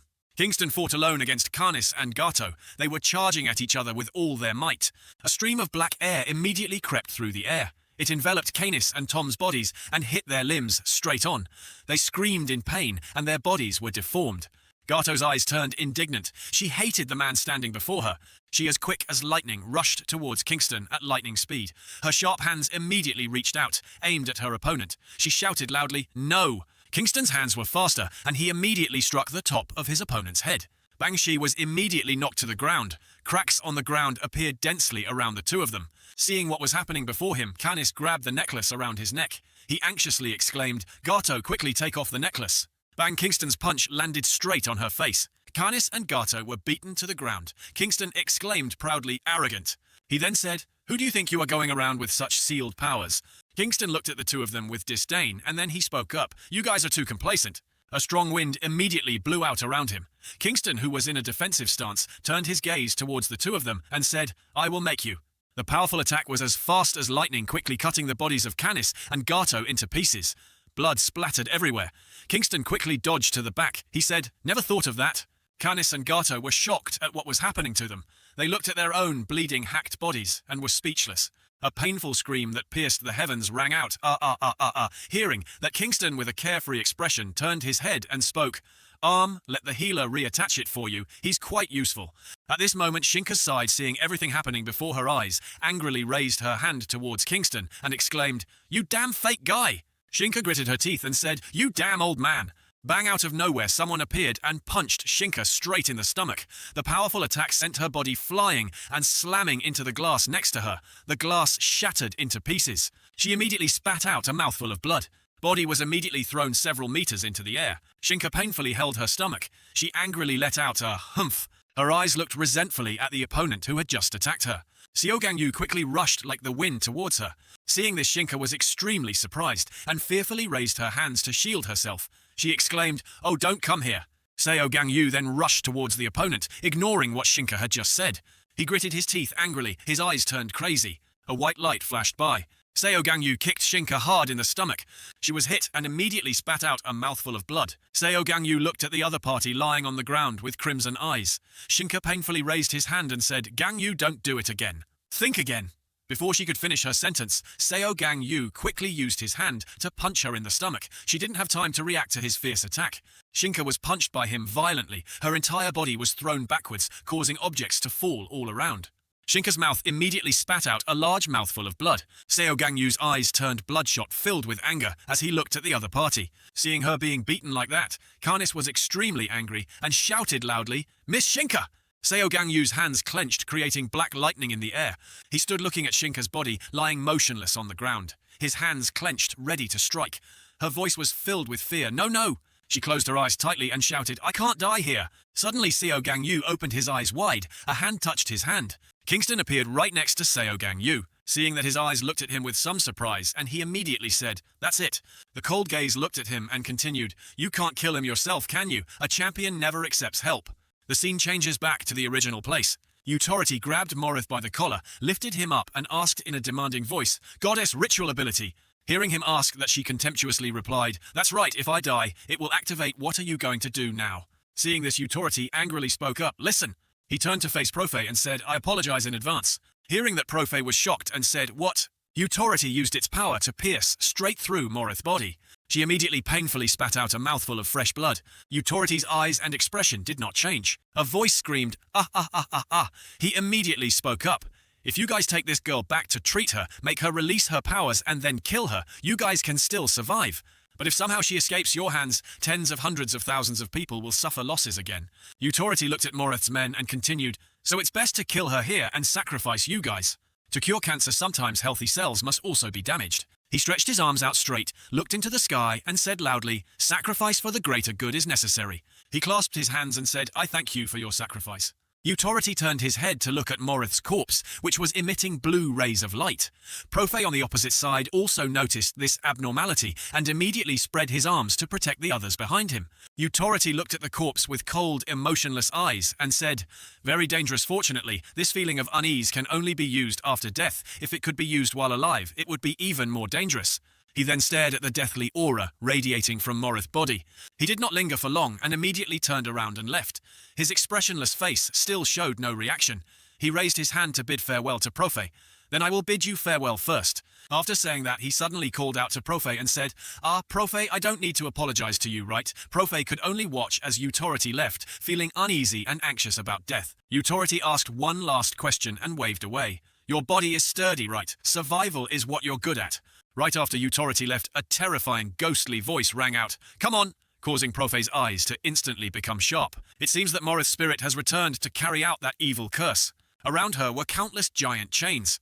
Morith used his eyes filled with deadly sinister intent to look at the Prof group. Immediately after, chains like giant snakes suddenly grabbed the hands of a little girl in the crowd. Then came the other children. Even Profe was also tightly bound by those heavy and terrifying chains. Those children immediately became panicked, their eyes filled with fear when they knew they were about to face life and death so quickly. They kept screaming, making Profe panic and worry as well. He quickly swallowed his fear and called out in a deep, gentle voice, "Everyone!" Hearing his call, the children stopped crying. They turned their eyes toward him, fearful but also full of hope for life. Profe spoke up again to reassure them, "Don't worry, I promise to protect you." Saying that, Profe walked alone in front of Morith's spirit, raised his head and looked straight at her face, making her wonder. "What is it?" Profe said. "It's just as you said." He looked at the poor, pitiful children. "They will be safe." Morith looked at him doubtfully, seemingly not understanding what he meant. Profe looked at her with a determined expression. "Here, the only person who can go with you is me." Returning to Seo Gang Yu's side, he madly charged towards Kingston. His powerful aura and deadly red eyes made everyone terrified. Kingston also took a stance to block Seo Gang Yu's direct attack. Two huge streams of power collided with each other, creating a huge shock. Kingston looked at Seo Gang Yu and suddenly smiled, saying, "Just as I thought." He looked at Seo Gang Yu, who was taking the opportunity to turn around and rush to finish off Shinka. He continued, "If it were you, you would have reached the true peak." Terrible streams of power constantly radiated around. Kingston was able to rush in to block Seo Gang Yu's attack for Shinka. He looked at Seo Gang Yu with an annoyed look when he didn't get a response. "And an old man like me is being left behind. Let's talk." Seo Gang Yu became impatient upon hearing this. He gritted his teeth in anger. Seo Gang Yu shouted, "Get out of the way," and raised his fist, preparing to charge again. Karnis and Gato were on one side towards Kingston and Seo Gang Yu, who were fighting fiercely with a state of panic. Seo Gang Yu was going crazy when he heard Kingston's voice. "Hey, young man." He easily blocked Seo Gang Yu's fist with just one hand. His tone was persuasive as he continued, "I understand how you feel." At this moment, white light appeared in the surrounding space, coming from Kingston. He slowly lowered his hand in front of him and said intermittently to Seo Gang Yu, "But to resolve this situation, we cannot let our emotions overwhelm us." He said, and got into a defensive stance, preparing to counterattack. Seo Gang Yu also seemed to have sensed the danger emanating from him. He dodged Kingston's attack just in time. The attack was deflected back into the sky. Immediately after that, a scene happened that left Seo Gang Yu astonished. A giant hole appeared in the ceiling from Kingston's punch just now. Shinka was now able to sit up, but was still shocked by this scene. While she was panicking, she heard Kingston say to her, "If you want to run away." Shinka looked at Kingston. He stood there not turning around and said to her, "Now is the time, girl." She gritted her teeth and stared at Kingston to see if he was telling the truth or not. In the end, she quickly used magic to teleport away from this place. Karnis and Gato on this side saw that their master had safely left, so they didn't stay any longer. Seo Gang Yu just stood there like a statue, not saying or doing anything. Kingston looked straight at Seo Gang Yu. The two of them just stared at each other in silence for a while. At this point, Kingston finally spoke up to break the awkward atmosphere. "Let's sit down and talk." As soon as he finished speaking, Seo Gang Yu madly rushed over. He didn't seem surprised at all and just let out an "oh" sound. He calmly accepted the attack. Well, the body can tell a lot. Turning back to Morith and Profe, Morith's doubtful voice rang out, "What?" Profe calmly stood before her and said, "As Authority said, apart from my defense, I have nothing special. I didn't like my power at first either." He paused for a moment and then continued, "But after talking with Rousea, I realized that my power is also necessary for this society." Speaking of this, Prof also activated his magic. He said eloquently, "I will use all my power to take all the damage on behalf of the children." The children seemed to understand what Profe said. They looked at him with worried eyes and called out, "Teacher!" Morith heard that and was also confused and asked Profe, "Why did you have to go to that extent?" Profe calmly replied, "I told you so." He looked straight at Morith, "Because you are a teacher." In Morith's eyes at this moment, there was a bit of confusion. She shouted back frantically, "What does that have to do with you walking yourself to your death?" Grove patiently explained to her, "Morith, you can't understand me because we live in completely different worlds." Then he looked at her with sharp eyes filled with condemnation, raised by the wrong people, and turned into a killing machine. Morith heard this and immediately became angry. She gritted her teeth and shouted at Profe, "Shut up!" Profe continued to look at Morith with that gaze. His tone of condemnation continued. "In this life there is no choice of one's own, being manipulated like a puppet." Morith saw him continue and frantically shouted for him to stop. "Shut up!" But Profe continued to condemn her, walking the wrong path for the sake of someone else's future. Morith now exploded, "Shut up!" Profe refused her. "No, I can't do that." He once again repeated his words from before, "I will go to hell with you and correct all the mistakes you have learned." Morith saw that he was still stubborn and scolded, "Bastard." Profe continued, "If we continue talking." He looked at the children who were looking at him with tears in their eyes. Teaching is a job dedicated to the future of students. Then I thought back to when I first started my career. So since I was appointed as a teacher at this school, I have been willing to sacrifice for the students. One of the children shouted in panic, wanting to stop him, "Teacher, you can't!" Profe looked at his beloved students with the loving eyes of a responsible and kind teacher and comforted them. "It's okay, guys." He smiled gently and gave his last words to the children. "Be good adults, because you are our future." The children saw their teacher like that and didn't know what to do. They could only look at him as if they wanted to hold him back. Morith witnessed this scene and gritted his teeth, not knowing what to say. The future. Memories flashed back to when Morith was a child. A gentle voice rang out, "Hello everyone, from today, I will be your guide." The three children in ragged clothes looked up at the person who introduced herself as their teacher with innocent and curious eyes. She bowed to look at them and slowly introduced herself, "I'm Callum." She looked straight at the children, smiled friendly and continued, "From now on, you will be my future." Morith, when she was only 12 years old, was also among those three children. She looked up at her new teacher with sparkling eyes and heard him say attentively, "Are you ready to sacrifice for me?" Continuing with Morith's memory stream as a child, Callum selected children with special abilities from the orphanage. After doing this, Callum continued to carry out her plan and let them study in the school she created. Callum stood on the podium and greeted the children she chose. "Hello everyone, please call me Teacher Callum." She looked at the children with a somewhat evil gaze. Then her next words clearly showed her greed and ambition. "I will become the queen of this world in the future, and you will learn your lessons." Little Miss Morith looked at her with a somewhat timid and fearful gaze, as if she had sensed something unusual.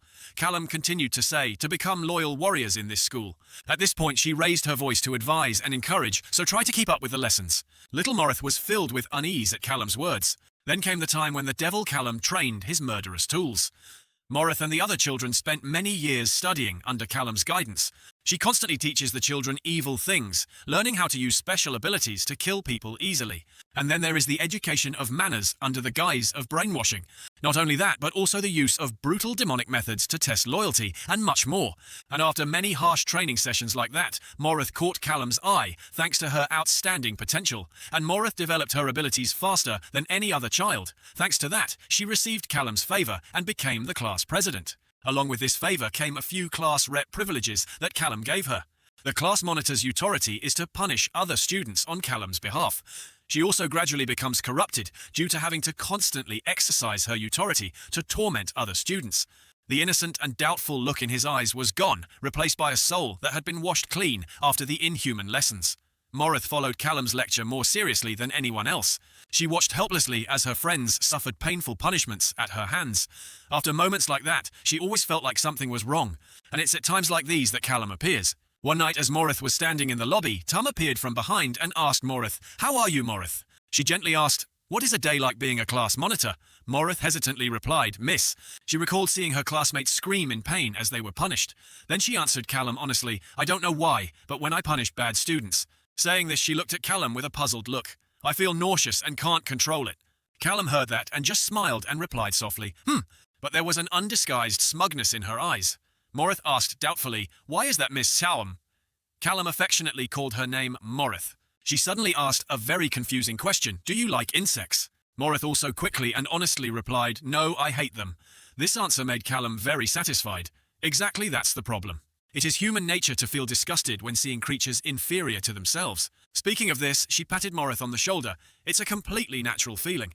Then she leaned down, her eyes fixed on Morith. But as time goes on and your friends learn to do their part, that feeling will lessen. Speaking of this, Callum spoke words of encouragement that seemed sincere to make Morith trust and completely obey her. "So try your best, Morith. It's a good thing you gave me the role of class monitor." These words seem to have gradually brainwashed Morith. Since then, Morith has continued to use her powers to punish his classmates. After that, Morith still felt an inexplicable disgust, although there were times when the nausea seemed unbearable. But what was meant to be happened. As Callum said, over time, that feeling gradually disappeared. During a group lesson, Callum looked down at his almost adult students and said, "Time has flown by since you've been here." She stood proudly on the podium, looked down and declared loudly, "Next year when you all grow up, I will become the queen of this world." Just like that, the children of the past are now adults. They still have to practice like crazy under Callum's supervision. Even fighting with each other became part of their training. They fought like crazy rain or shine. They seemed to become insensitive to pain and harsh weather. And finally the day came when they actually grew up and stood before Callum with reverence. Callum's plan went smoothly, without any obstacles. Callum looked at them with satisfaction, as if they were her finished tools. That was until that happened. On a beautiful sunset, a man who had been slashed in the middle of his stomach was leaning against the wall continuously, making painful sounds of ugh. Along with that, a cold, emotionless voice rang out. "What, can't you kill him in one go?" A man said doubtfully, "Maybe I overdid it last night." He held a woman in his arms. The woman asked, "Let's see." The man gently patted her head and replied, "We should rest tonight." The identities of these two mysterious people were also revealed. The man was Clark, the woman in his heart was Hilo. Both belonged to some mysterious special system that was not specified. The scene changes back to Callum's school blood dripping onto the floor. Callum lay motionless on the floor. She was covered in blood. Clark punched Callum straight through the chest, causing her to die with her eyes open. Seeing this, he wondered and exclaimed, "What is this?" He said calmly, "This girl is so weak." Clark and Hilo spoke to each other as if blaming each other, but their faces were expressionless. There was even a hint of excitement in their words. "Uncle Authority clearly told us to be careful. Could it be that we've become too strong? Maybe so."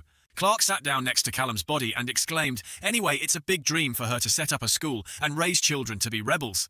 Hilo heard him say that and asked, "Should I go to school?" Clark also juggled with her. "Too lazy." Hilo heard him say that and said to him, "But if we don't go, Mr. Authority will complain."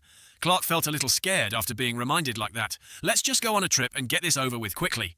Clark and Hilo quickly moved to the large classroom of Callum's students. The students led by Morith stared at the scene unfolding on the platform and silently listened to Clark's words. For this reason, he held Callum's body out in front of the students and announced, "This school is now closed." Immediately after his action, there were screams of fear. Morith witnessed his teacher turned into a lifeless body and brutally carried in Clark's arms, screaming, "Teacher!" The broken sounds rang out. Clark and Hilo were calm. Immediately after, the other students madly charged towards the other two and launched simultaneous attacks in that direction. But Hilo remained still. She just gently raised her hand in front of her. Then not fast, not slow snap. Immediately, the other people were knocked away by her. Morith gasped in amazement as he watched his teammates being defeated with just a snap of his fingers. Clark and Hilo silently looked at the people lying on the floor. Clark sighed and let out a hmm. He exclaimed, "She has taught them too well." Hilo wondered, "Is it right to bring these children along?" Clark seriously stated his opinion. "If we re-educate them to integrate into society, it will take a lot of time and resources." Saying this, he looked at the painful faces writhing on the floor. After thinking for a while, he said again, "Even with education, they are still walking killing machines. Clearly time bombs, not knowing when they will explode." Clark turned to Hilo and asked, "Have these kids killed anyone yet?" Hilo replied seriously, "We caught them before they did it, so they probably haven't." Clark wondered, were we too hasty? This situation is awkward. He dropped Callum's body on the ground and continued to discuss with Hilo. "What now, Hilo?"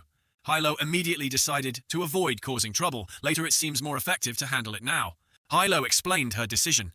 They've been brainwashed, living in a different world. These children will definitely grow up to be villains. Clark immediately agreed when he heard that, "Yes, I agree."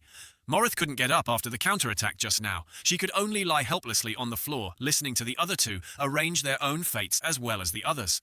Clark muttered, repeating what Hilo had said earlier. "It's better to spend a little effort now than to have trouble later." Hilo reminded him, "Okay, you can make up a reason." Callum's students were so scared that they couldn't speak. They stared at Clark and Hilo in fear. The two of them approached the group of people preparing to finish off all the killing machines that Callum had created. Hilo gently reminded them, "Save your energy for the evening." Clark responded with a groan, and without hesitation he reached out his hand. "Fire chariot!" Screams of "Ah!" rang out. The floor was covered in blood. Blood flowed from the students' eyes, noses, and mouths. Their faces were filled with fear agony, and they were screaming.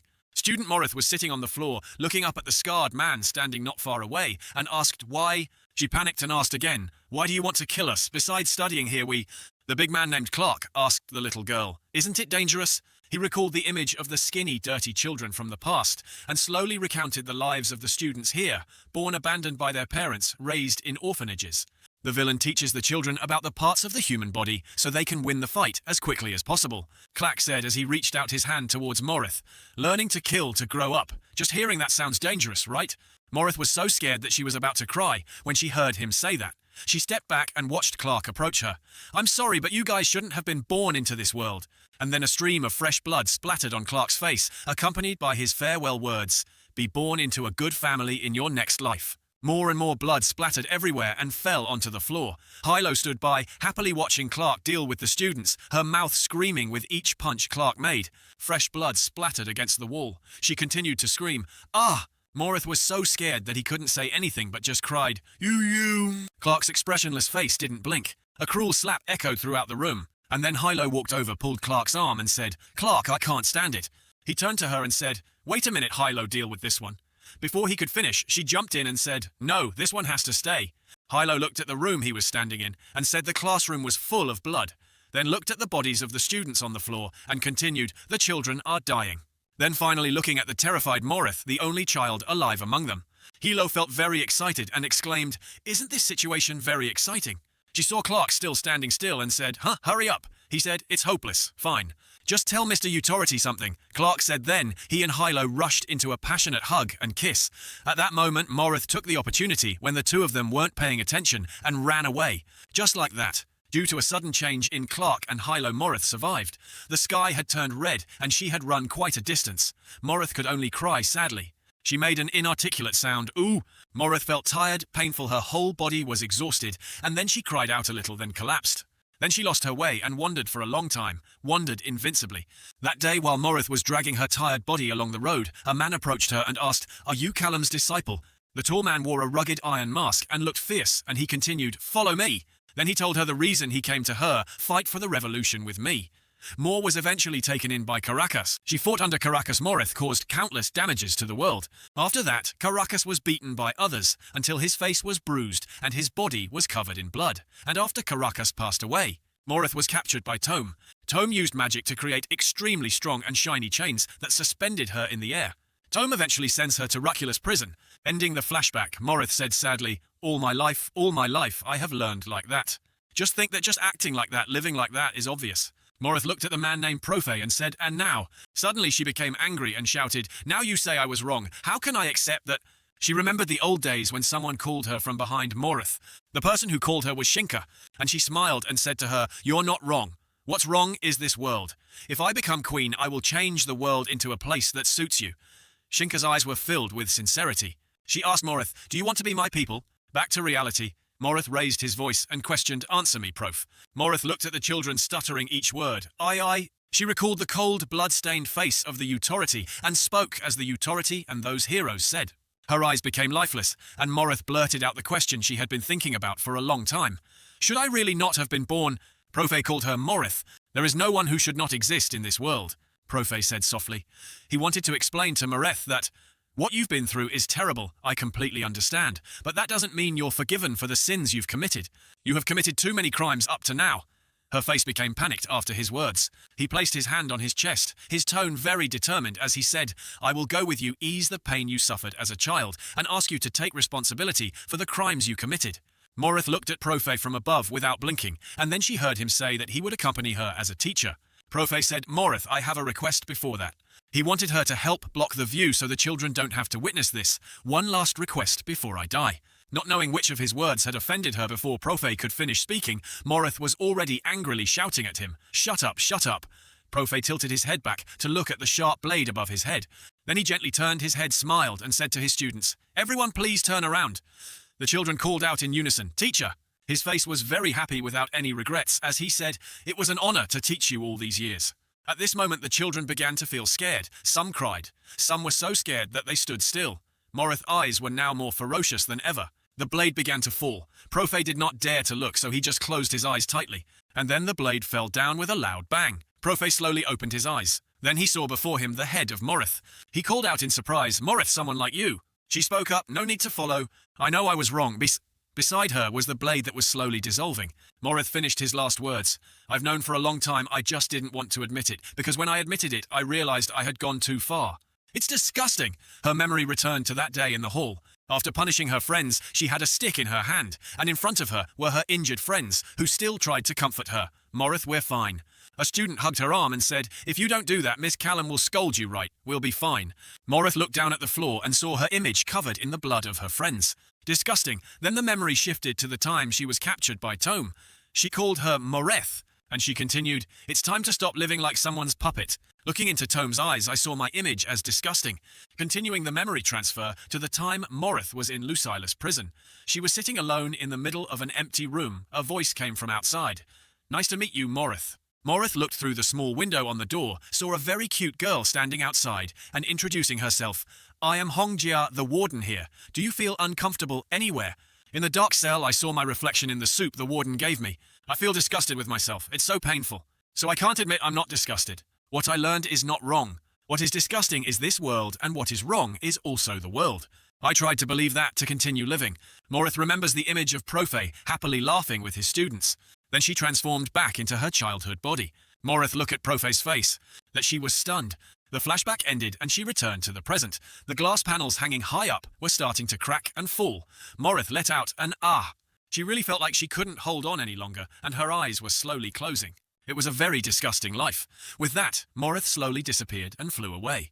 Profe stood there staring in the direction the smoke disappeared. His students ran from afar and hugged him.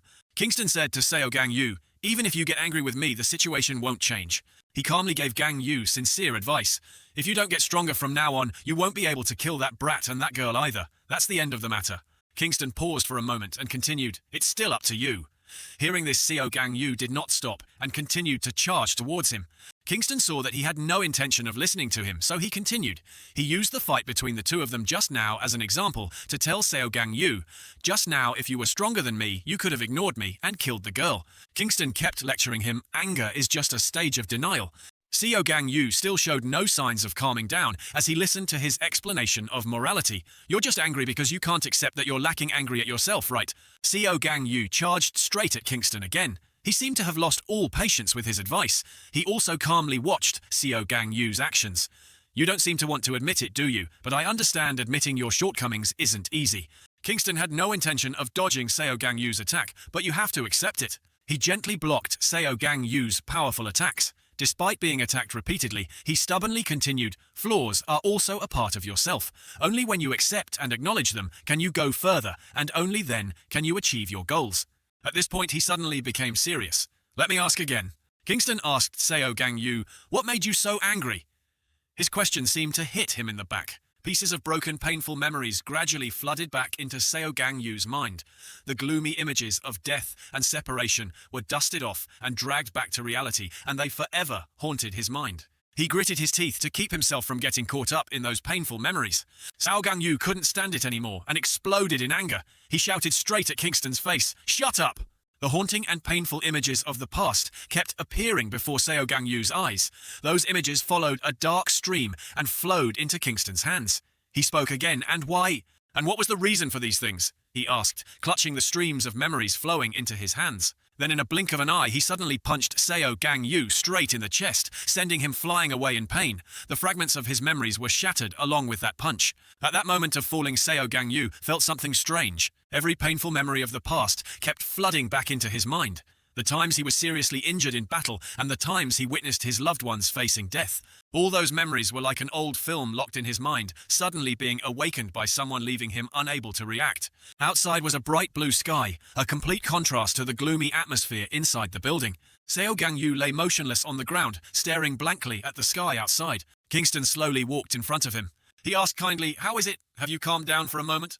Seo Gang Yu remained silent. He just stood there in a daze for a long time. Then he suddenly raised his hand to cover his face hesitantly, asking, "Me? So what should I do?" Kingston finally waited for Seo Gang Yu's reply. "What to do?" He did not answer his question, but simply said, "Don't you already know the answer?" With that, he held out his hand in front of Seo Gang Yu. Not long after, Seo Gang Yu finally reached out to grab the other hand in lieu of his own response. On the other side, in front of a place that seemed to be a gate connecting the universe, someone suddenly shouted, "Ah!" Vixen was frustrated and held his head, complaining to Ju Yong-hyun. "Really, it's been a long time since I've seen a familiar face that I like so much, and you're telling me to go home right away." Ju Yong-hyun smiled and replied, "We have to follow orders." Speaking up to here, his eyes glanced forward and said again, "Moreover, in the direction he was looking, there seemed to be someone standing." He looked at her and said, "It doesn't look like this is going to end soon."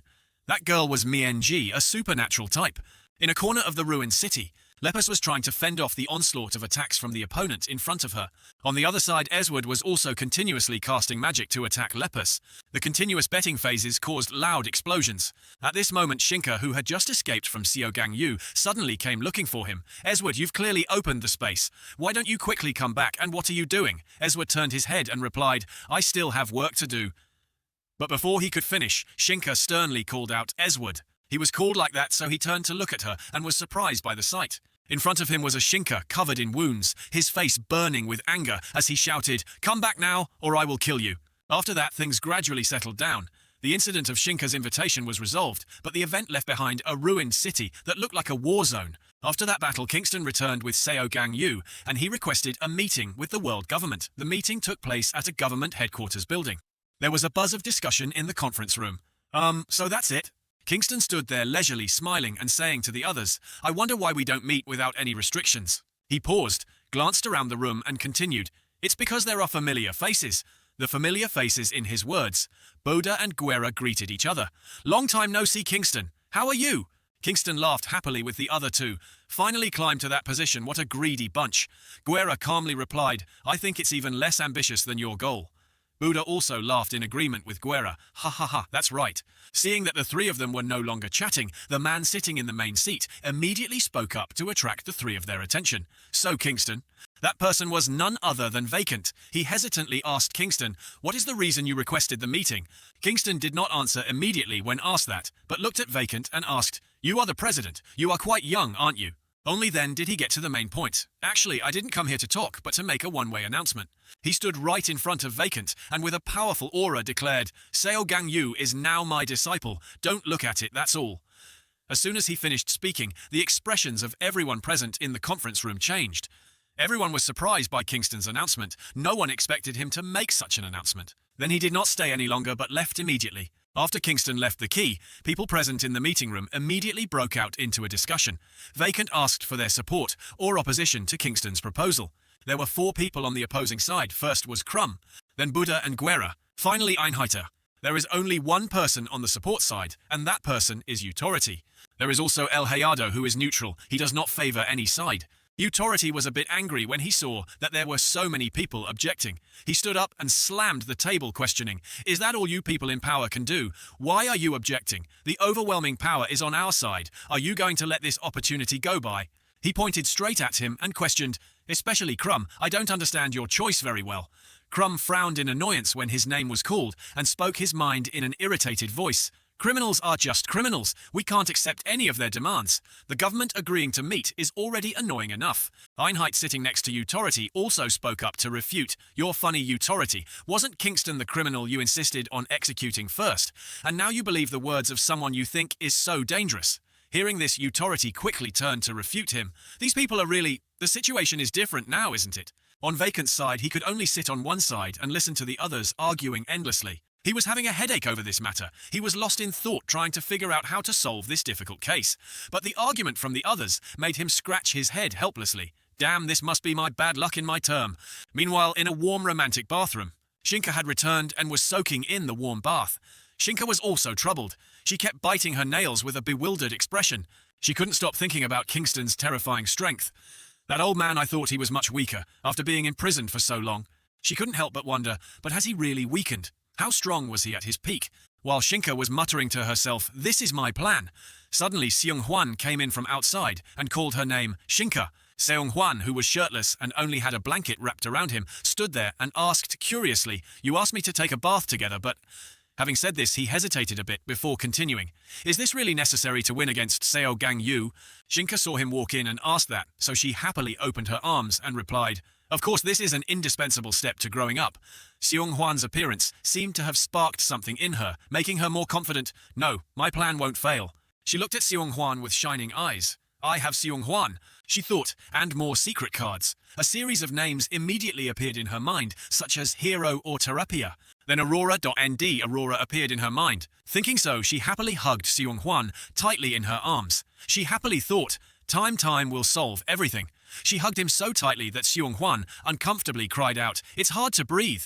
Come to the Hero Association. Utopia sits solemnly in the front row. Where else could MNG be seen? The host saw that there were quite a few people and immediately spoke up. "It seems like everyone has arrived." The host saw this and continued. Then about the election of the third generation of equality. The person standing on the podium speaking was the interim president Lepus. She looked down, glanced over the people present in the meeting hall once more, then officially announced, "I would like to begin the meeting." Lepus stood at the podium and clearly stated the process. The equality election process goes like this. She looked towards the candidates of different complexions and continued, "The association president proposes 5 candidates if the heroes agree." Lepus thought briefly of the huge government building standing tall in the sky, his voice growing more determined. "Every individual will be checked by the government. The bronze badge of honor shining in the firelight symbolizes each person's pride." She added, "If no reason for disqualification is found, it will be selected as equality." Lepus was a little impatient, quickly raised his hand to attract everyone's attention, and hesitantly said, "The equality candidates that I would like to propose include..." Suddenly a voice rang out, interrupting Lepus's words, making her feel a little awkward and stop talking. The other person arrogantly questioned, "Who gave you permission to arbitrarily decide on candidates?" It was Utopia. He clasped his hands solemnly and sternly reminded Lepus, "You are only the temporary president." After a while, Lepus regained his composure and asked him back without hesitation, "Utopia, then why are you here? You have been stripped of your hero status." Utopia replied indifferently, "I came to attend the meeting as the leader's representative." Lepus solemnly reminded him to wait for him to understand his Utopia. "Then you just sit still and observe. You have no right to discuss the association's affairs." Utopia did not care about her words at all, but was very firm in his opinion. "I will say it again. I do not recognize you as the association's president." Lepus shouted agitatedly, "You don't need to care." Utopia still said evenly, "So." He glared at her menacingly, warning all the candidates there, "Our world government will boycott any equality candidate chosen by interim president Lepus for any reason whatsoever." Lepus was stunned by his sarcastic words. She blurted out, "What?" The entire hall fell into solemn silence. Utopia spoke clearly, "You are not the official president, just temporary." Everyone listened to his words in unison. Utopia seemed to have gained more courage and frankly stated his opinion. "The important decision of choosing equality, you decide the future of the association. One person cannot decide for now." At this point, Authority insisted it must be done by a formally appointed president. Lepus quickly protested, Authority, do you know the current situation? We need to choose equality as soon as possible to resolve the crisis. Authority sarcastically asked her back, resolve the crisis? Funny to hear that from your mouth, Lepus. He suddenly recalled the past about the map of Portugal. Authority immediately brought up the topic. Tell me, Lepus, what did you do in Portugal? Authority remembered Esward's tenacious fighting and continued in a low voice, instead of catching criminals, you were just there playing around with Esward. Lepus was agitated, hastily explaining her motives. Behind her the magic circle glowed beautifully. You think if we don't kill the target, it's all a joke? I prioritized protecting civilians first. She suddenly remembered the moment she had unleashed her power, and both Prof and the children angrily looked at Authority and questioned in a stern voice, and Mr. Authority, I heard that you planned to sacrifice the children who were taken hostage. Lepus expressed her dissatisfaction. Why do you always make others sacrifice like this? You haven't changed at all. Authority growled and called her name, Lepus. Authority glared in confusion. Why should I change? You're the one who needs to change. Lepus froze for a moment, glaring at him. The large hall echoed with the man's deep voice. No, it should be said. Authority paused for a moment. He stood up, turned his head and stared at the crowd behind him. You all need to change. Authority spread his arms and asked casually, what did I do in Portugal? I made a decision that suited the situation. Looking at the solemn and patient expressions on their faces, he happily continued, in the end, there were no casualties, right? Lepus didn't expect the person in front of her to be so blatantly confusing black and white. She gritted her teeth in indignation. Authority, he still continued, sacrifice well said. Authority pointed his hand at her, his voice stern as he said, you are the ones sacrificing this society to protect criminals.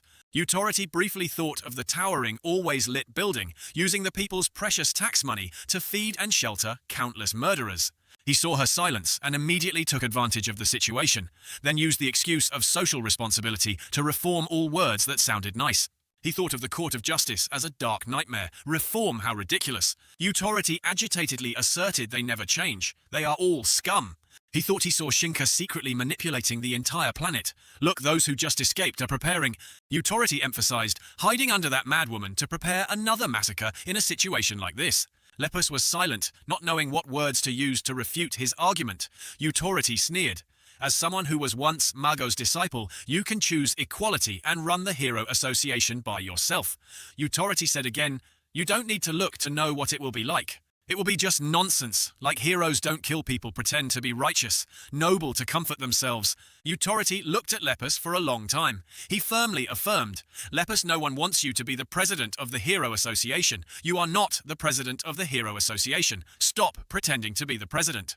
Lepus could only grit his teeth and look at him angrily. Soft sunlight filtered into the hall through the skylights. Lepus compromised, all right, Authority. She made up her mind and said clearly, so what you're saying is that if I become the official president, I can proceed according to the correct procedure, right? Authority stood up and said firmly, yes, that's right. Lepus looked at the silent attendees and continued speaking. Then Lepus bluntly shouted, let's vote. Authority seemed to want to find a solution that would benefit them. You mean a popular vote? Okay. Lepus immediately dismissed it. No. Her voice echoed throughout the majestic hall. Because of the pressing time, Lepus looked away confidently, looking at the rows of seats filled with people, and continued, I will get opinions from the heroes here. The decision will be based on majority vote. She asked his opinion, what do you think, Authority? Authority hesitated a bit, turning his head to look around. Majority vote. Aren't they all heroes that Rousea has carefully selected? He focused on their appearances and said harshly, this is too one-sided. Lepus remembered that bronze badge filled with pride, and based on that, he set a rule.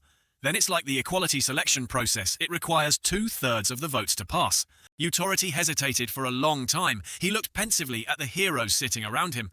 Time passed silently by, minute by minute.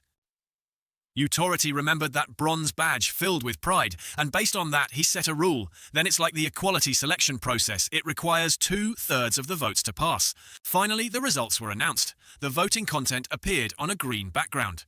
Question: do you accept the result of Lepus's equality selection? The verification of the results was completed. The number of votes in favor was 52%, while the number of votes against was 48%.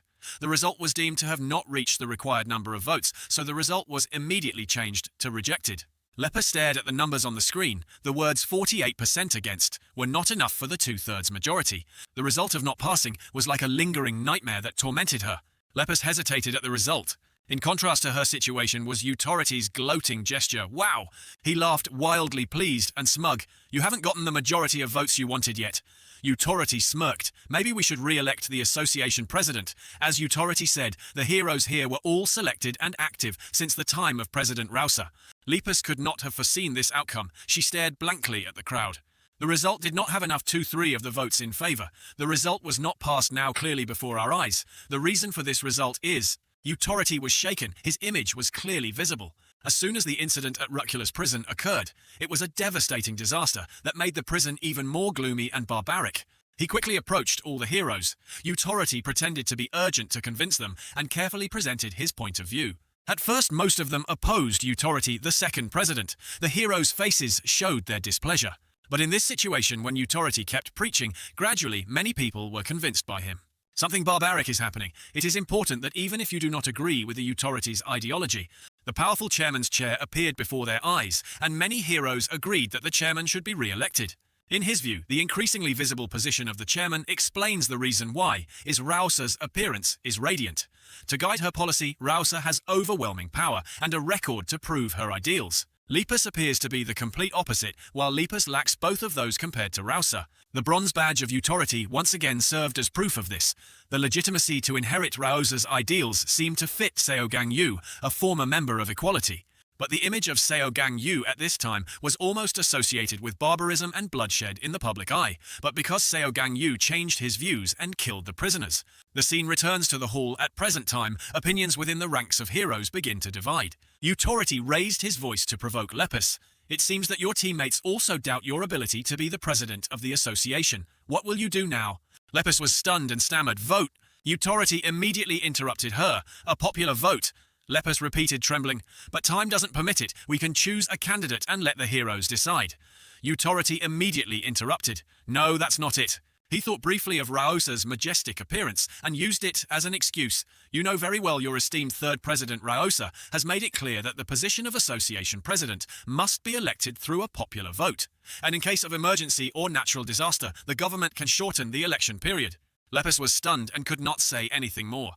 The entire hall was left with only Utority's joking question. "Oh, you know this too." Utority confidently continued. "Anyone, even if they are not members of the association, can run for the association president. That is also a rule established by the Honourable Rousea." All the heroes fell silent, as if agreeing with his words. Utority looked at her sarcastically. "Hey, temporary president, what are you still standing there for?" Utority smugly ordered, "Quickly notify the government that there will be a re-election for the chairman, so they can set a time. You must fulfill your duties as a chairman." Lepus was in a dilemma. She was hesitant about what to do. Utority gritted his teeth and emphasized, even if it's just temporarily. Utority resigned from the position of world leader and announced that he would run for the position of president of the Hero Association. The question posed to the entire population was between the two candidates, Utority and Lepus, who was more suitable to be the president of the association. The golden sunlight shone into the luxurious and comfortable president's room. Vacant was half closed, resting on the recliner. Suddenly his eyebrows furrowed, showing his worry and anxiety.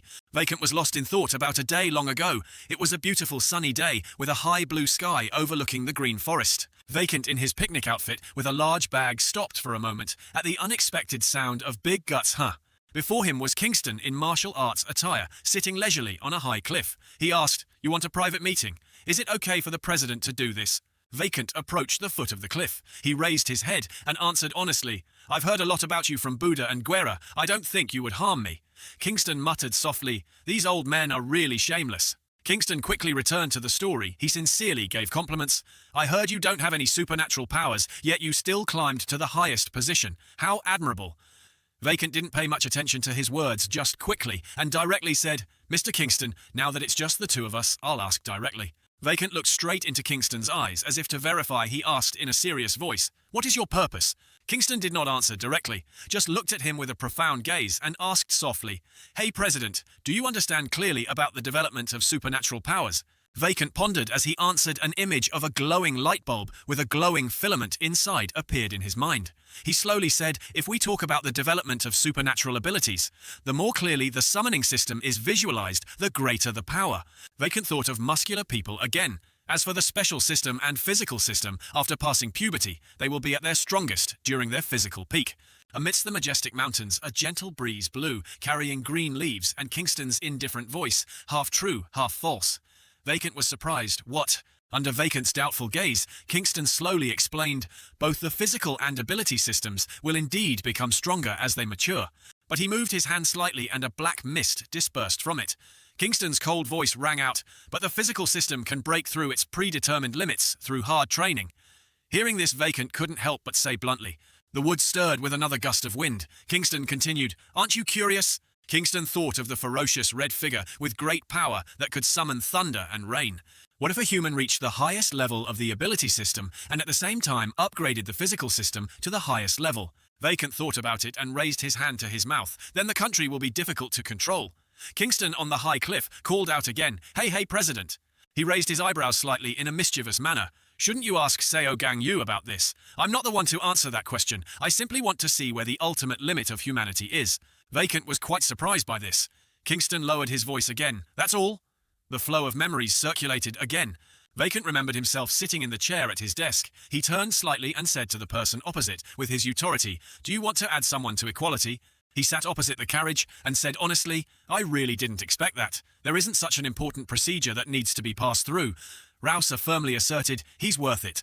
Vacant asked again, "If you say so, then his strength must be very good. Is he trustworthy as a teammate?" Rousea replied confidently, "Yes, trustworthy as his strength is." "I consider him a trustworthy teammate," she added.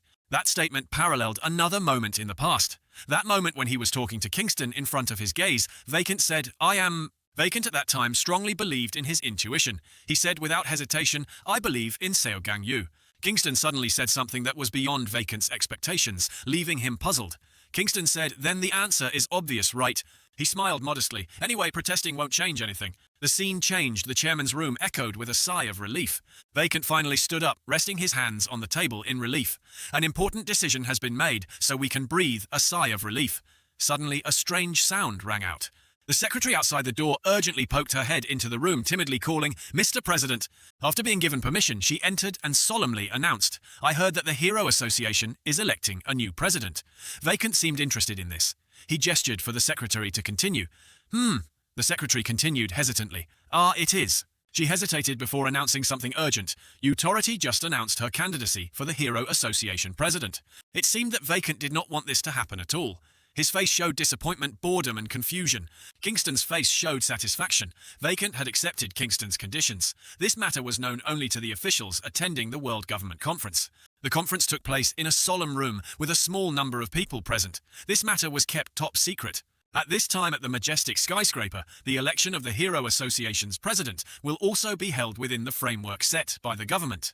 The city is bustling at night and even more bustling. After 3 days of registration, there will be 3 public debates. In contrast, the hall was filled with tension. In 2 weeks, a red-bordered proportional circle will appear. The Hero Association president will be elected through a popular vote. The top security prison that is always lit up presents a difficult problem. However, the term of office of the elected president this time will be a maximum of 4 years. If the ruculous prison break incident is resolved, the term will end. Beneath the city's peaceful facade are hidden agendas. In addition, in principle, anyone can register as a candidate. So too many candidates can easily lead to chaos. At this time, the bright spots representing the brains of places around the world are more important than ever. Therefore, only those who are supported by the heroes representing the region are allowed to run for office. Utopia with its serious clock logo and Lepus with its rabbit and carrot logo became 2 separate factions. During the registration period, Utopia and Lepus announced their candidacy, respectively. In the familiar conference room, the purple-haired girl Miyut, with an ability, held the mic and started the show. "Hello, members of the Hero Association. I am Miyut, the one who will be hosting this presidential election."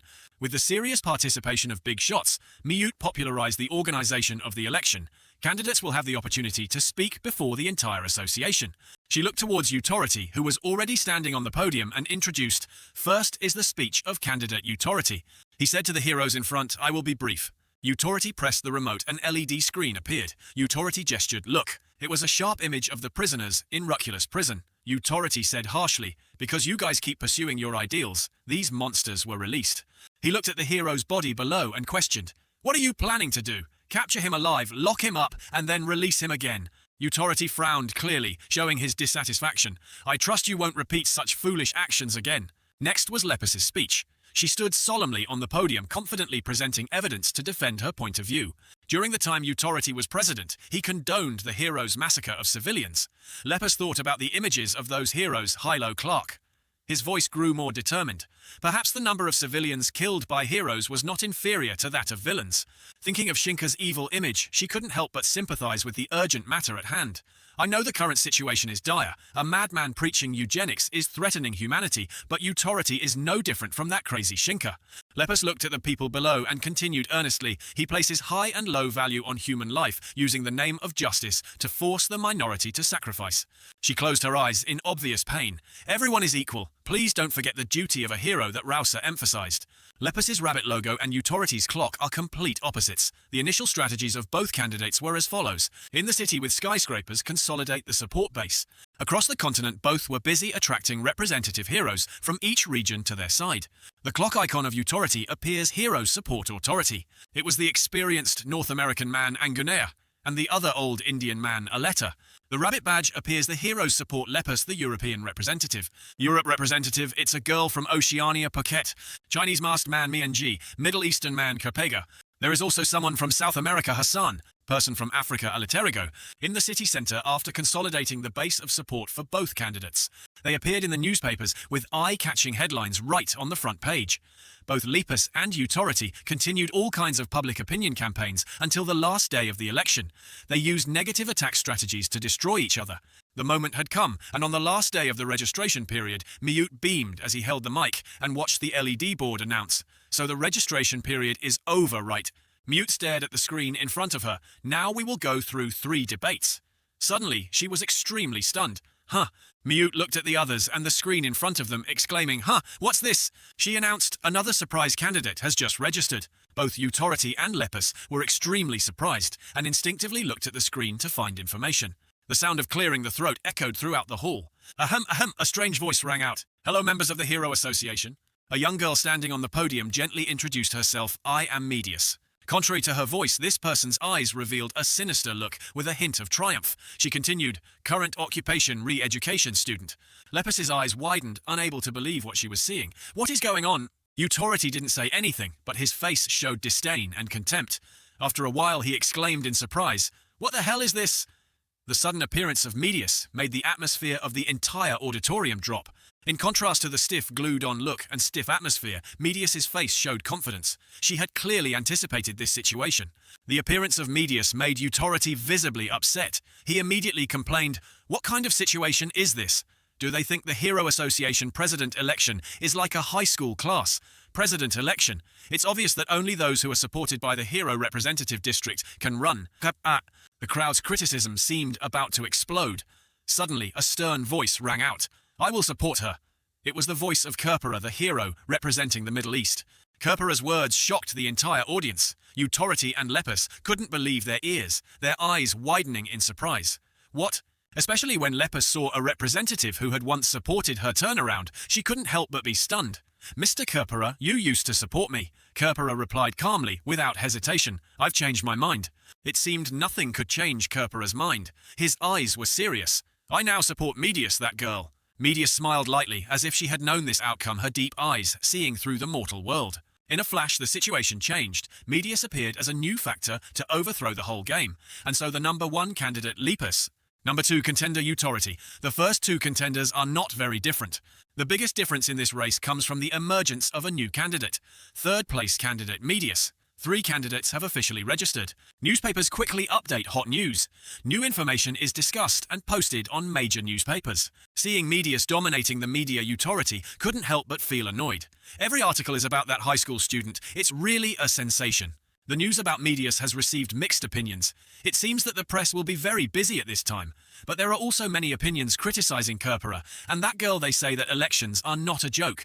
So has that girl been investigated? Utopia quickly took action. First, we need to know more information about Medius, but there are still many unknowns about her data. She is just a normal high school girl, nothing special. Utopia began to make a judgment and 1,000 hypotheses about Medius's identity. Is he a person with supernatural powers? The vague data quickly made his secretary fall into confusion. That's unclear, maybe some hypothetical ability. Confusion enveloped the room. The mystery of Medius made Utopia fall into silence. On this side, Lepus was visibly unhappy. She questioned Kerpera. Kerpera, please explain.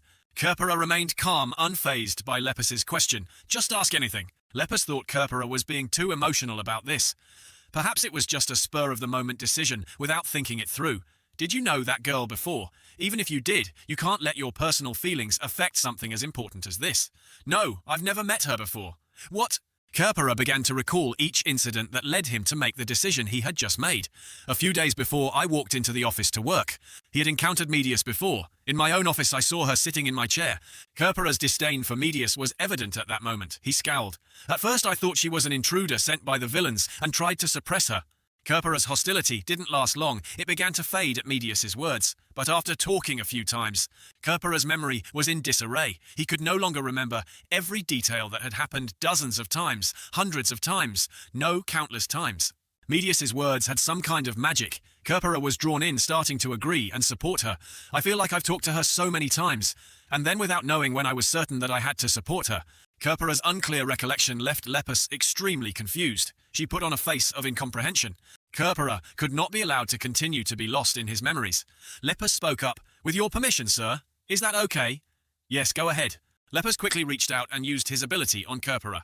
Lepus's ability creates two large rabbits with medical symbols on their heads, which gently appear behind Kerpera. Sure enough, Lepus didn't detect anything unusual. This surprised her greatly. There was no sign of hypnosis or mind manipulation. But what is this? Unable to find any shady evidence, Lepus could only try his best to use reasoning to convince Kerpera. However, deciding such an important matter based solely on feelings is... Kerpera immediately interrupted her. This isn't a feeling. Lepus, how many times have I told you? Kerpera's eyes lit up like a devout lamb looking at God. The eyes of loyalty, absolute faith. It was a firm belief. I believe she must become the president of the association.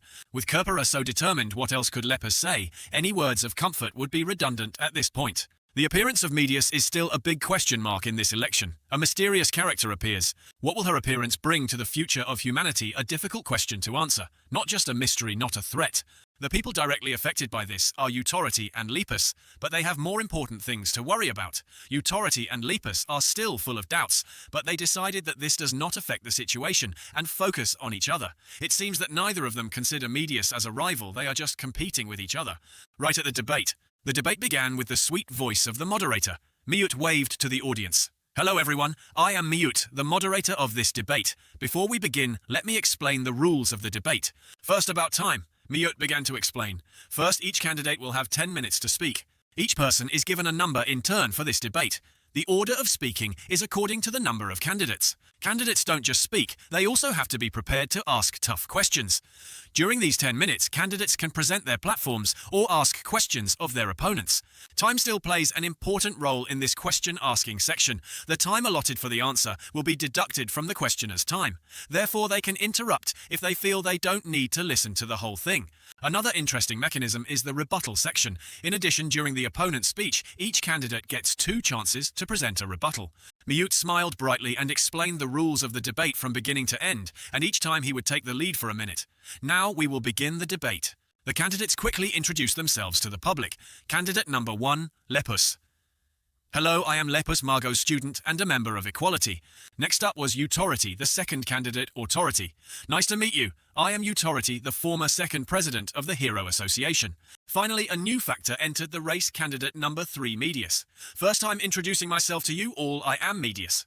The debate took place immediately after the introduction of the number 1 candidate, Lepus. As expected of the temporary president, Lepus knew how to lead a speech. We've been through a lot of wars. The speech began with the deep roots of the current situation. Ever since the emergence of supernatural powers centuries ago, wars between nations have broken out.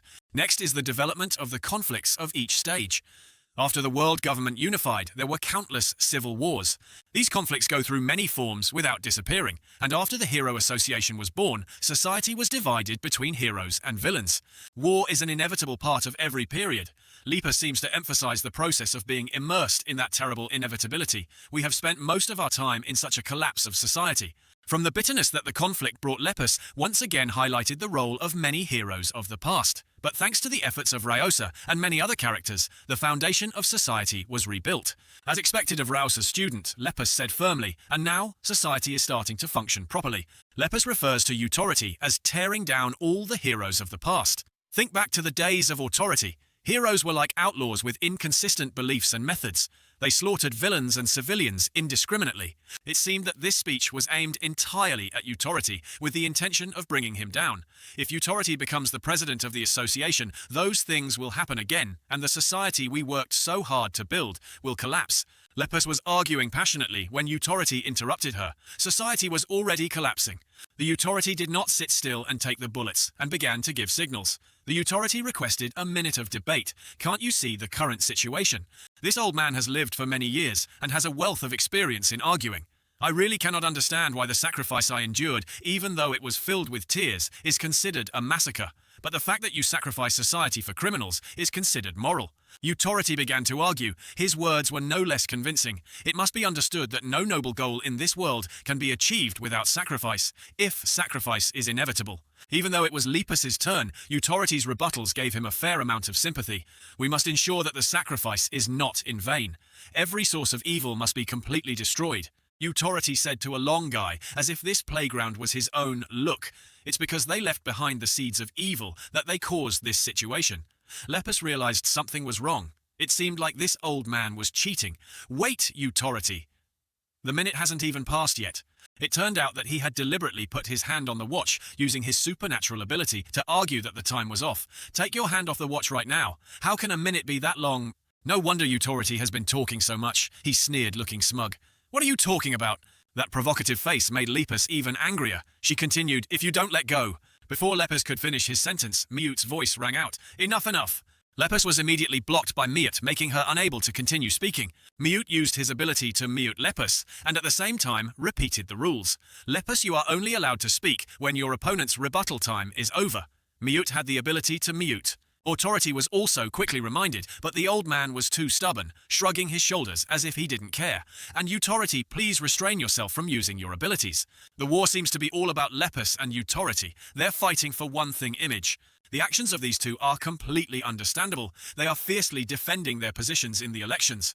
Public image is extremely important. It is a state of semi-war. Utopia and Lepus try to build a strong public image. The two sides argued back and forth endlessly. Lepus looked very tense, constantly shouting and attacking each other. Utopia was no less, his face was also extremely angry. During their time, instead of emphasizing their platform, Utopia and Lepus focused on attacking their opponents. The debate passed in a tense atmosphere, but of course the powerful figure that was Utopia began to raise his voice in suspicion. He openly despised Lepus. But this is really suspicious.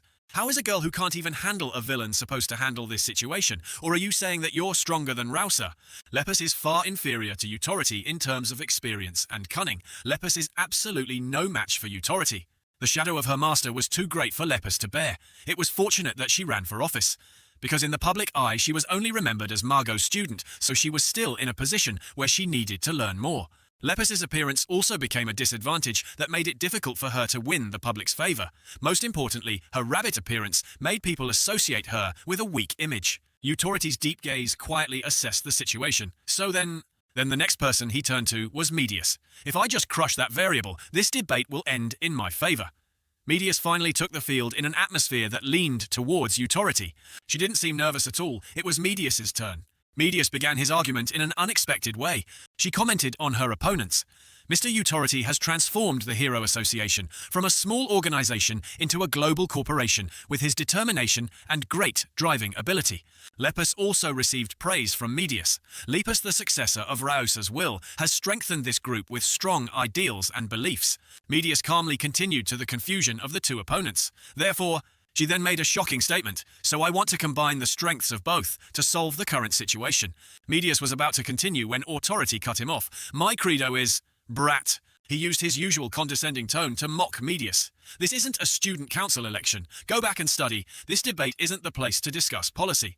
This old man was still rude, continuing to mock Medius heavily. Or maybe you couldn't study, so you came here a place that imposes prejudice on opponents. He kept nagging so much that Miut had to speak up to stop him. Mr. Utopia, your time is up. It's okay, I'm willing to use my time to talk. Faced with Medius's generosity, Utopia took advantage of the situation. Then, speak, boy. What do you want to talk about? Medius's face showed 3 words of indifference, and he continued speaking, I am a person with supernatural powers. She began to reveal her information. The ability training school that Rousea built when he was the president is where I grew up, so you can't know what abilities I possess. Is that so? So what special abilities does this brat have? Medius had no time to fulfill all of Utority's demands. I'm not obligated to say that. Utority began to reason with Medius. No hero in the association would follow an incompetent leader. Then, Medius directly issued a challenge, his eyes shining with confidence and filled with arrogance. Choose the location, Mr. Utority. We will duel as soon as possible. Utority was speechless at Medius's proposal. He was stunned. What? The debate was being broadcast live on all platforms, and of course, Medius' challenge was immediately transmitted. Several office workers took advantage of their lunch break to watch the live broadcast, and were so engrossed that they forgot to eat. Medius' image is currently being monitored by his family. 9 people in 1 square meter hold their phones and watch live. The debate was even broadcast on billboards hung on skyscrapers. Direct challenge. Utority. The person who received the challenge still had not recovered.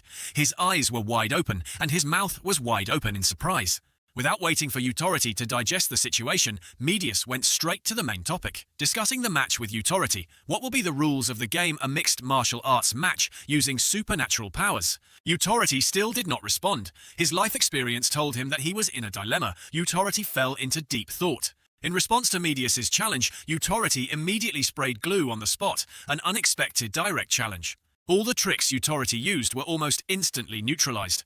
No matter how strong his image was, hearing such an unexpected response left Utority confused. Utority kept calling Medius a kid, but in the end he shot himself in the foot. Furthermore, his strategy of labeling his opponents was becoming a trap to keep himself stuck. Utority now has 2 options, if he accepts the terms. This choice affected his image somewhat. Having considered his opponent as a child from the beginning would make the image of him fighting a child strange.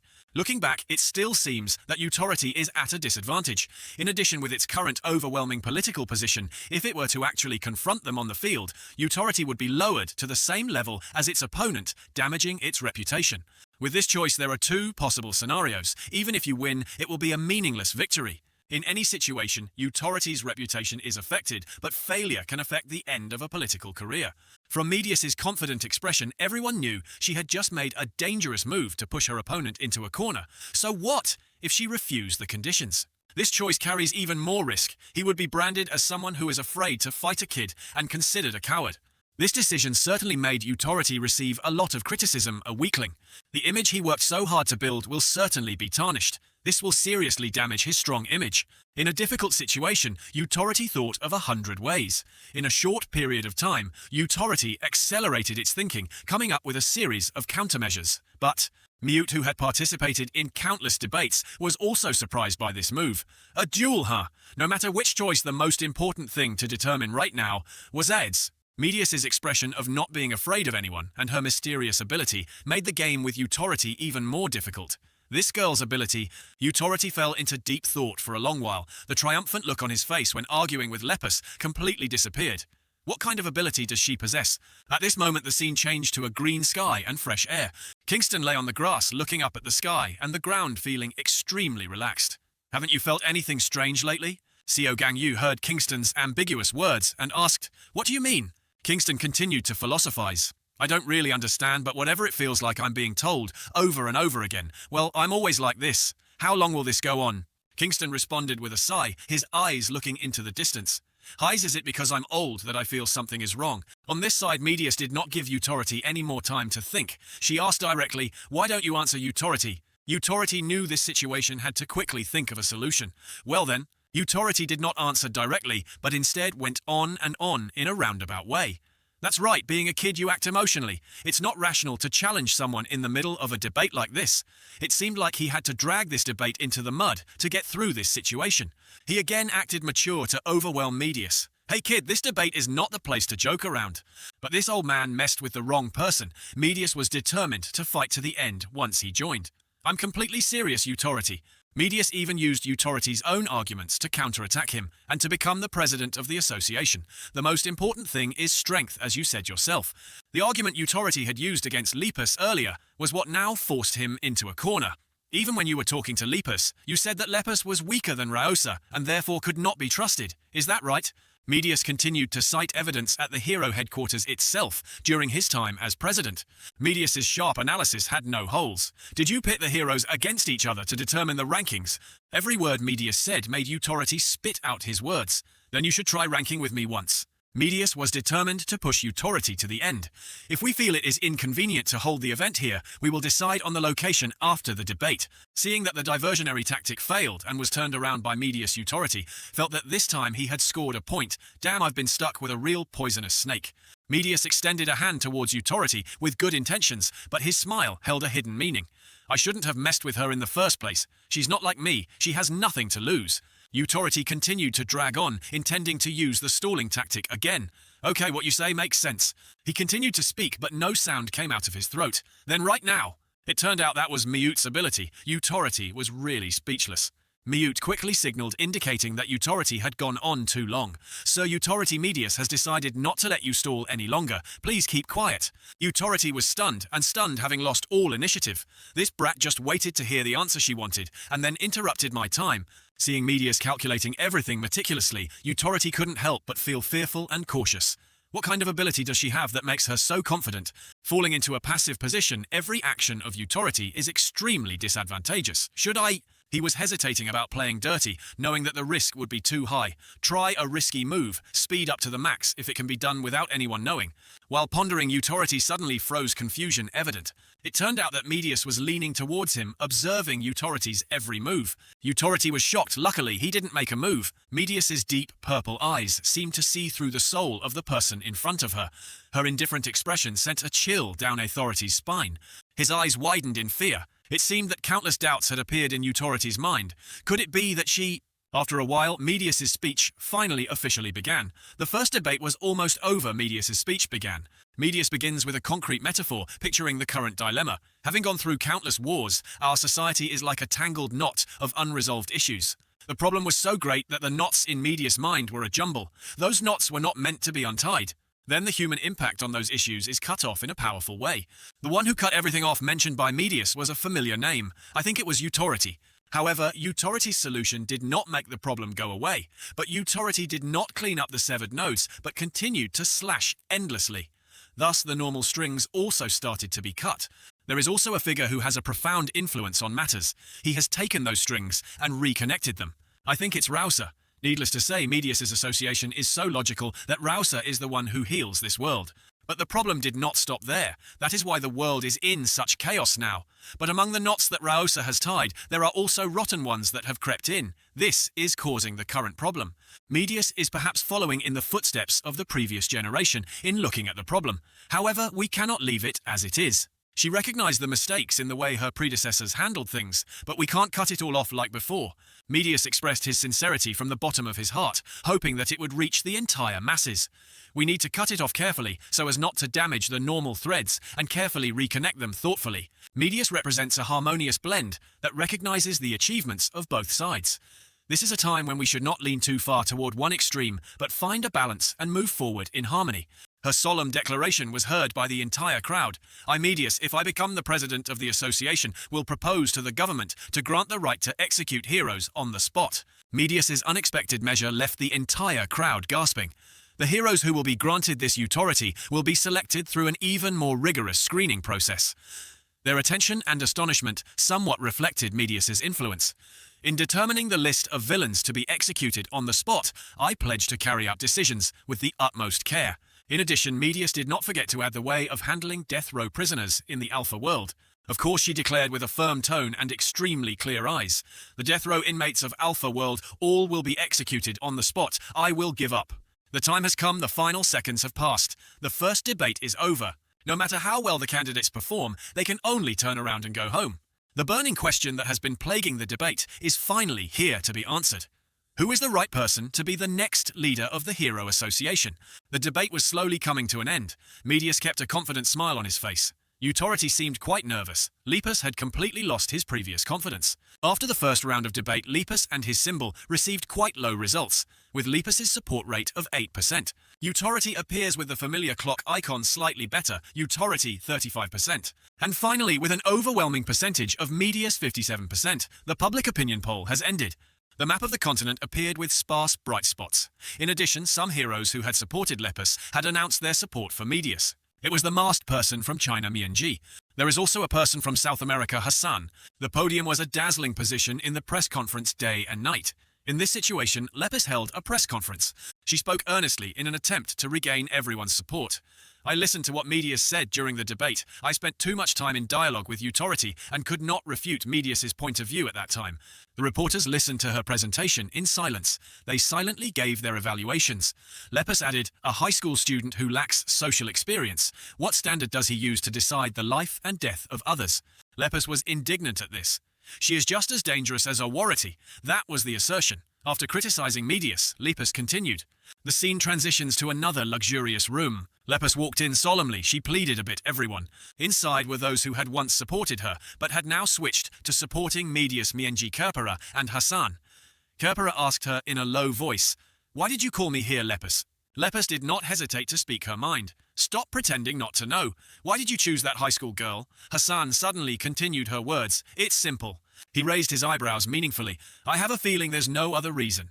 Lepus paused and hesitantly said, "That's how you are, but..."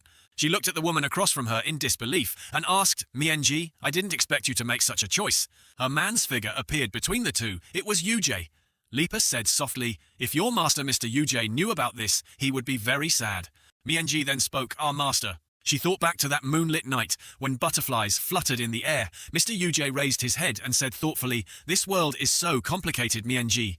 He stared at the butterfly in front of him, his voice soft as the wind blew. Things that were once considered obviously right over time can become wrong, and vice versa happens many times. Mr. Yuji and Mienji stood in the middle of the flower garden. Only then did he look at her and confided, "In the past, I have killed many evil people." Mienji was a bit surprised by these sudden words. Yuji was still lost in his memories. He saw himself standing calmly among hundreds of dead bodies. Yuji continued, "The reason is simple because at the time I thought it was right." Another figure that appeared in that scene was Rousea. Yuji's voice suddenly carried a hint of nostalgia. "But after meeting Rousea, my thinking has changed. Even so, I still don't think my current point of view is absolutely correct." He looked at Mienji and instructed, "Mienji, there is no right answer in this world. However, no matter what situation arises, try your best to adapt to it. As long as you have done your best, that is enough." Yuji's words still echoed in Mienji's mind. Her soft voice filled the room. He often said that. Mienji said to Lepus reasonably, "That's why after listening to the whole debate and looking at the current situation, I think that it's not Lepus, but Medius, who is suitable to become the association president." Lepus was stunned and couldn't respond to Mienji's words. She just stood there, frozen. Kerpera showed his reservations in his words, "Lepus, we do not support you. During the election, please limit your meetings with us," he added politely. Lepus bowed her head in silence, wondering what to do to change the current situation. In contrast to her circumstances, Medius always appeared radiant. She was surrounded by countless bright lights. After the first round of debate ended, the entire media began to focus on reporting on Medius. On the newspaper was a picture of Medius with a sensational exclusive headline. It was an article about her school days.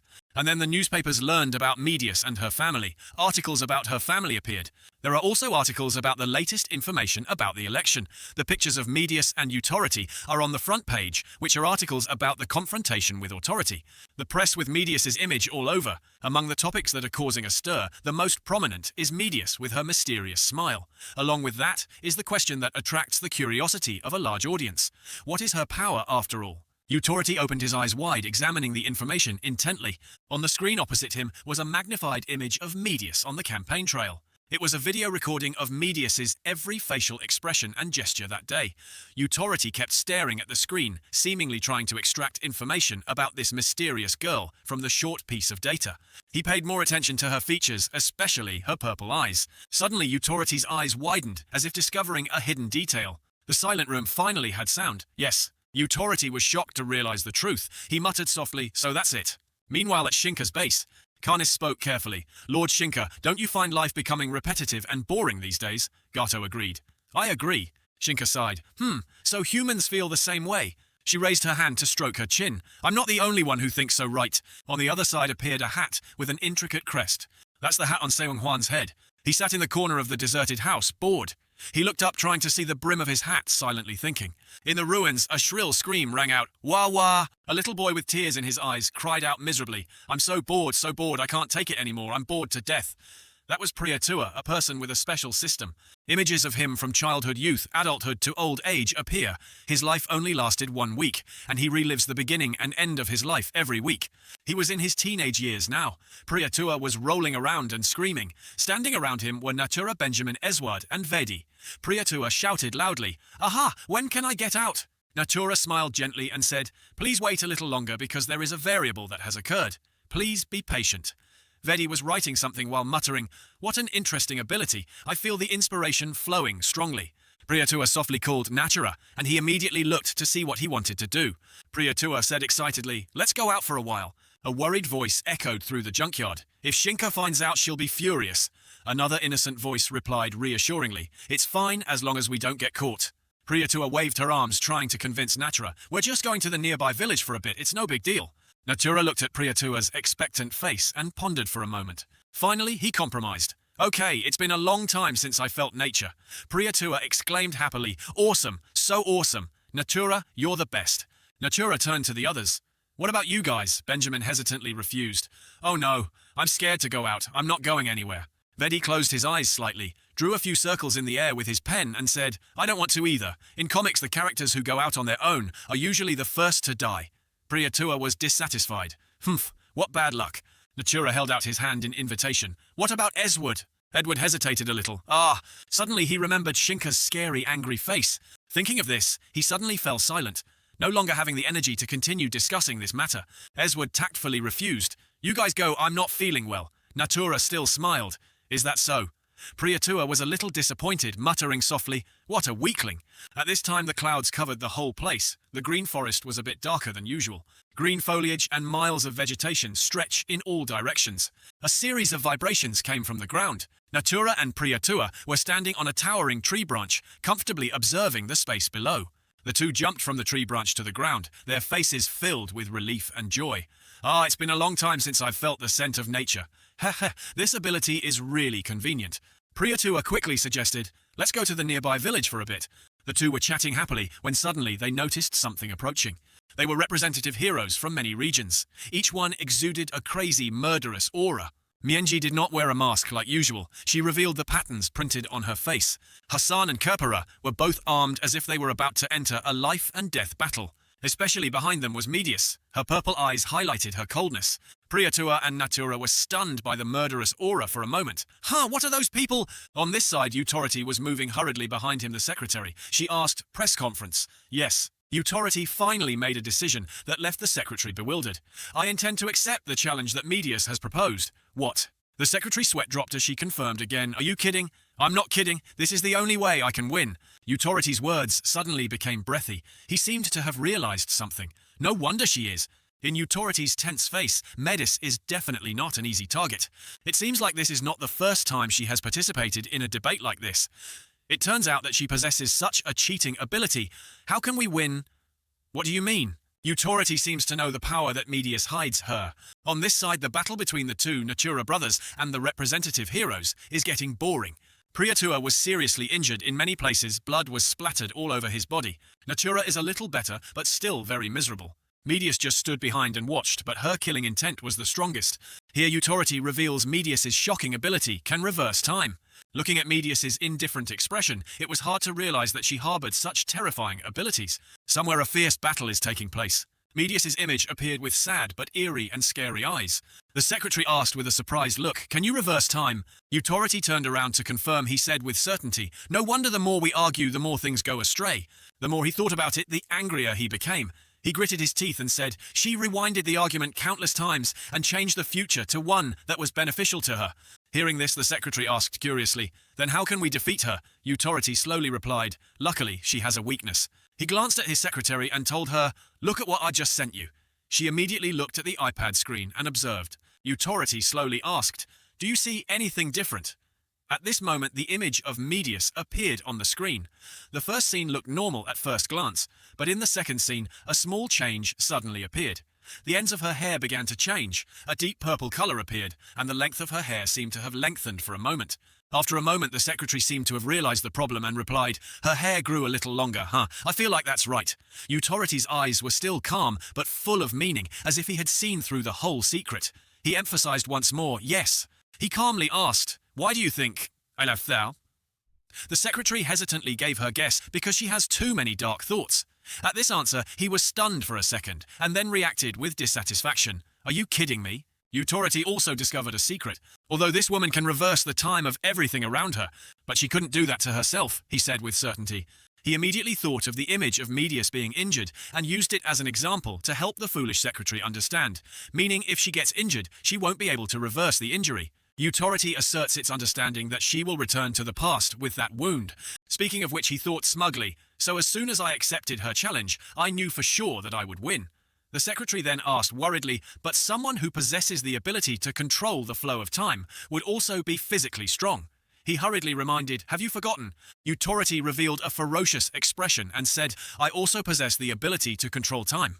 The secretary's eyes widened in surprise, speechless. Utopia's voice continued to say flatly, I have been controlling time longer than she has. He sneered, his tone full of confidence. I will win.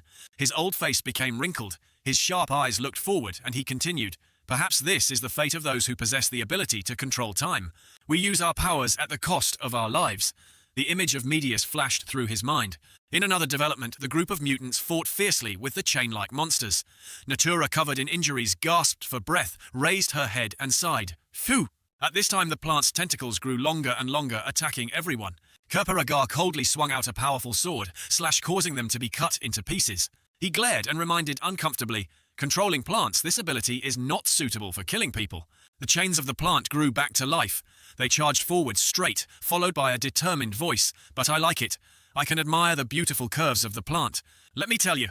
As soon as he finished speaking, the golden sword swung up powerfully. Seeing that Natura's eyes widened in fear, as if she saw danger coming, Kerpera nimbly swung his sword to block each attack. But Natura was not so lucky. He was slashed across the body by thousands of cuts. Natura was painfully sent flying. Blood kept flowing from his skin. He clenched his teeth to endure the pain. Kerpera turned back to look at his opponent with a threatening look of anger. My sword also has curves. At the same time, a hammer appeared from above and was coming down. The cool young man appeared before the full moon. He was diving down from above. He slammed the hammer down on the ground, creating an earth-shattering shock. The surrounding rocks and soil exploded into dust. The atmosphere suddenly became tense. Everyone looked at the other person with a confused look. This person is none other than Hassan, the mutant group. He arrogantly used the hammer in his hand to hit the innocent person. He also slowly said, you conceal a user's ability for 24 hours by hitting the top of their head hard. Han arrogantly pointed at Kerpera threateningly, and the one known as the headhunter, Mienji. Suddenly, he glanced at Priya 2 confidently ordering, take off the hood of the guy behind. I can't see his head. On this side, Mienji of the ability group wore a mysterious mask on her face. She stared at her hand and exclaimed, now. She shape-swap sword, Mienji said with a strange face. Depending on the color of the mask, her ability will change accordingly. She said then quickly waved her hand. Everything in front of her was frozen by that power. Natura too, because he didn't have time to dodge, his legs were frozen, unable to move. Mienji raised his head and ordered, we will defeat him first. The current color was ice power blue.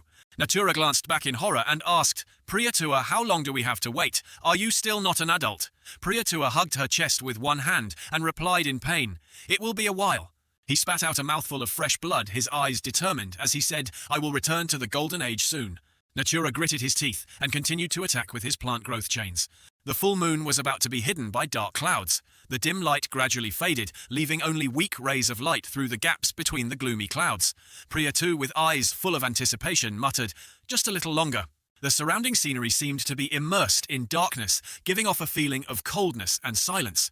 Each gust of wind blew by, carrying an unusually cold air, making the atmosphere even heavier. Natura stood there gritting his teeth and enduring the battle. Priya 2 still held out hope, but now his eyes were extremely dull, muttering, just a little bit more. The bright moonlight mixed with a bit of black makes it no longer pure. Priya 2's lips twitched slightly, he shouted, ah! At this moment Priya 2 appeared with a new appearance. His body was strong and full of vitality. His face was also wrinkle-free. He happily exclaimed, it's done. All right, being young is the best. This is the current body of Priya 2, 23 years old, at her physical peak. He stepped forward, his hands clasped, his voice filled with confidence as he said, time is on my side. Hearing him say that Medius appeared from somewhere, she grinned and giggled. Natura's group heard this and stared at her with wide eyes. Priya 2 asked angrily, what are you laughing at? Medius calmly replied, it's so funny to hear your nonsense. He gritted his teeth. What nonsense? Everyone's faces were blank as they waited for an answer. Hassan stood behind and sneered as if he knew something.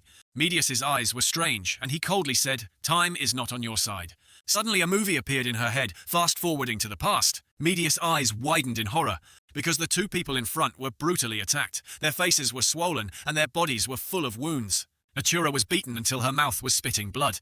Priya 2, standing next to him, was also beaten to a pulp. Kerpera's face was cold and sharp as he swung his sword to attack. He used his final move to completely finish off Priya 2. Hassan's giant hammer was raised high once again. He flew up into the sky and then swooped down to deliver a fatal blow to Natura's group. One by one they were hit on the head like a thunderbolt, but they no longer had the strength to resist. Both of them with red heads. Medius's voice rang out, "As long as I live." Hassan stood there coldly and cruelly looking at the two of them. Medius slowly and complacently said, "Time will always be on my side." The room was dark and quiet, with only a small beam of light coming from the ceiling lamp. Utopia leaned back in his chair and thought about something. The secretary suddenly opened the door and walked in to candidate. He opened his eyes and asked, "Are all the reporters gathered?" She immediately denied, "That's not it." The secretary showed a stunned expression. "There is something important you need to see. This is the video that was just uploaded." Utopia looked at her with wonder. The video opens with the child's playful banter. Suddenly the emergency news screen cut into it. Medius appeared. "Hello audience, I am Medius." She simultaneously projected two other faces. "Tonight I captured third-floor prisoners Priya 2 and Natura. The prisoners are all being kept in a locked room and strictly guarded." Kerpera carried the sword on his shoulder and stood there solemnly. Also present were Hassan and Mien Ji. Both are currently being supervised by 3 regional representative heroes. Medius continued to narrate her plan. "Originally, we planned to deal with it on the spot by extermination, but since I'm still in civilian status, we'll temporarily leave it to the government to handle. The final decision will depend on who becomes the association president next week." The girl smiled confidently. "Oh, and one more thing about dueling the Utopia. A proposal was made in the current situation. Let's leave that for after we've dealt with this matter. I'll arrange a schedule with authority. Right now, instead of internal strife, we should focus on capturing the villains." A sly smile bloomed on her face. "I believe Utopia will understand this as well." With that, Medius bowed before the screen. "That's all I am, Medius." The screen then also turned off. Utopia grimaced after watching the footage. The secretary continued reporting. "Oh, and there's an invitation to talk to Medius." She asked while the chairman was deep in thought. "How would you like to answer?" As a result, Utopia is now sitting on the sofa asking, "Okay, what do they mean?" He called out her nickname, the Time Rewinder Girl. Medius faced him and replied, "You have indeed noticed." Utopia affirmed, "Not only me, other people with the ability to control space-time have also noticed." Medius remained calm. "Just as you said, I am a person with the ability to control time." The girl honestly shared, "However, I cannot rewind my own time." Utopia automatically understood and continued, "And the time you can rewind is also limited." He eujagged again. "A week if extended would be 10 days. If it could be rewinded indefinitely, it would have rewinded the time of the prison break." The girl agreed. "That's right." Outside, the evening light had already set. The world government, in order to avoid causing social chaos, kept that truth hidden even after Shinka's broadcast ended, so I couldn't get the exact information at that time. Medius gave off a mysterious aura. "As you guessed, I can rewind time a week ago. That means I know the information a week ahead of others." Utopia rubbed her chin. "A week later there are still no election results, huh?" She immediately agreed. "That's right." His normal expression was gone as he glared and asked, "Tell me this information. What is your purpose? Is this process necessary for you to win?" She did not hesitate to share. "During the debate with him, I realized that probing him awkwardly or avoiding the question were both considered bad moves, so I chose to speak directly. The lights inside are very few and weak." Medius directly mentioned one thing. "We are all time controllers, right?" She appeared friendly. "With a senior of the same ability as you, I would like to freely share my story." Utopia brushed that idea aside. "Speaking like that makes it sound like you want to form a connection with me, but I have no such intention in the future." She smiled sadly. "Really, what a shame." Their conversation was over, so the young girl stood up. "See you at the next debate." But Utopia held her back. "I have one curiosity." He wondered, "Why does your symbol have a capybara? I originally thought you had some physical ability." The badge on her shirt flashed. "Reason?" Medius casually gave a reason, "Just because it's cute." Everything after that went on as it should, thanks to Medius's achievements. Ajit Ratia is a forward-looking hero. He is the regional representative hero of the Utopia and comes from India. Next is Alter Ego from Africa and a regional representative hero from the leper's side. They all looked towards the capybara badge that had switched to Medius's side. The debate hall was also red-flagged. Additionally, the second debate was cancelled by mutual consent of all 3 candidates. At this time, there were also people watching the video that Medius was showing. Shinka didn't feel angry at the unexpected behavior of the level 3 prisoners. She grimaced, feeling uncomfortable that someone with such a troublesome ability had appeared. Shinka's feeling of discomfort towards Medius's existence grew. Kingston still focuses on transmitting internal energy. Meanwhile, despite the appearance of Medius, he smiled with satisfaction as he felt the progress those who silently pursued their own goals. Seo Gang Yu let out a hot breath. His eyes lit up. The government side is also very tense. They are trying to build a world that they think is right, still busy taking action. The campaign trail remained empty day by day. Time passed, and now it was time for the third debate. Miyut took the mic and opened the event. Hello everyone, I'm Miyut, moderator of today's debate. This is the last debate, right? The clock was set at 60 minutes. Because it was the last session, each candidate would have enough time to speak. The guilds are also arranged. The order of speaking this time will be arranged in reverse order of candidate number. The clock is reset again. Each speech is limited to 10 minutes. They also have many limitations, 3 times the counter-argument. And when the clock strikes 0, they still follow the old rules. If all 3 candidates' time runs out, the debate ends. Miyut spread his arms. Now then, please come in, candidates. Lepus is in first place. Lepus also put on his familiar rabbit ears and went out. Her eyes were determined for this fight. Lepus! Number 2 is a very simple clock symbol. Utority put his hands in his pockets and leisurely walked out. His face did not change color. Utority? And the final candidate carries the capybara badge. They all looked surprised when Medius stepped out. Miyut was also stunned for a moment. The spectators outside also gasped. A strange black hair fluttered past. Medius appears with a completely different look. But her eyes remained the same. Medius. Begin the final debate. The candidates entered their seats but did not begin immediately. Before we begin, I need to confirm something. Miyut pointed at the girl and hesitantly asked, "Oh, you're Medius, right?" She immediately replied, "Yes." Medius asked the moderator, "May I begin?" Miyut responded, "Ah yes, let's begin the debate." The young girl confidently opened her mouth. "Hello everyone, I am Medius. Today in this debate I would like to reveal my abilities. This move of hers was extremely unexpected. I am a person who possesses the ability of time. The people outside all looked up at the screen. Even if you look at it, you probably realize that I can't turn back my own time, but I can turn back the world's time." She also did not hesitate to reveal. "Before coming to this third debate, I went back many times to collect information.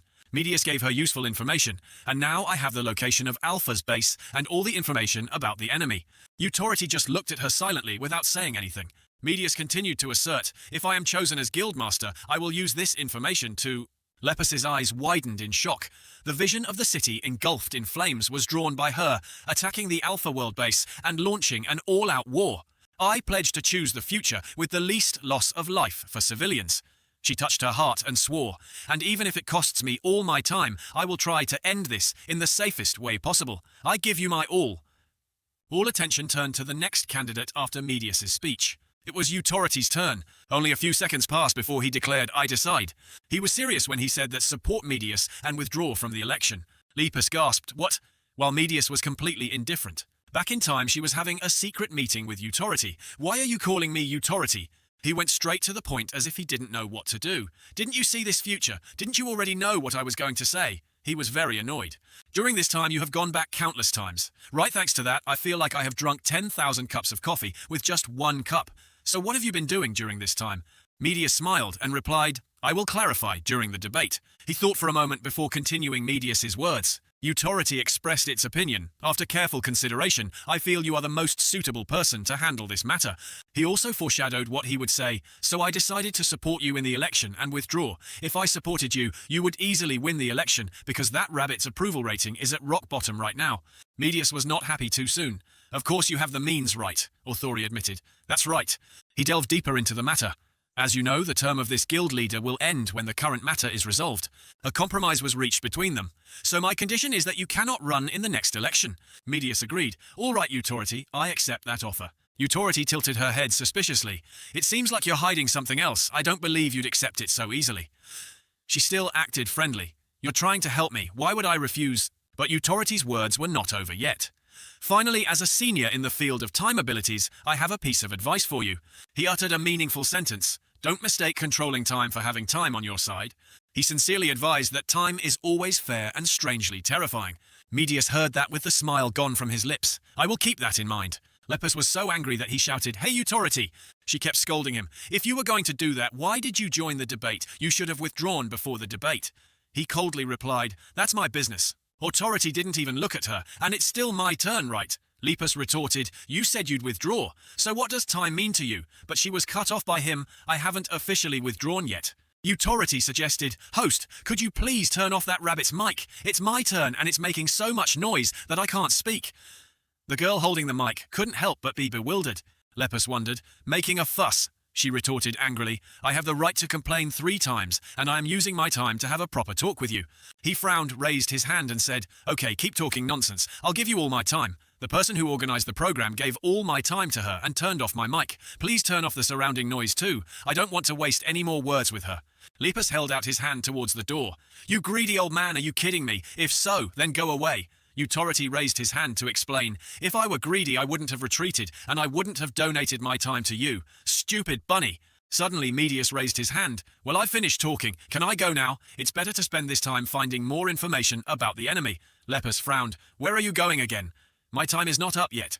The girl holding the mic watched the argument in confusion. This is called an argument. The name of the ceiling is the sunlight shining through the window. Time just keeps passing by. The clock has struck and the debate is finally over. The whole city is quiet. The result was Medius's face was expressionless. The 4th president of the Hero Association, Medius. The world government immediately confirmed the election results and summoned Medius. She entered the conference room. The delegates looked on in silence and opposite was vacant. Here Medius shared all the information she had gathered along with her predictions about the future. He had a serious face. The world government pledges to support Medius with all its might without sparing any assistance. At the same time, he updated Seo Gang Yu's current situation. Medius's face was slightly sad, thinking that he had been cured. He said, so that's how it is. After the information exchange, the room was dark with a little light flickering. She was walking when she heard a voice calling her head. The 4th Association president, El Hayado, approached sympathetically and said, the ability to go back in time, hearing the same sentence over and over again, must be tiring for you. You've experienced it countless times, right? He looked sad. Although this is the first time I've said this, you've probably heard it many times before. There's no room for repetition in this world of Medius. She remained silent and did not reply. El Hayado said earnestly, please remember my words. After his talk with the world government, Medius met with the heroes asking them to cooperate with his policies. Most of the heroes agreed to follow Medius, but the biggest problem was Lepus. She put her hand on her forehead and sighed tiredly. When she met Lepus to chat, how many times has this been our conversation? Lepus coldly replied, really, I feel like this is the first time we've talked. The sound of the 2 people talking echoed in the room. I have refuted that answer countless times already. There's no way someone as strong as you wouldn't feel a little uneasy. So how do you plan to convince me this time? There's no need for persuasion. Medius was straightforward. I respect your opinion, Lepus. You are still a very important factor, though. Please keep your faith, but I hope you will participate in this battle plan. Lepus said indifferently, you don't need to say that, I'll join too. At the Hero Association, sunlight filtered through the large building. Authority smiled and put his hands in his pockets happily. Congratulations on being elected the 4th president of the association. Medius politely said, thank you. Authority looked at her expression. Looking at your expression, it seems like you can't convince that rabbit. Huh, a weak woman, even a villain, can't kill her. Medius didn't think so. She denied and replied, it can be said that she is a person who is very steadfast in her beliefs. He was delighted. Get everything done quickly. 4th president, I'm looking forward to your first speech. If you need advice, I'm always available. Medius bowed slightly, placing his hand on her chest. Thank you. The Medius emblem appears. The first speech of the 4th president of the Hero Association, Medius. She stood on the podium and said, greetings to all members of the Hero Association. I am Medius, the 4th president of the association.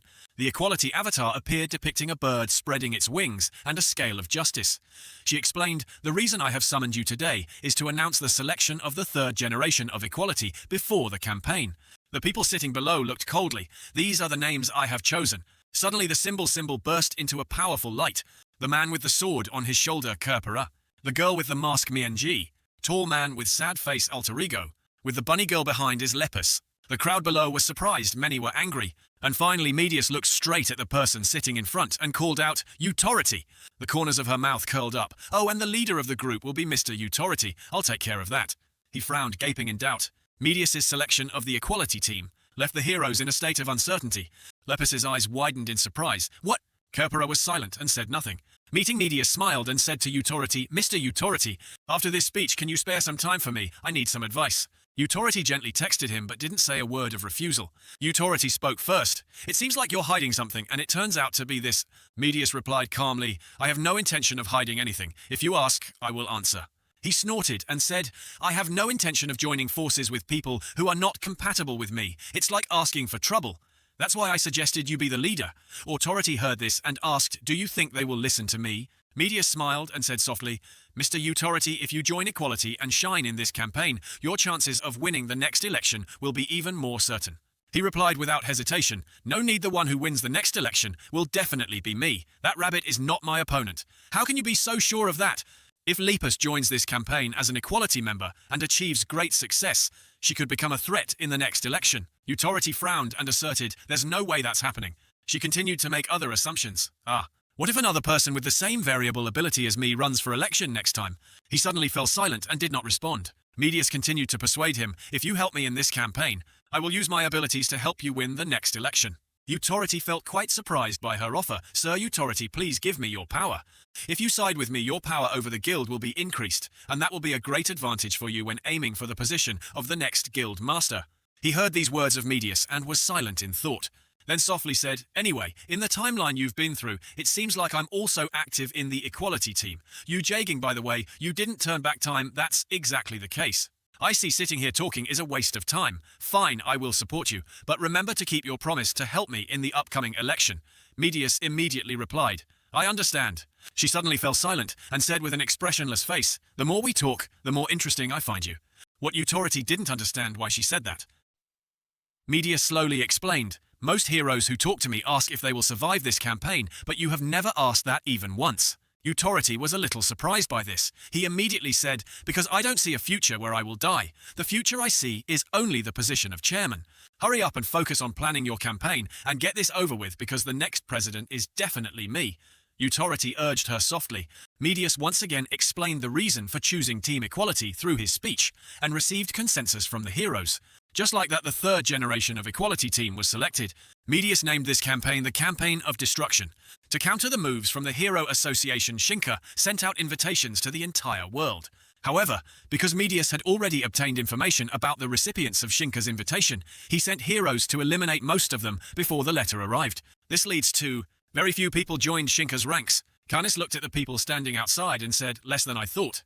At this moment, Terra, who was a physical type, called out to Shinka, "Hey, Alpha Girl. Why are we only ranked level 3? Sasori belongs to the physical system, Nutia special system, Akala special system." They all looked at them in unison. "We don't think we're inferior to those guys." Barusa, man of the physical type, frowned and asked, "Where is Shong Huan?" Shinka smiled and said to them, "If you do well in this battle, I will raise your rank. If the merit is extraordinary, you can also receive a reward." And Mr. Shong Huan is practicing privately. Everyone was silent. No one said anything. Everyone was thinking about their own things. Then in the quiet of the night, in the dark night sky, giant fireballs dyed the space above Shinka's base red. Of course, there was no way she wouldn't know about such a big commotion. Mianji looked at her hands that were creating fire and said, "Red, looks like my luck isn't bad today." Canis looked at the fireballs in the sky and shouted anxiously, "Shinka!" Fireballs appeared in the sky. She simply replied, "I'm looking too." In the quiet night sky, extremely large fireballs were slowly descending towards their base. After that, Shinka quickly created a large purple shield to block those fireballs. But the equality team was prepared. Kerpera stands on a giant carrot sword in hand. He said a magic word, "Arabiques," then used the sword to cut the purple shield that was covering the area. They quickly broke into pieces. Fireballs instantly fell, destroying the entire area. Of course, its level of attack is extremely terrifying. The level of influence is very large. Authority and Lepus stood not too far away watching. He clicked his tongue and said, "If you summoned meteors and covered them with fireballs, the power would be even greater. But you refused to do so." Lepus argued back, "I've told you many times that would be too powerful and would harm your heroic allies." Authority glanced at her. "If your teammates can die like that, then it's best to quit being a hero." Lepus was extremely dissatisfied with his words. "You should be the one to quit." "Hey, I'm the captain." Just then, Alter Ego appeared from behind and said, "Come on, stop arguing. Hurry up and move to the coordinates the president provided." Authority smiled slightly and asked them, all right, is everyone ready? Let's go. Wipe out the cancer cells." The Hero Association takes off. The campaign of destruction officially begins. This is the Council of Medius established. Mute Special Mute is responsible for security. She can create a space that eliminates sound to prevent eavesdropping. Profe, the security special agent, he is responsible for security measures to prevent any assassination attempts on Medius. Ideopia, a genius mechanical engineer special system, responsible for communications, in charge of the communication devices used to convey instructions. This council had a meeting and came to the conclusion that, if we don't have information about where the petitioner is going, we can't act. Mute folded his arms and asked, "That's strange, how did they use the EMP attack in Rucula's prison? Is there any internal information?"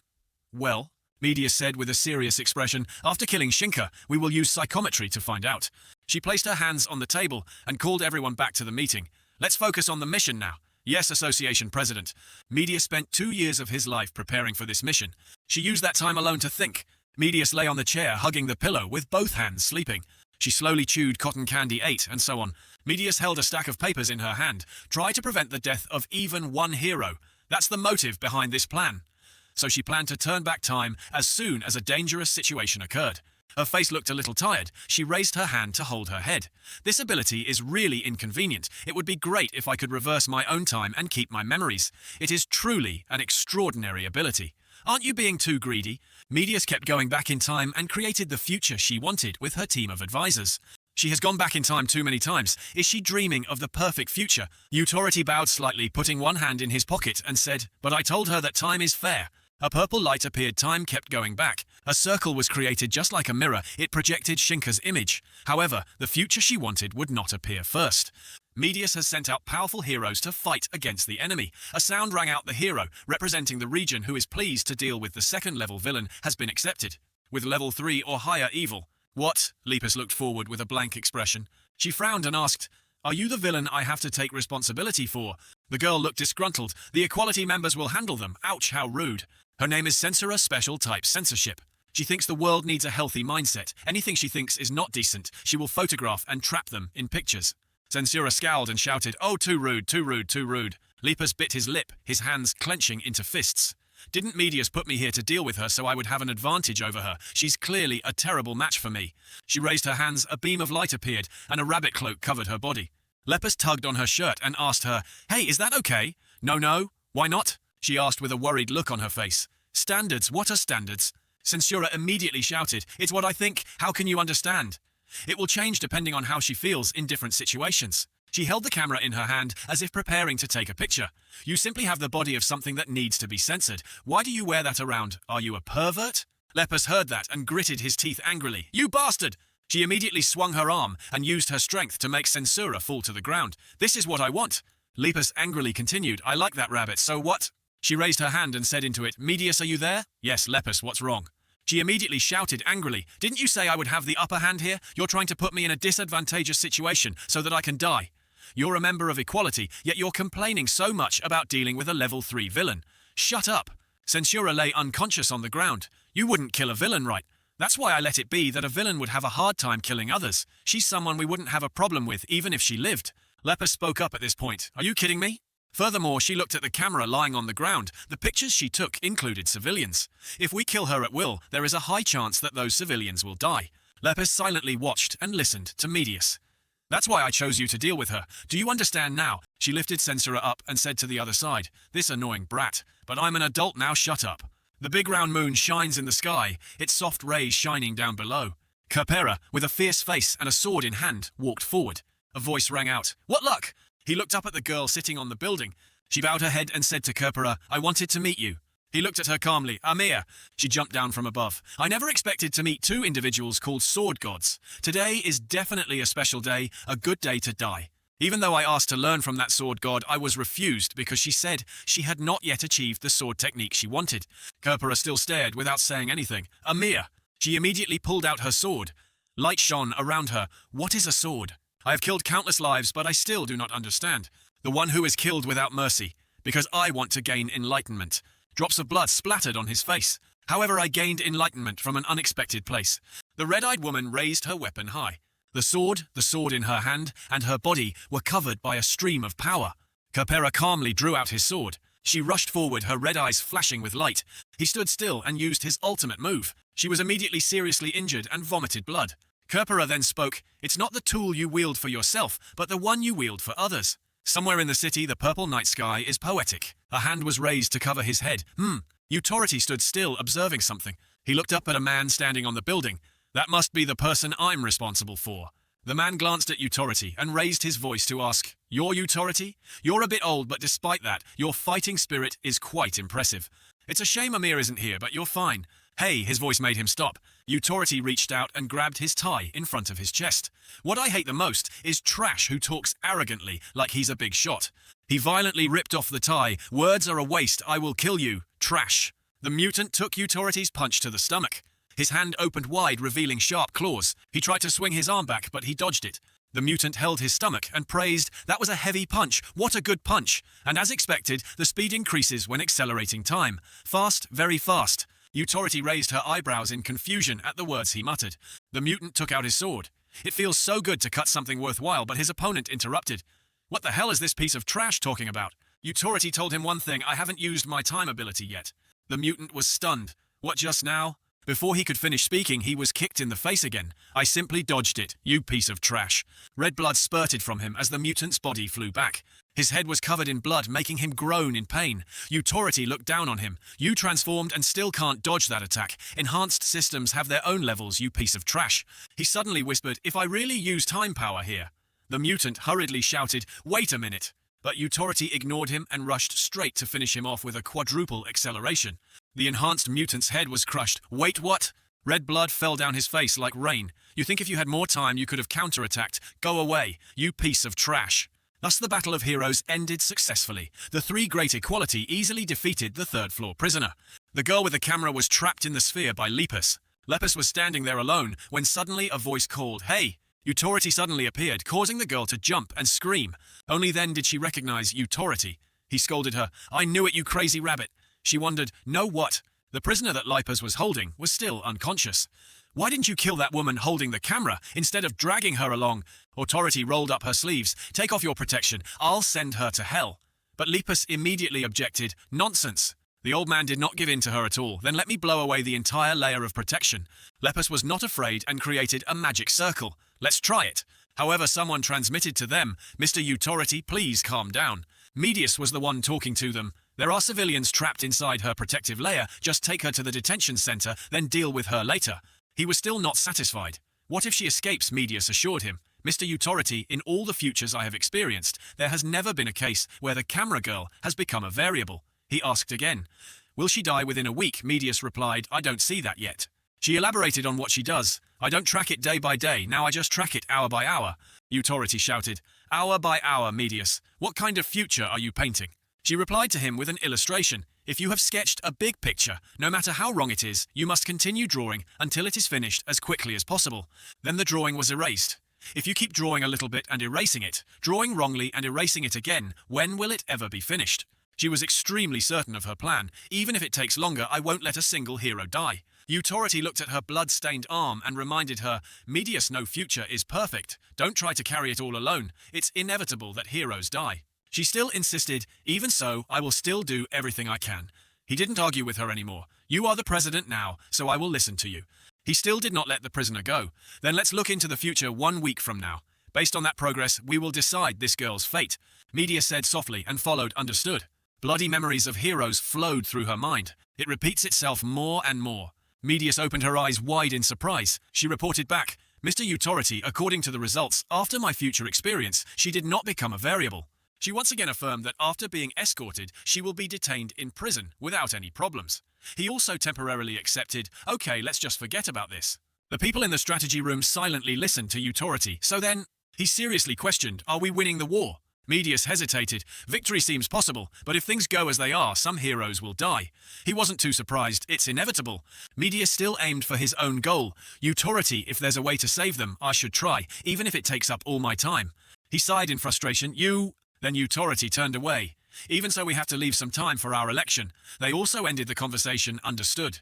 Lepus was curious. "Election? What are you two talking about?" He turned and gruffly ordered, "Shut up, rabbit. Prepare to move to the next area." Those in the conference room were also actively discussing, "Mr. President, are we sure of winning? Victory seems certain, then let's focus on reducing the casualties of the heroes." Medius shared with them, "But there is one strange point." She pondered, "Even if the entire Alpha World villainous horde were destroyed in battle." Each name she mentioned Stepnus.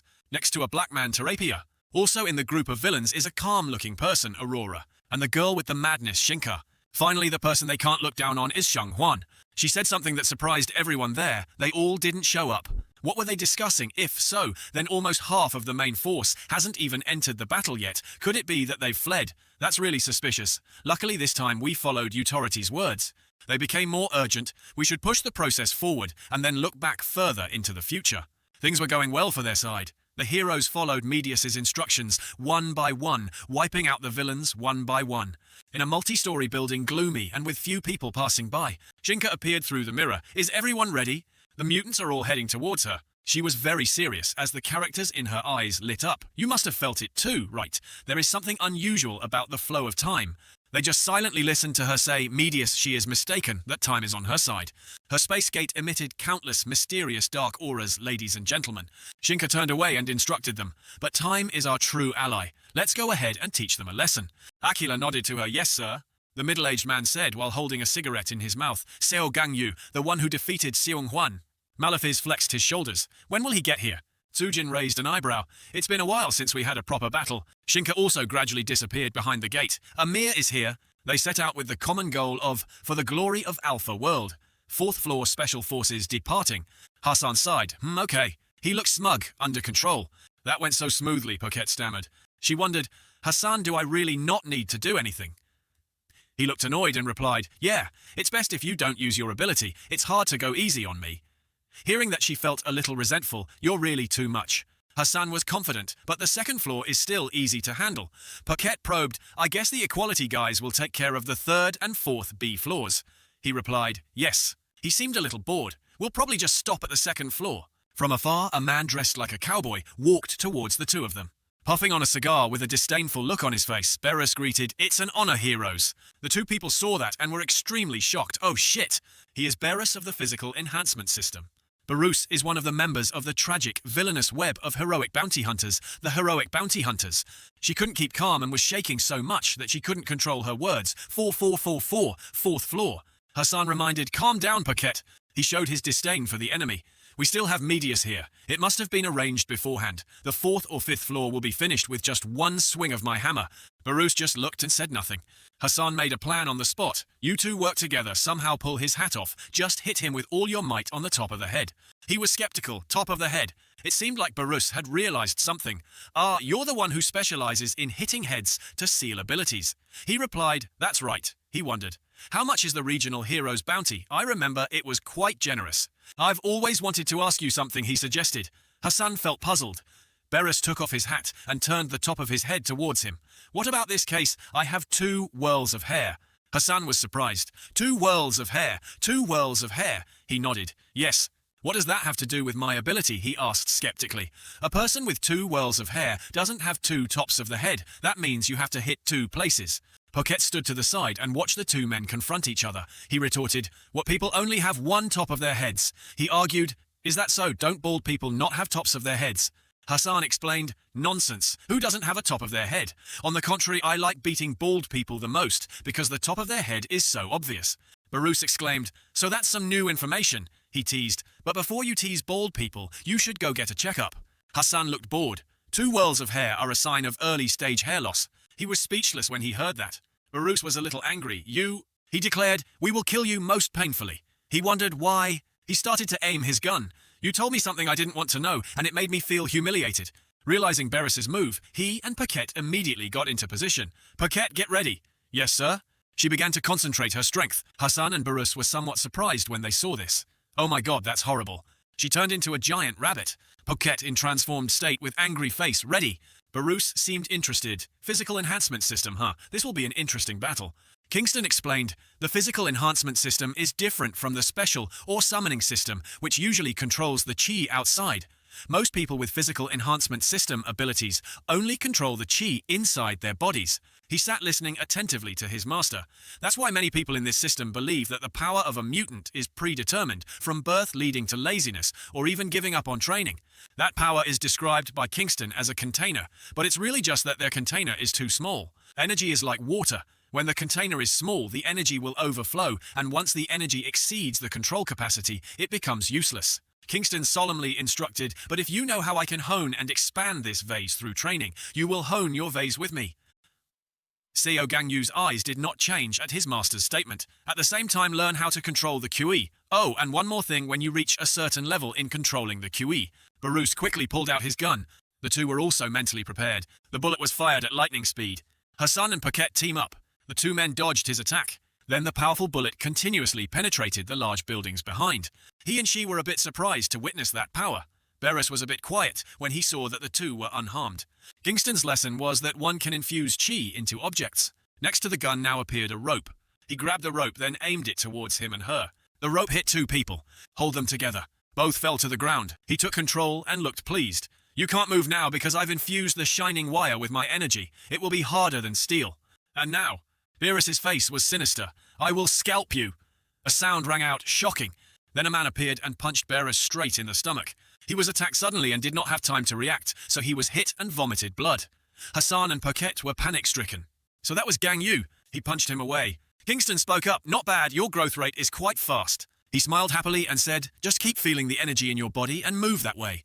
He raised his hand to his forehead and looked into the distance. Let me see. He observed Beres's body was surrounded by a fierce power source. Oh, this guy is the perfect opponent to warm up not too bad. Kingston instructed, now try mixing your special element into your attacks, just like we practiced. He instructed, if you kill him in one blow, it will be considered a failure, but at least use 3 or more moves. Gang Yu understood. Barus stood up and adjusted his hat. Ah, treating me like a punching bag. That's right. Kingston put his hands on the ground and sat down. Okay, I'll stay here and watch. He sat behind the two people who were being dazzled and ordered, get on my disciples. Tragic Hero Bounty Site. As the Hero Association operates a hierarchy naturally from rank 5 to rank 1, bounties are priced according to the level of danger. Barus, the top earner of this industry, earns the highest income from hunting counts, a candidate for the title of equality. After completing that mission, Beres enjoyed a leisurely retirement, only monitoring the wanted page, without participating anymore. He lay comfortably on a chair, sunbathing. There are really a lot of new people appearing. But then one day, a name on the website caught his attention. It was Seo Gang Yu. Despite being equality level, Seo Gang Yu does not have a bounty on him. Out of curiosity, Boris contacted Tragedy to ask why, but the voice from the Tragedy side answered over the phone, literally unfathomable. Seo Gang Yu has never been in battle, so there's no information about him. Tragedy made another offer. Or Barus, why don't you try fighting him once to determine the price? We will pay you a decent amount of money. Barus replied, reject. Back to the present. Barus explained, at that time I thought he was nothing special, so I was just a little curious, and then ignored him. Barus continued, but hearing that you defeated Shong Huan, I decided to see for myself, Seo Gang Yu. As he spoke, he reached out and pulled out the gun at his side. How much are you worth? Barus continuously fired bullets towards Seo Gang Yu. Bullets were fired at Gang Yu, but he remained motionless. His expression was cold. Gang Yu raised his hand and waved. Another invisible hand appeared.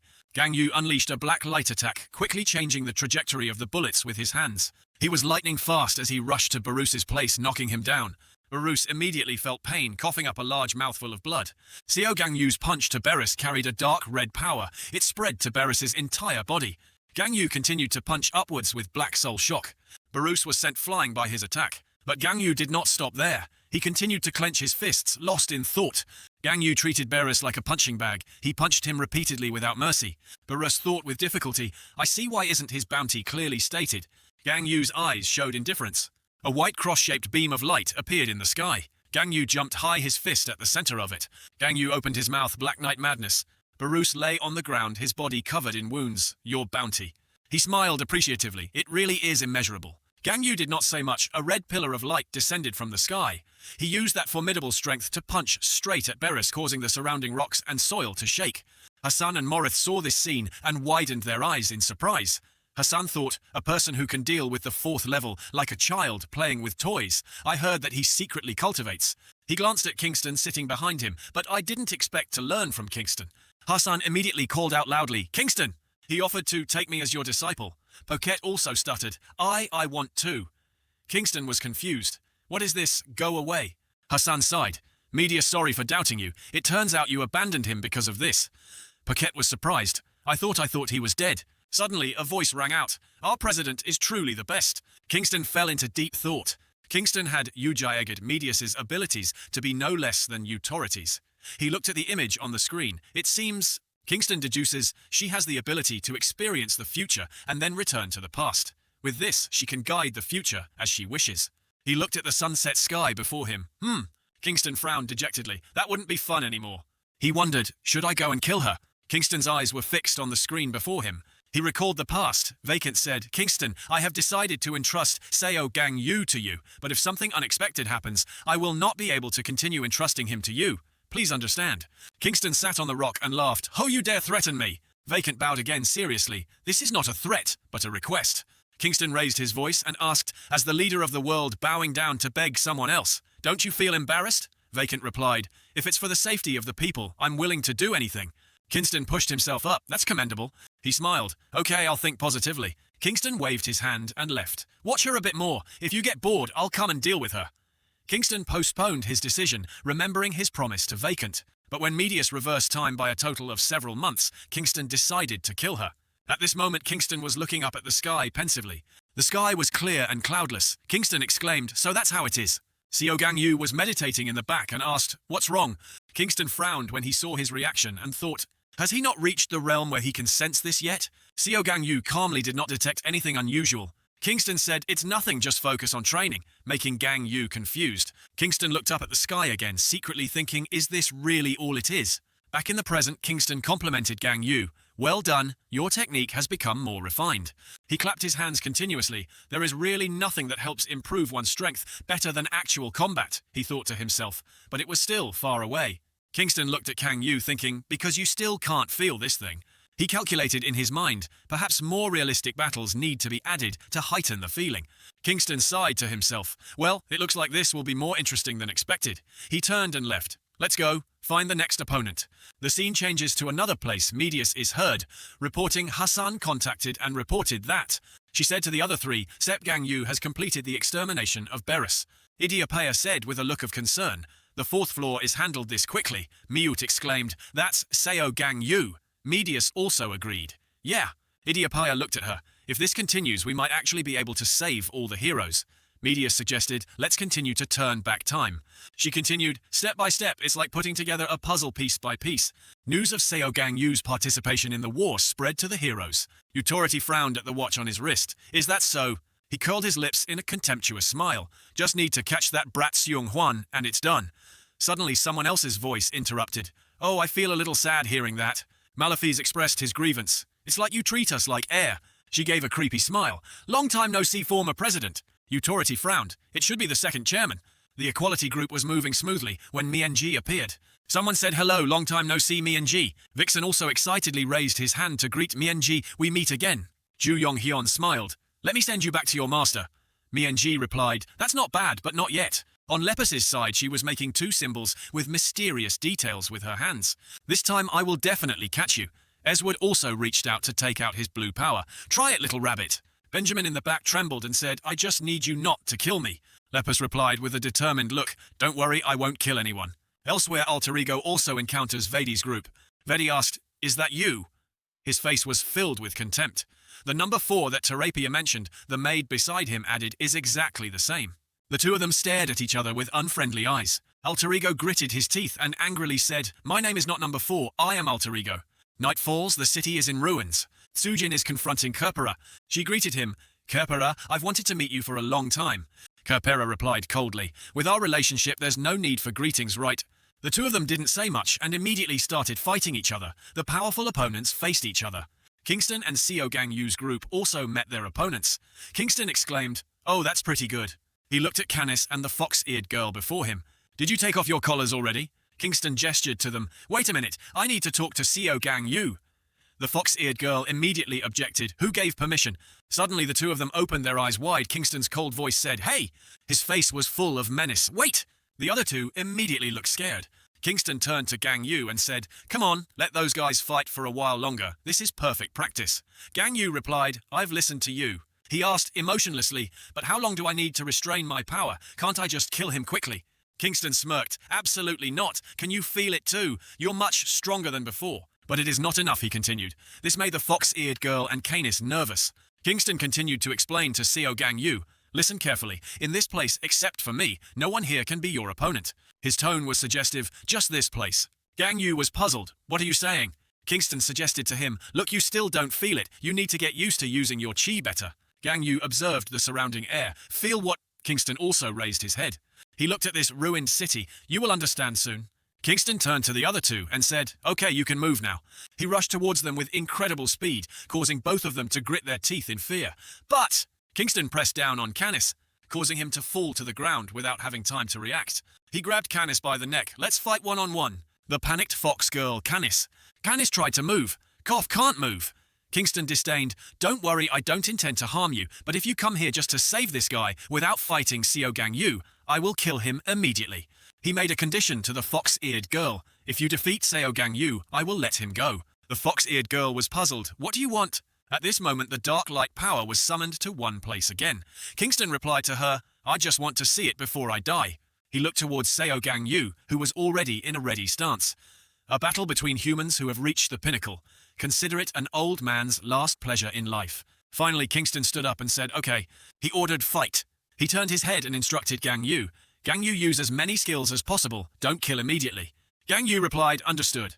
Kingston frowned, thinking in his head just like that. He looked up at everything that was changing slightly before his eyes and thought, "Then can you win?" Elsewhere, Shinka was staring below. Shong Huan asked, "Shinka, has Seo Gang Yu arrived?" Shinka replied, "It seems so." Shong Huan immediately gave a strange smile. "Long time no see." He speculated maybe the others are the same. At this moment, Aurora appeared with the corpses of other people above her.